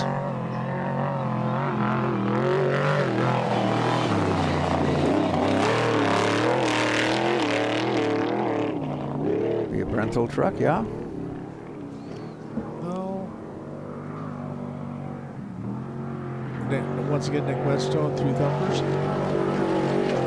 Nick's put in a pretty sneaky good race today too. He's just, we've talked about him here and there, but you look and he's in the top 5 overall now, and he just continued to click off mile markers and just click off miles, and really clean race. Well, and that's what he needs. I mean, he's gone out, he's been blistering fast, qualified on the pole, and then break. And so sometimes you think you're snake bitten, I can never finish. So I think this is an awesome job for him to get out there and then put a finish in and then go, okay, how do I take that blistering pace with the finish to put it together, as we're watching Christian Serapis as he works his way across the Okay, so that would say to me that Serapis has actually closed up on Carl Jurgensen, but don't forget he actually needs to pass Carl Jurgensen, and he also needs to put at least 2 minutes on Carl Jurgensen, and I don't believe that can happen. I agree, though. If he's that close now, he has narrowed the gap, and we're not going to know that time split until we get to the finish line, but as we know, he does have to get around Kyle Jurgensen, so regardless of the gap between the two, unless he gets around him, it's a non-issue. Back again with Ryan Arciero. Yeah. The good point, he's still behind that shadow. The sun is still up, but it's behind the mountain. This is this long stretch that comes out of Chokers, and he's going to be heading towards that dry lake as well. He's carrying the mail pretty good. Yep. Second gear. Yeah. 82 miles an hour. 85. Giant. 86. 87. 88. 89. 87.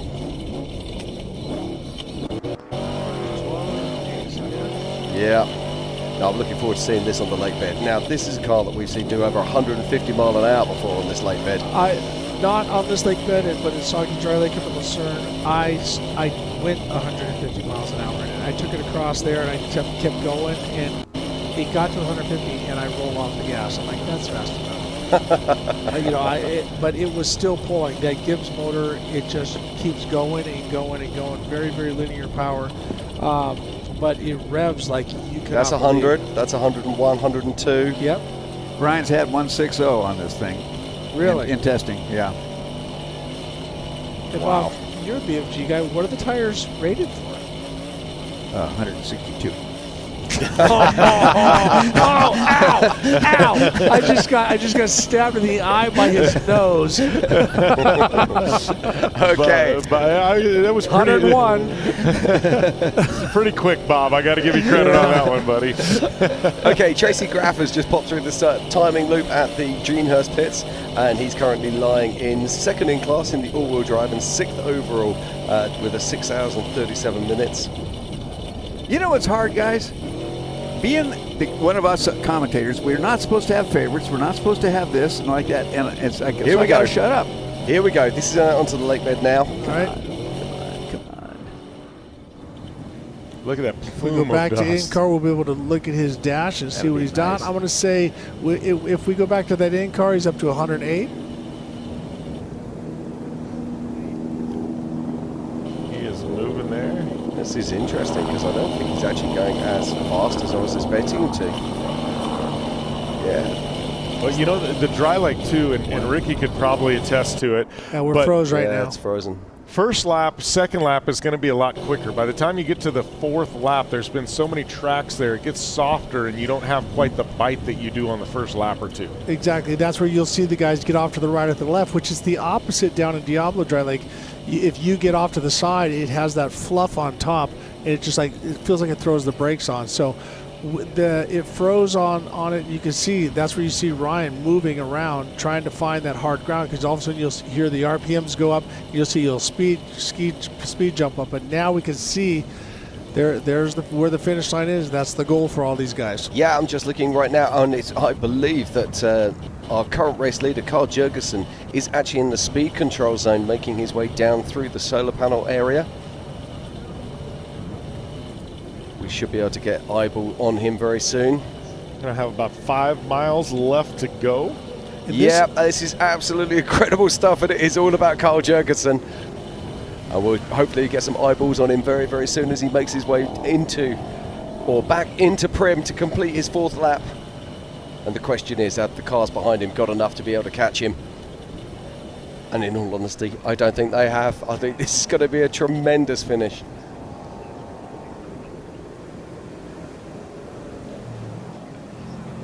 So the action keeps on rolling here. Let's not forget, nearly 70 cars started this morning. In fact, 72 cars started this morning. We've had motorcycles, we had youth racing this week, and we've had a little everything out here. Well, let's just talk about that, because yesterday we had over 260 cars take the start line. Today we had 72 cars starting in the unlimited race, over 120 bikes and also other cars, and I believe that was our speed zone for our leader we just saw there. Here we go. So this is Carl Jurgensen. What's he thinking right now, Bob? Well, he's thinking he's got it, and all I can do is stay steady, don't change my plan. What got me here is going to get me there. Okay, right, I can also tell you some news right now. Stephen Beal has fallen back behind the big trucks of Ryan Arciero and Brett Serapis and is running a 6:23.21 as he popped through the Herbst pit. Yep. And when we saw him earlier, did you notice he just didn't seem to have that killer pace he had earlier? He seemed to be hitting the tops of those ruts. He wasn't flowing like we saw the other cars flowing. Well, he's now through Herbst pit. Their hood is off, so sometimes when you dig the nose, you get dirt in your face quite a bit more because you don't have the fenders to block. But he's still running at full pace. But now he's away from the sun. That's going to help him out quite a bit as we go back talking about Kyle Jurgensen, the man that just so smooth. And this morning he was talking to remote pit Tiff and just said, I have a plan. These guys are all running fast. I'm just going to stay in a good position and get by him when I can, and he's done exactly that. So I don't see a problem. I don't see anything wrong with his truck. I think he's right on track. Yeah, this is an absolutely fantastic display of driving, but we've seen it from Carl Jurgensen all throughout the years, whether he's racing in an unlimited class truck or whether he's racing in the limited classes. The man is almost unstoppable. He went to Parker, he was first across the line. There's some anomalies that put him into second place overall. And he's come here for revenge today. Wow, so dramatic. I know, isn't it? Man, I'm excited. You're giving me goosebumps. Sun sets. I just got a text from one of our crew guys, and they clocked Ryan at 162 before we lost him. Uh-oh. That's Really? a mile an That's- hour over what the tires are rated, No, Bob. no, he knows exactly where to stop. I said 162. He's trained. He's a BFG guy. We have him in the closet all the time. Speaking of favorites, Bob. Yes. I was going to say, let's come out of the closet. I'm not sure that's a place I want to be. Exactly. So are you going to make a call next week to tell him you need 163 out of the tires, Bob? Why not? So here we go. This is Carl Jurgensen, and he's making his way through the speed control area. And you might be wondering, why is there a speed control area? We can't race in every inch of this desert, and we have to respect other people's laws and areas. And he's just coming off of that speed control very shortly and will be coming onto the short course and making his way towards main pit. He's going to zigzag his way around here. Going to have a handful of miles left remaining. He's probably hoping he doesn't dump it on the door on that turn. Easy. Oh, Bob. Well, I said this is the heartbreak lap. You know? He's got about 3 miles left remaining. He's going to have to go through that pit row area. Where I can see that Arciero is literally just coming into the speed control section right now. Well, and the good news for Kyle is that whoever's behind him at this point has to pass him to win. And Beal doesn't quite have the pace to bring up the distance, but you cannot relax. He's got to keep running because he doesn't know where Beal is or how much time he needs to have on him by the time he gets there. So that's the one thing about off-road racing. When you get to the finish, that just because you're there doesn't mean it's over. Yeah, absolutely. It's a race on adjusted time. Yes. And Brent Fox moves up into third place in class. And we've now got 10 cars that have passed through the finding time on loop at the Gene Herbst pit. So in 10th, here we've got Tracy Graph. In 9th, it's Dane Miller. In 8th, it's Cole Hardin. In 7th, it's Tim Herbst. In 6th, it's Nick Wetstone. In 5th, it's Brent Fox. In 4th, it's Stephen Beal. In 3rd, it's Brett Serapis. In 2nd, it's Ryan Arciero. And right now, it's all about this man, Carl Jurgensen, on the last couple of miles of this, the 2026 BF Goodrich Mint 400. trying to bring it home. He's won here in the past in the Unlimiteds. He's won here before in the Specs. And it looks like he's actually going to come home in a Spec truck and take the overall. That is absolutely massive. I was just doing, I just had a flashback when we had the situation with Luke McMullen and Rob Mack and how there was no wind whatsoever and the whole valley was full of dust. And now with the wind and it's blowing in the right direction, it's not on the highway, it's blowing everything away, and we can see all, like the distance that we can see right now, we couldn't see any of that at that finish, and we were wondering what was going to happen. And you know, talking to Rob, he was under the impression that he had to go because they were telling him that Abdali Lopez was catching him, so that's why he went for the pass on Luke McMullen, and then they ended up touching tires and going over. But so, you know, he was doing absolutely what he needed to do, and that's exactly what Kyle Jurgensen is doing. Now he's found his way. He's almost to the main pit. This is going to be a celebration with your pit, with everybody. This is going to be absolutely incredible. Do you know what's even more incredible? If it does happen, we're going to have, it looks like we're going to have 3 classes in the top 3. Wow. That's awesome. So we're just heading back to Arciero now. There's Ryan. He's in the speed zone. Oh, this is all the patience in the world right now. You just want to bury that skinny pedal, but you can't. Just got to roll with it. It's more like resignation at this point. Well, but he's got to be proud of himself once again. He drove a great race and also getting to the finish. And that's what us as racers, you get tainted when you win. And the only thing that makes you happy is winning. It's a pretty sad way to live your life. You know, the fact that you get to experience this kind of stuff, come out here and race all day long in open desert and stuff like that. So you got to really count your blessings and be grateful. And on the other hand, it sucks to get beat, and it sucks to get second. Well, it does. You know, the lining here is he's actually getting a win. It's just not the win he wanted. Exactly. Yeah, he's got the class, but the fact that he's finishing, I'm just proud of that alone. Yeah. You know, he's had such a terrible last 3 years. The thing that blows my mind is you look down through this pit. 6 hours ago, this place was absolutely rammed. Now there's great big holes in the pit where people have packed up and gone home. Yep. And he's making sure, there's a speed limit. He's definitely not going to go above that speed limit. Yeah, so here is Brett Serapis. So it looks like Serapis has put. He's put on more time. Yeah, but he would have to pass him and put 2 minutes on him. But on the contrary, that's awesome that he's able to pick up the pace and push on the last lap. That's great things to say about the truck, great things to say about him and the preparation, everything that they got going on. So here we go. This is Carl Jurgensen making his way through. So he's getting the thumbs up there from other racers. And he'll be coming out the other side of this speed control shortly. Yeah, making his way towards the finish. Yeah, things have thinned out a bit there. Well, in the case of Jurgensen, probably has some people waiting for him at the finish line. All right, okay, Jim, here we go. Away. This is Carl Jurgensen, and this is the 2026 BFGoodrich Tires Mint 400. And check this out, ladies and gentlemen. Boom! Carl Jurgensen takes the line and is the unofficial first place here at the 2026 BFGoodrich Tires Mint 400. What a drive this man has done. He's won here in the past in Unlimited. He's won here in the past in Spec, but now he's actually winning in a Spec truck. It's all unofficial at this time, but this man is incredible, Ricky. When you cross the line, it's like what they say, your life flashes before you. And all of us have been through that. All the things that could have happened, all the things that did happen, and everything for him. And what I love about this is that they executed a great plan. And after talking with Jerry Zeiden in the VIP area, talking about how excited they are about the shocks, and they had one failure last year. So this is their complete truck. And here we see Brett Serapis in second place.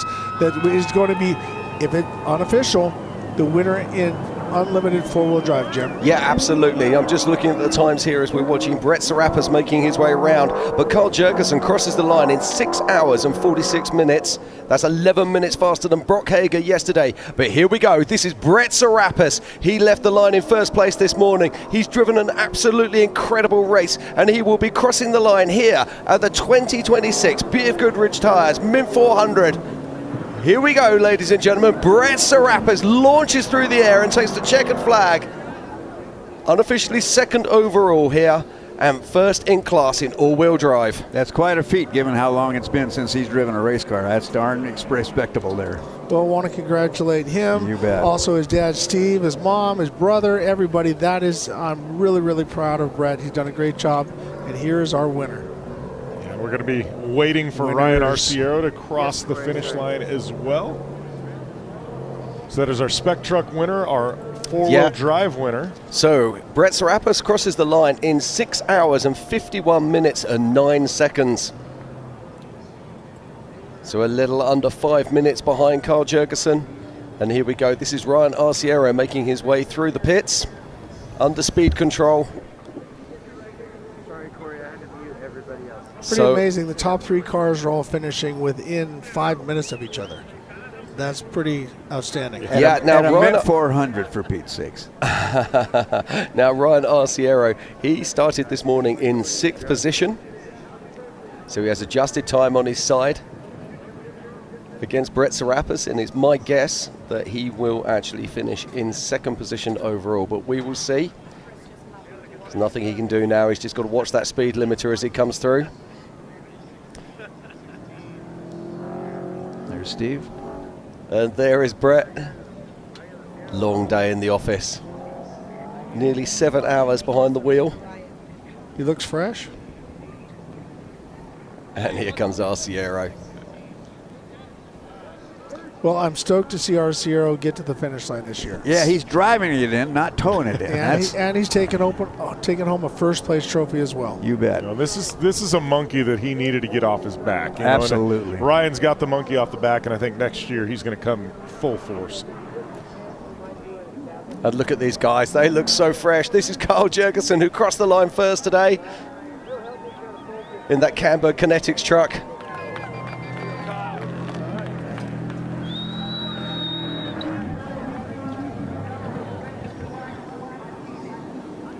We got Ryan Arciero starting to bring it in, almost to the end of pit row. What's awesome is you see all the other pit crews with thumbs up, wanting, because as you said, we are a band of brothers. We sometimes want to beat each other very badly, but we also are happy for each other when we do well, and Ryan has done a phenomenal job. So congratulations, Butch and Al and everybody, the whole Arciero family. Here we go. Ryan has done a great job. So here we go, ladies and gentlemen. This is Ryan Arciero, the man who's dominated Vegas to Reno. He's done so much in his racing career. One final turn, and he'll be making his way across the finish line here at the 2026 BFGoodrich Tires Mint 400. Ryan Arciero, one more leap. He comes over the top, and he takes the checkered flag. Look at that. And Ryan Arciero goes into third overall. Yeah, by 14 seconds, it looks like. Yeah, it does indeed. So we've got our top three across the line at the moment. Now, of course, this is all unofficial. Don't forget there are other cars behind that can affect this result. But right now, we've got Carl Jurgensen lying first overall and first in unlimited spec. We've got Brett Serapis lying in second overall and first in unlimited four-wheel drive. And we've got Ryan Arciero lying third overall and first in unlimited truck two-wheel drive. And we've got Tiffany down in the pits right now with Carl Jurgensen, who just crossed the line unofficially in first. Tiff, take it away. Thank you so much, guys. All right, Kyle Jurgensen down here. It is so good to see you. Unofficially, you are the first physical driver. We're still looking at times, but we want to look at this 6:47.44 for you. You know, you always talk about being able to qualify together, and earlier today you said you wanted everybody together, so you did not have to fight through what was going on. So tell me about your day so far. Well, we actually had surprisingly a lot of dust behind Arciero for a couple laps, and Arciero's fast enough that we can't pass him, you know, so we have half the horsepower and half the top speed, so we would do what we could in the tight stuff, and then they just leave us in the, and our game plan was to let them make mistakes, and they all made mistakes, and we made no mistakes, no flats, no nothing. The truck was perfect, the team was perfect, and that is what won us the Mint today, is no mistakes. Well, obviously, first overall and officially first in spec, unofficially coming off of that Parker first in spec there. So for the season, you're putting on some great numbers. Earlier, I talked to you about the spare tire rack back there, and I said, obviously, it's a new thing. You've got, you know, bearings on there to make it a little easier. You said, Tiffany, I haven't gotten a flat yet on these BFGs, so it's been wonderful. Let's just sum up, you know, the Mint 400 for you going into it. We're still looking at some numbers, but you got some great guys behind you. I have the best team. I mean, right now, this Camberg team with Sean and I, we're going to look back at these times and go, we were fucking on our shit, you know. We should have got flats today, but our tires are tough. The course is the worst I've ever seen. Holy shit. I mean, I've done a lot of mints, and they've been rough. This was a new animal, so I'm glad we made it. Well, before we started talking, you said, hey, Tiffany, did I beat Brock Hager's time from yesterday? And, sir, unofficially right now, 10 minutes faster than Brock Hager, so be proud of yourself. That's all that you said. You gave me that smile. So we're going to find out some more information, make sure all the times are correct. We've got some guys that finished right behind you. I'm going to talk to them. We're going to see what's going on. Once again, big congratulations to you, Kyle Jurgensen, first physical driver over here for the 2026 BFGoodrich Tires Mint 400. Back up to you guys.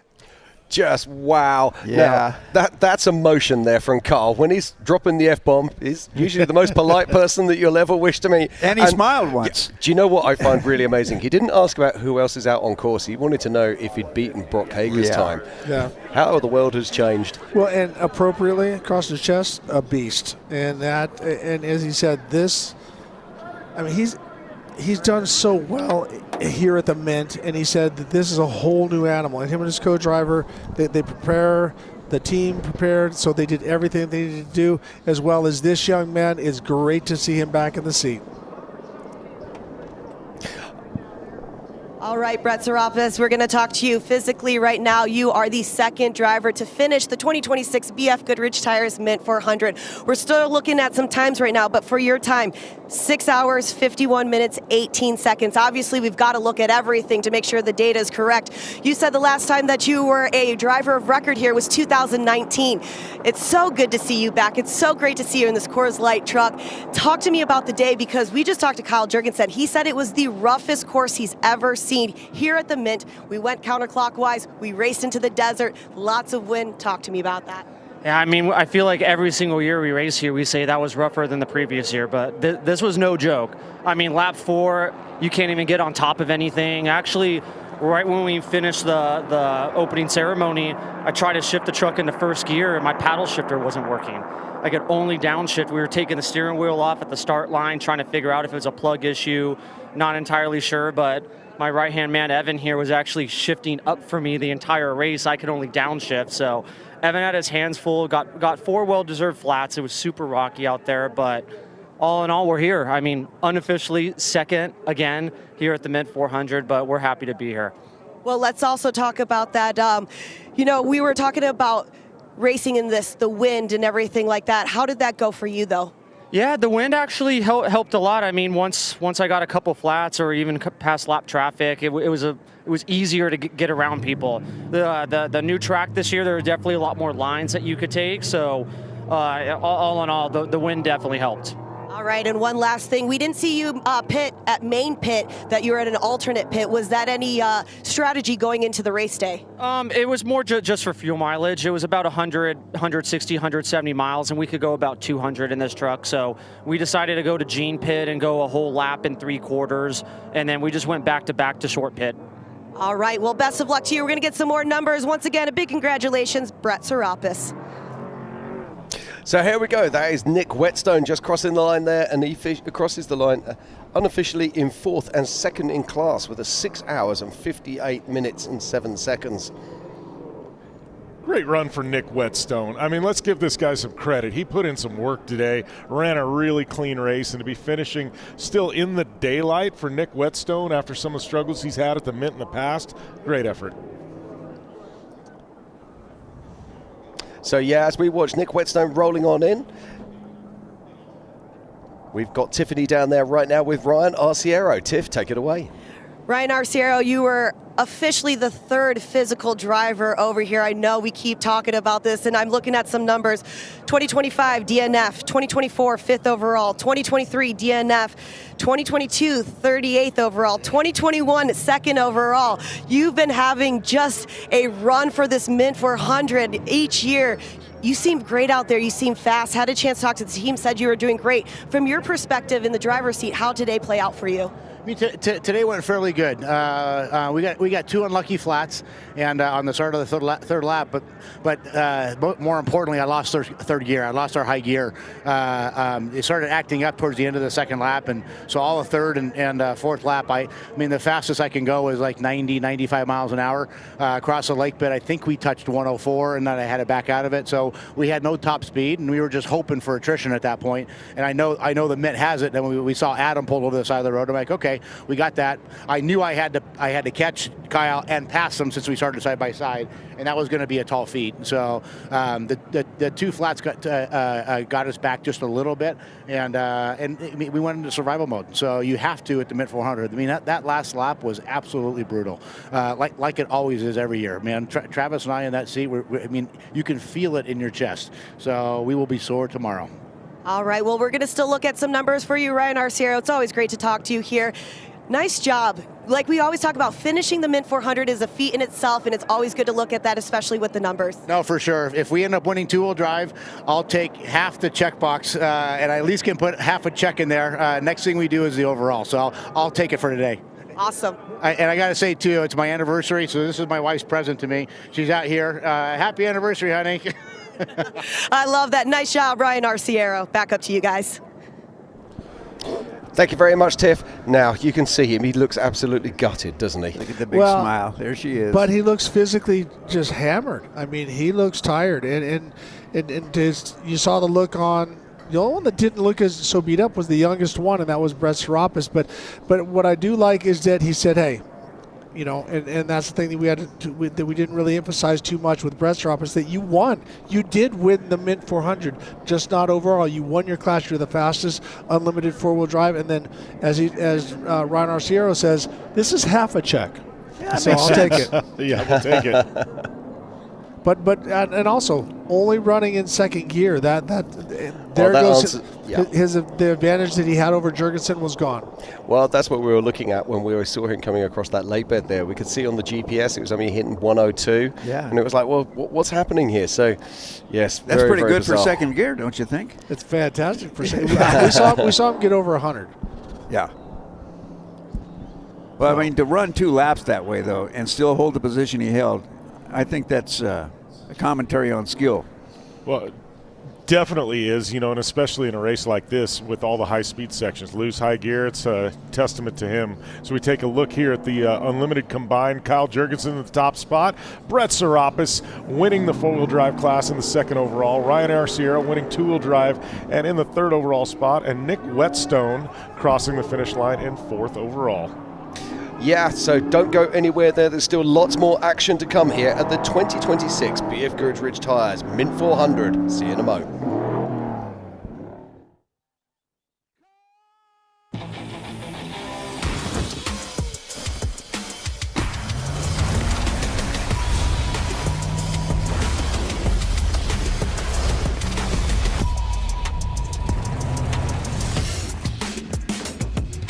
There's no hotel with this many stars.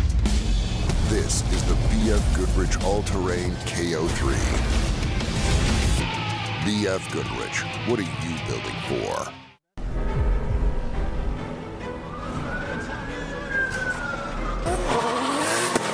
This is how legends are made. I know I got what it takes. And I'm not pumping the brakes. And I'm not pumping the brakes. I'm too competitive. I like the narrative. I don't know best in the league. Who you comparing with? That isn't competitive. Top of the throne in his league. How you moving so on the speed? I just been bringing the heat.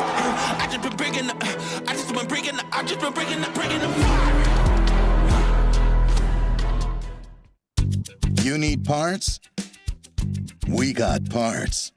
Product availability. Just one part that makes O'Reilly stand apart. Like Sylvania LED off-road lights for ultra night vision and ultimate off-road visibility. Rugged construction for tough off-road adventures. Visit the professional parts people at O'Reilly Auto Parts today. O'Reilly Auto Parts.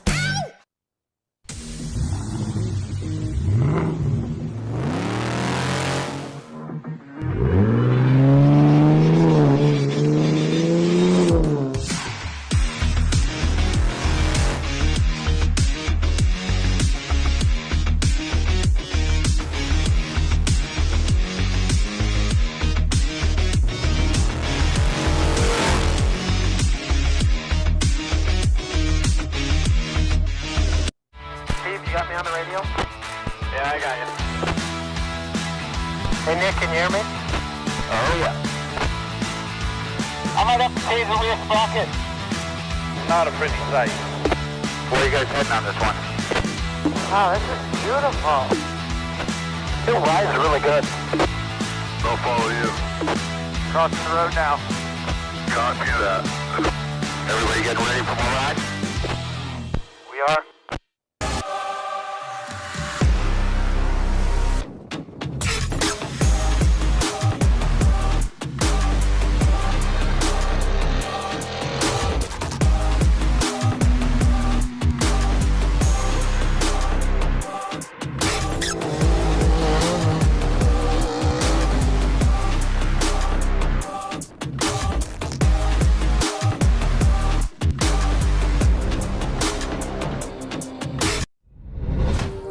There's only one real question.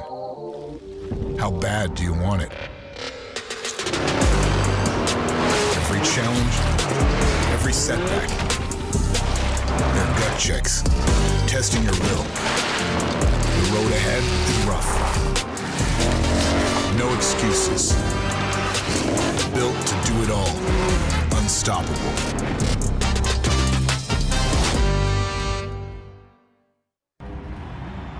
Race you.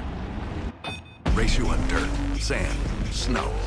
Race you through this, over that, all day, all night. Race you on 4 wheels, 1 wheel. How about no wheels? Race you with the world watching, this guy watching. Race you to the summit, maybe not that summit, to sub 7. Any event, any terrain, anytime. Race you.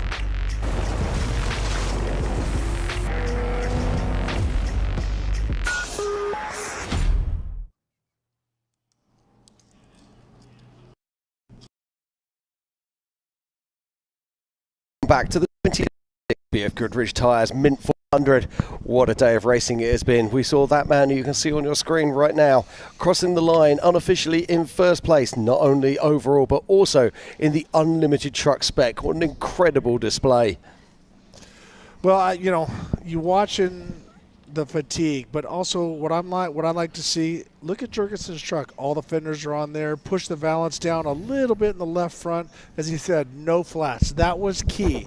That was key to get him in the position to allow him to drive. Like he said, he could drive and be close enough, but you're not going to catch and pass Ryan Arciero. And so great job. Look at that. The valance is still on there. As I said, pushed down a little bit, but the pace that he was running all day long, congratulations to him, the guys from Kinetic, as well as Camberg, Monster Energy, which is the beast strength that they have, as well as BF Goodrich Tires. So great job and congratulations to them. You're talking about it. They look tired and everything else. I wonder if that isn't tired. I think that's probably relief.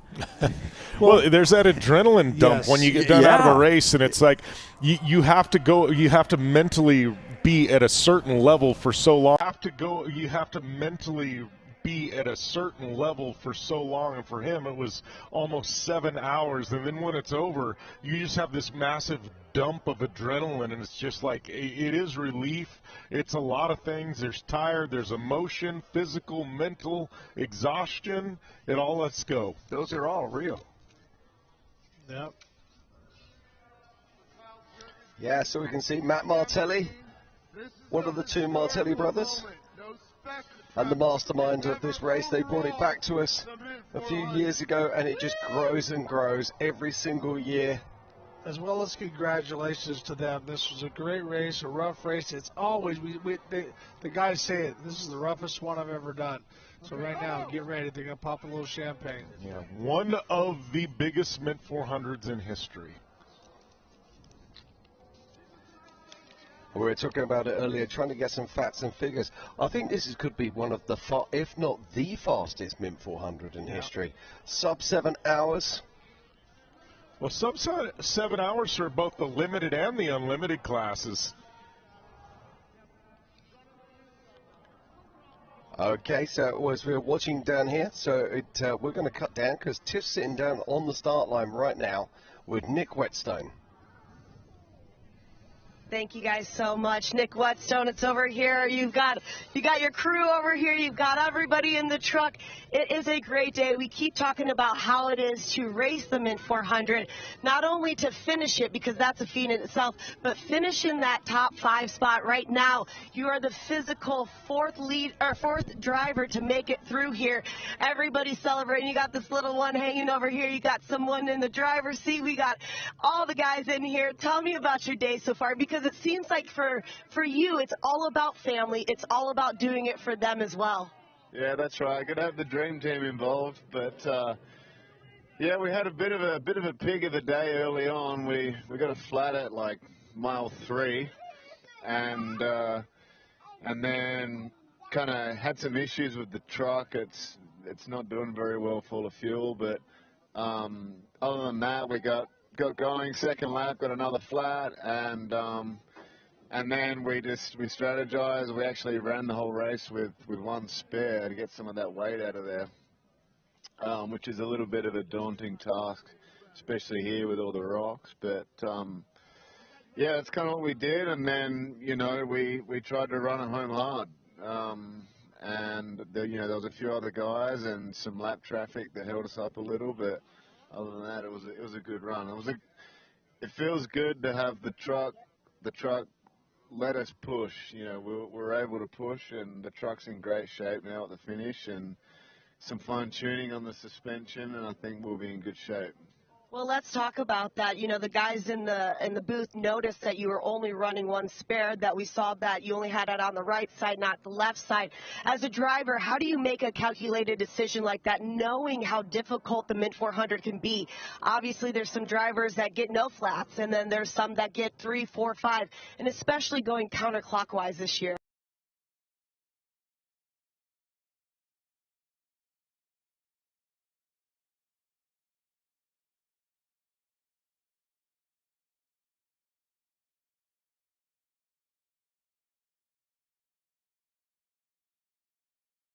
Thank you so much. Back up to you guys. Well, I got to say, that's some great thinking. And so maybe that first flat was a blessing. He's like, you know what? The truck is working better. I like the balance of it. I can drive it better.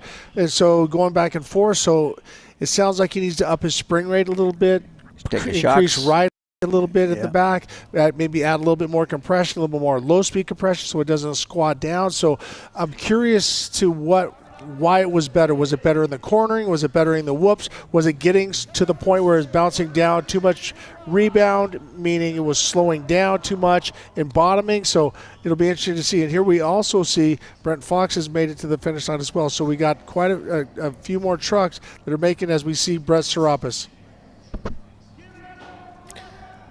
Okay, as we're watching, Brett Serapis is coming up on stage right now.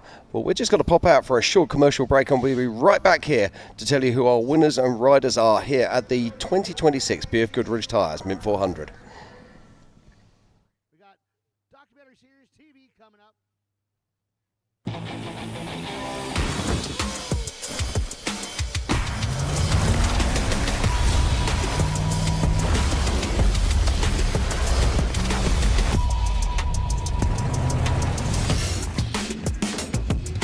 There's no hotel with this many stars. This is the BF Goodrich All-Terrain KO3. BF Goodrich, what are you building for?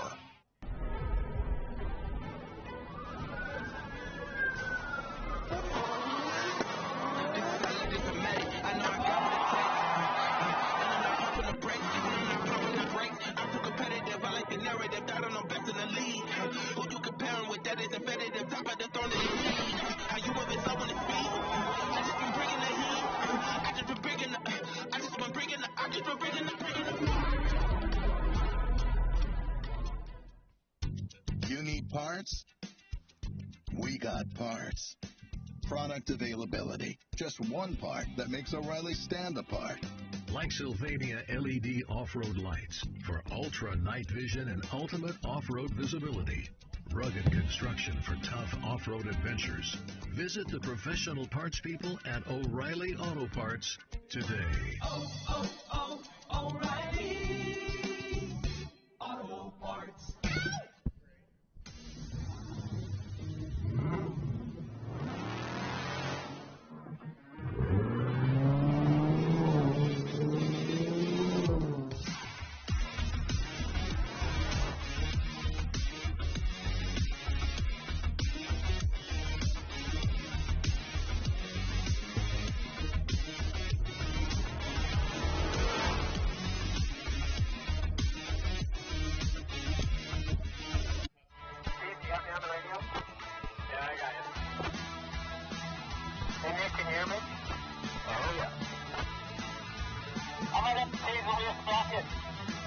Not a pretty sight. Where are you guys heading on this one? Wow, this is beautiful. It rides really good. I'll follow you. Crossing the road now. Copy that. Everybody getting ready for more ride? We are.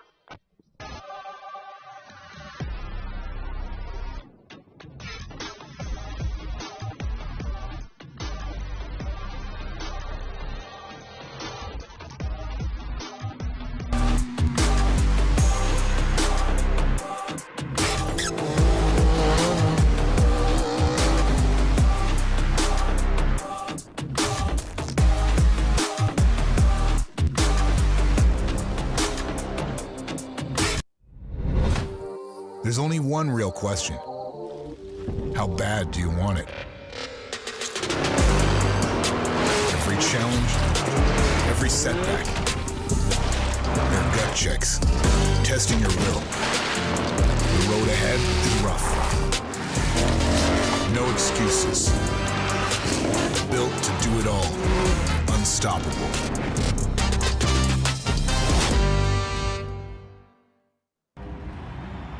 Race you. Race you on dirt, sand, snow. Race you through this, over that, all day, all night. Race you on four wheels, one wheel. How about no wheels? Race you with the world watching. this guy watching. Race you to the summit. Maybe not that summit. To sub 7. Any event, any terrain, anytime. Race you.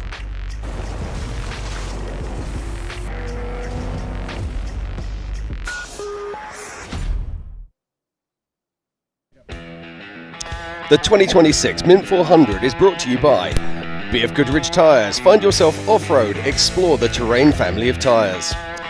Monster Energy, unleash the beast with Monster Energy. O'Reilly Auto Parts, your professional parts people. And by MagnaFlow, developed for the driven. Camberg, race tested, race proven. Rugged Radios, stay connected and go further. Bilstein, way ahead. And by Can-Am. Can-Am ATVs and UTVs are the proud sponsor of the Mint 400. Ford Racing, America's race team.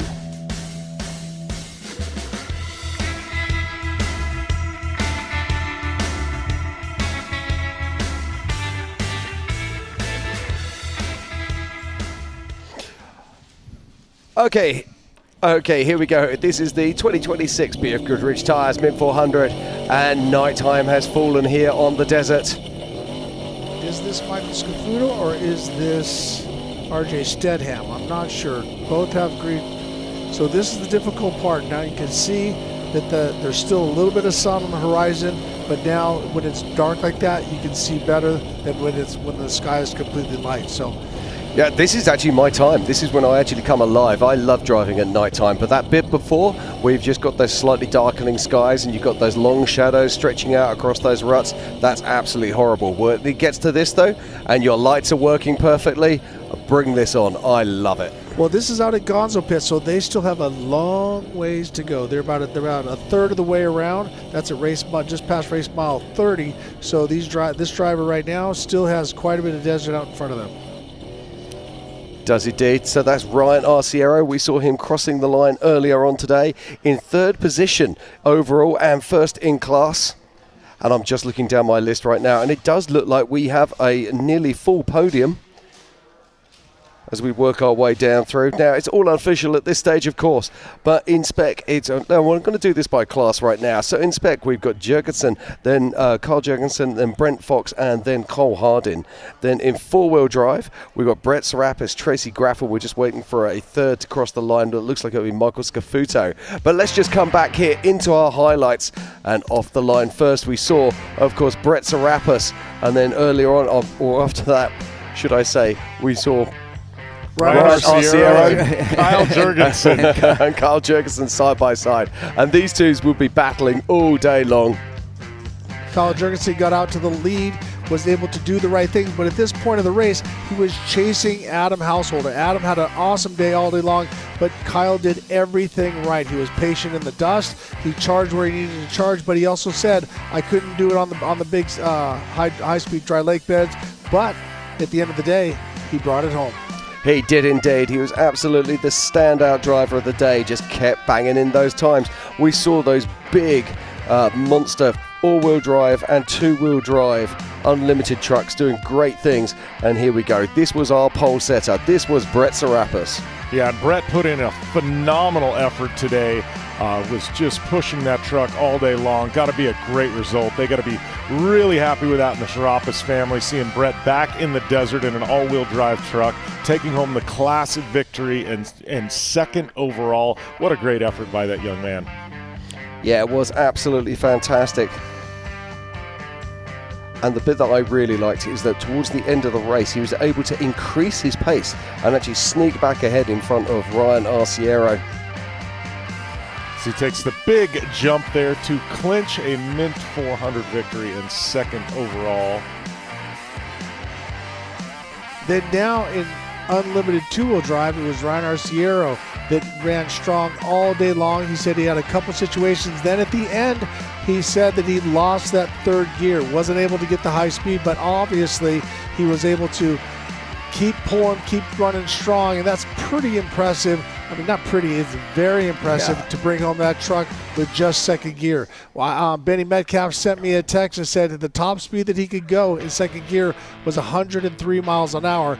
Not like the 106, what is it, Bob? 162 is exactly what the BFGoodrich tires are rated for. So Ryan Arciero has to be proud. He says he brings home part of the win, meaning he won his class, so he's bringing home that win at the Mint 400, but he wants that overall. So he comes across first in class, third overall.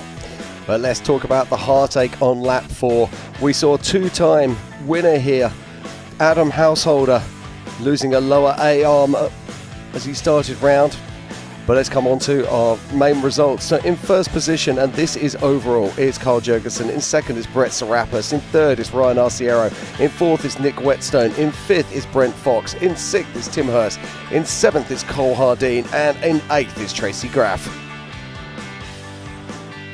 What a great effort by Tim Herbst, too. We talked about him a little bit. I know he split driving with his son, Thor. Thor doing the first 2 laps, and I got to tell you, that was a great effort, especially to get Thor back behind the wheel. And, top 10 overall. Great run.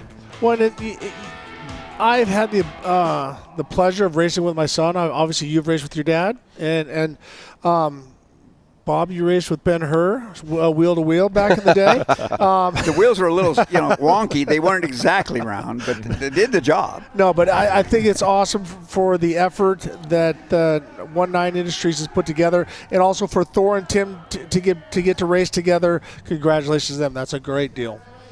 Yeah, absolutely. But just want to talk about that lap 4 again. We've seen so many stories out there, and one I want to talk about quickly is Stephen Beal. Yeah. We saw here he was running up in top 2, and not showing as stationary on the tracker right now. So you never know what this race is going to deliver, do you? It's absolutely incredible. But the big story today is Carl Jurgensen. The man is an animal. No, he's a beast. It even says so on his race suit. He's the man who's at the top of the box today, not only in spec, but overall here at the 2026 BFGoodrich Mint 400. That's a badge he can wear very proudly indeed. So Bob, take it away. Well, I'm just thinking, we talked earlier on about how fast it was going to be. Turns out it was a fast race. Now I'm kind of curious, how does it compare to the previous Mints? I think this has to set a short record. Because I remember about this time of day when I was running the Mint, we were still working on lap 2. Yeah. I mean, really. Well, yeah. Well, but you're talking about back over on the north side of town.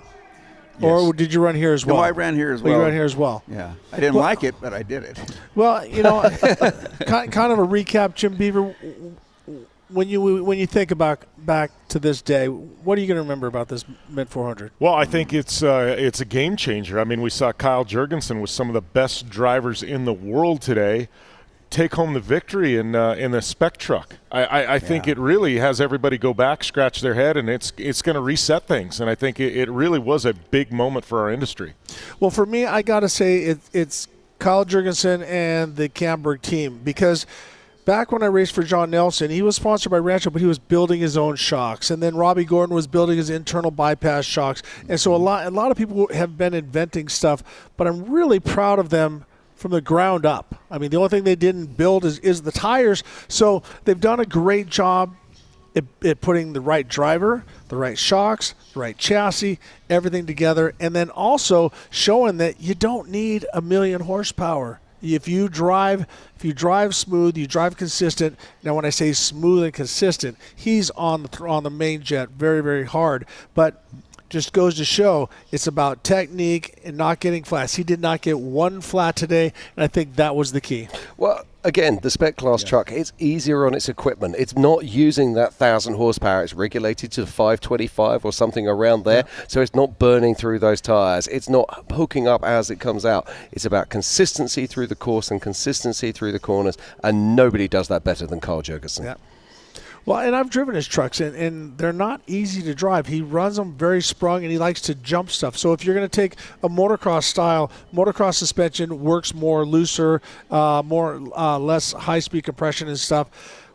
he's more like a Supercross setting. He likes his trucks very firm. As you notice, didn't blow the valance out. You don't see dirt coming over the hood, so he runs everything high. Now, a lot of people don't like that because it makes it feel tippy, but I think he is so good in finessing his way into the berm, around the berm, and out that he makes up his time down the straightaways as well. So, once again, what bad can you say about Kyle Jurgensen in that team? There's nothing bad you can say about it, but I just want to run through this very quickly. In the two-wheel drive unlimited trucks, in first position, Ryan Arciero. In second, it was Nick Wetstone. In third, it's Tim Herbst, which is amazing to see.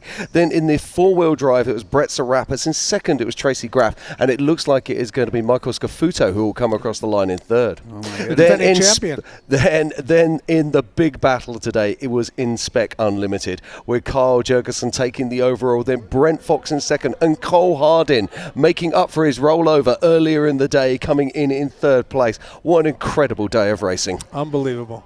It was the Mint 400. It's why we show up every year. It's why it's become the iconic race, and it's one of the biggest races in North America. Why does it wear us out so much? All we did was sit. Well, you got your pads going on. You got your he ladies and gentlemen, he has custom seat pads for himself here. It's got Bob Bauer right on it. Are they beneath him? Right on it. There we go. Are they beneath him? They are. You know what? That's another they pair are of beneath you.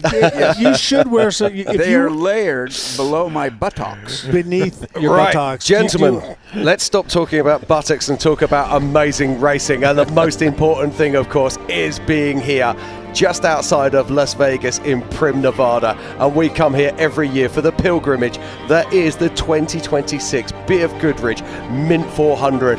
I have loved being here in the booth with you. I've loved watching the racing.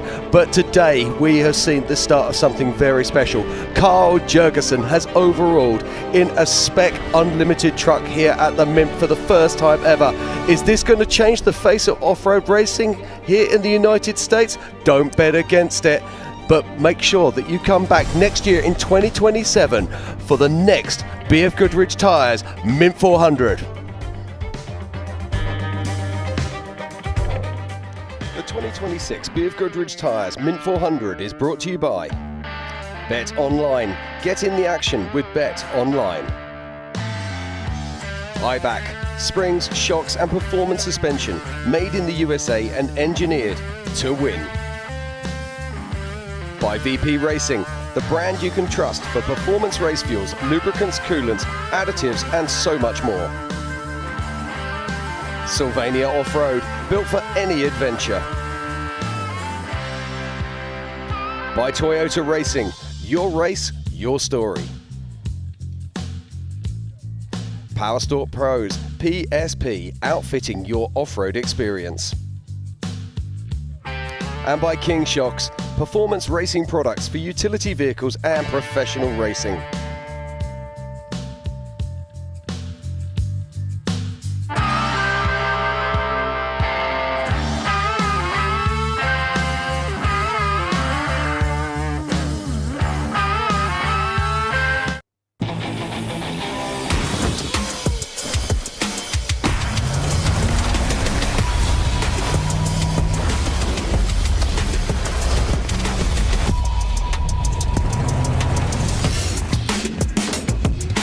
There's no hotel with this many stars. This is the BFGoodrich All-Terrain KO3. BFGoodrich, what are you building for?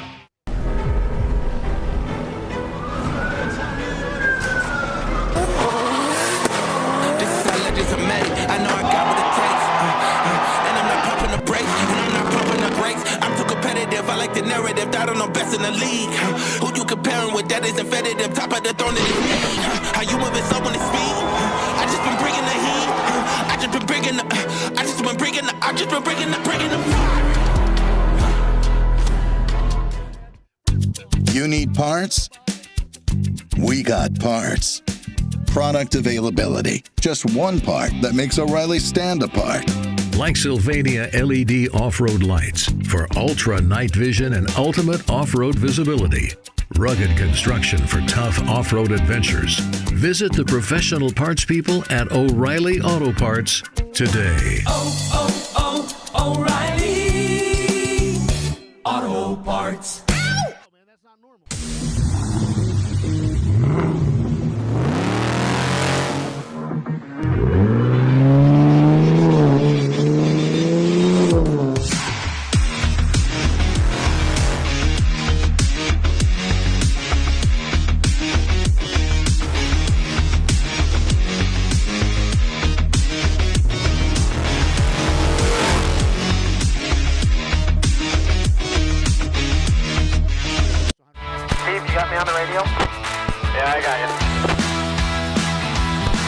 hear me? Oh, yeah.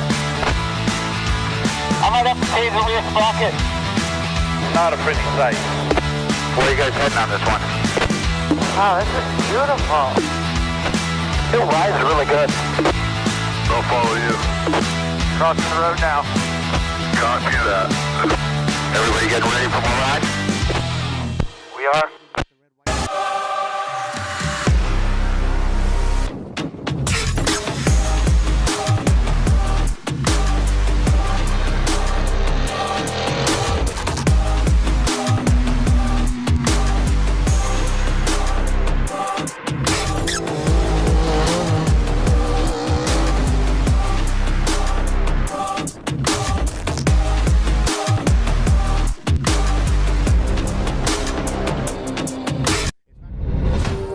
There's only one real question. How bad do you want it? Every challenge, every setback, they're gut checks, testing your will. The road ahead is rough. No excuses. Built to do it all. Unstoppable.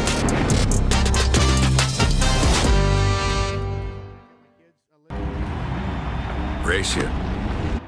Race you on dirt, sand, snow. Race you through this, over that, all day, all night. Race you on four wheels, one wheel. How about no wheels? Race you with the world watching, this guy watching. Race you to the summit, maybe not that summit, to sub 7. Any event, any terrain, anytime. Race you.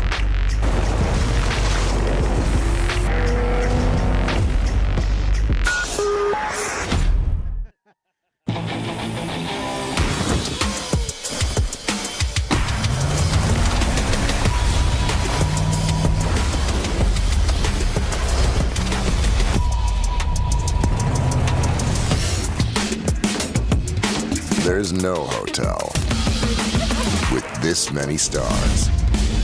This is the BFGoodrich All-Terrain KO3. BFGoodrich, what are you building for?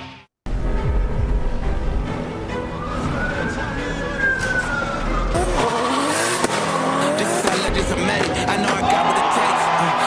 And I'm not pumping the brakes. And I'm not pumping the brakes. I'm too competitive. I like the narrative. I don't know best in the league. Who you comparing with? That isn't competitive. Top of the throne in his league. How you moving slow when it's speed? I just been bringing the heat. I just been bringing the. I just been bringing the. I just been bringing the. You need parts? We got parts. Product availability. Just one part that makes O'Reilly stand apart. Like Sylvania LED off-road lights for ultra night vision and ultimate off-road visibility. Rugged construction for tough off-road adventures. Visit the professional parts people at O'Reilly Auto Parts today. O'Reilly Auto Parts.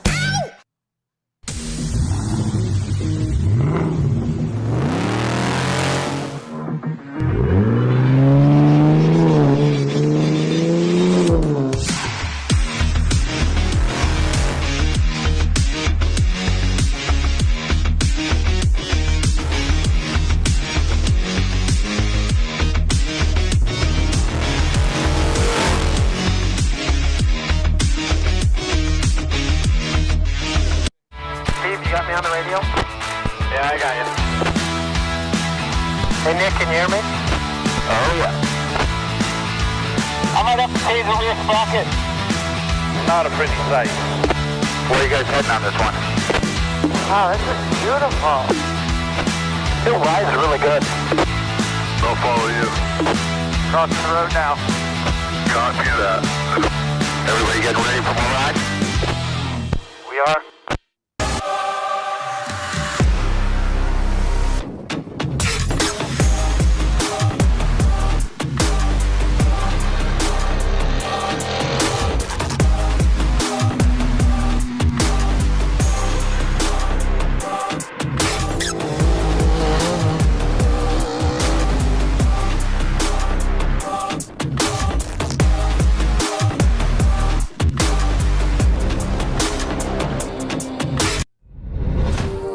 There's only one real question.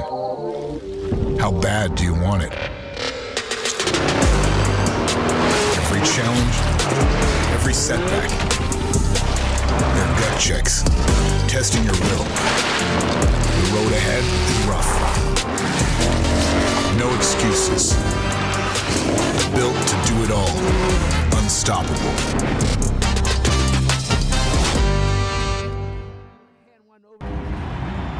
Race you. Race you on dirt, sand, snow. Race you through this, over that, all day, all night. Race you on 4 wheels, 1 wheel. How about no wheels? Race you with the world watching, this guy watching. Race you to the summit, maybe not that summit, to sub 7. Any event, any terrain, anytime. Race you.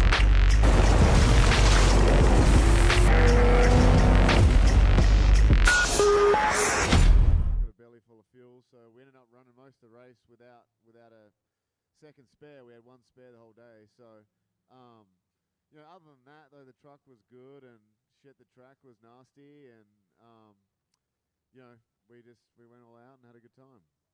Nick, who helps you out, buddy? A lot of people helped me out.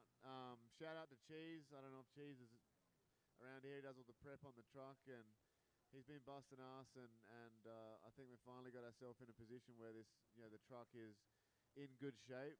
A little bit of work to do on the suspension, but that's not his deal. And so shout out to Cheese. Shout out to my family, and my second family, and my other friends and family that are all here supporting. Thank you to Anderson Lumber. Thank you to our businesses at home that allow us to do this stuff, Rubik and Senkow, and everybody that puts on this event, Best in the Desert, and Unlimited, and what's it called now, American Off-Road Series, and just everybody that tips in the work and all that stuff. So I appreciate everybody. Give it up for Nick Wetstone right here, second in class.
Tracy Graph and Justin Bean Smith, man, holy smokes. You were laying down some fire out there, my man.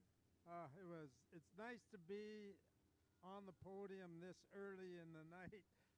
This race has kicked my butt a lot of times, so it was fun. Bean did the first lap and a half, did an awesome job. Pit 1, we did a fuel and driver change on the second lap, so I did the rest. I got a couple deserved flats with rocks that were pulled down on the course, and we had no first gear for the last 2 laps, but only second and third, so other than that, things were okay. Almost everybody had transmission issues of everybody I've interviewed all the way through here, man. That's crazy. Yeah, it's such a grueling course on these trucks. They take such a beating, and we're just lucky to get them to the finish line for sure. That course, it just deteriorates every lap and gets rougher and rockier. It does. It is unforgiving. Who all helps you out, man? This is a big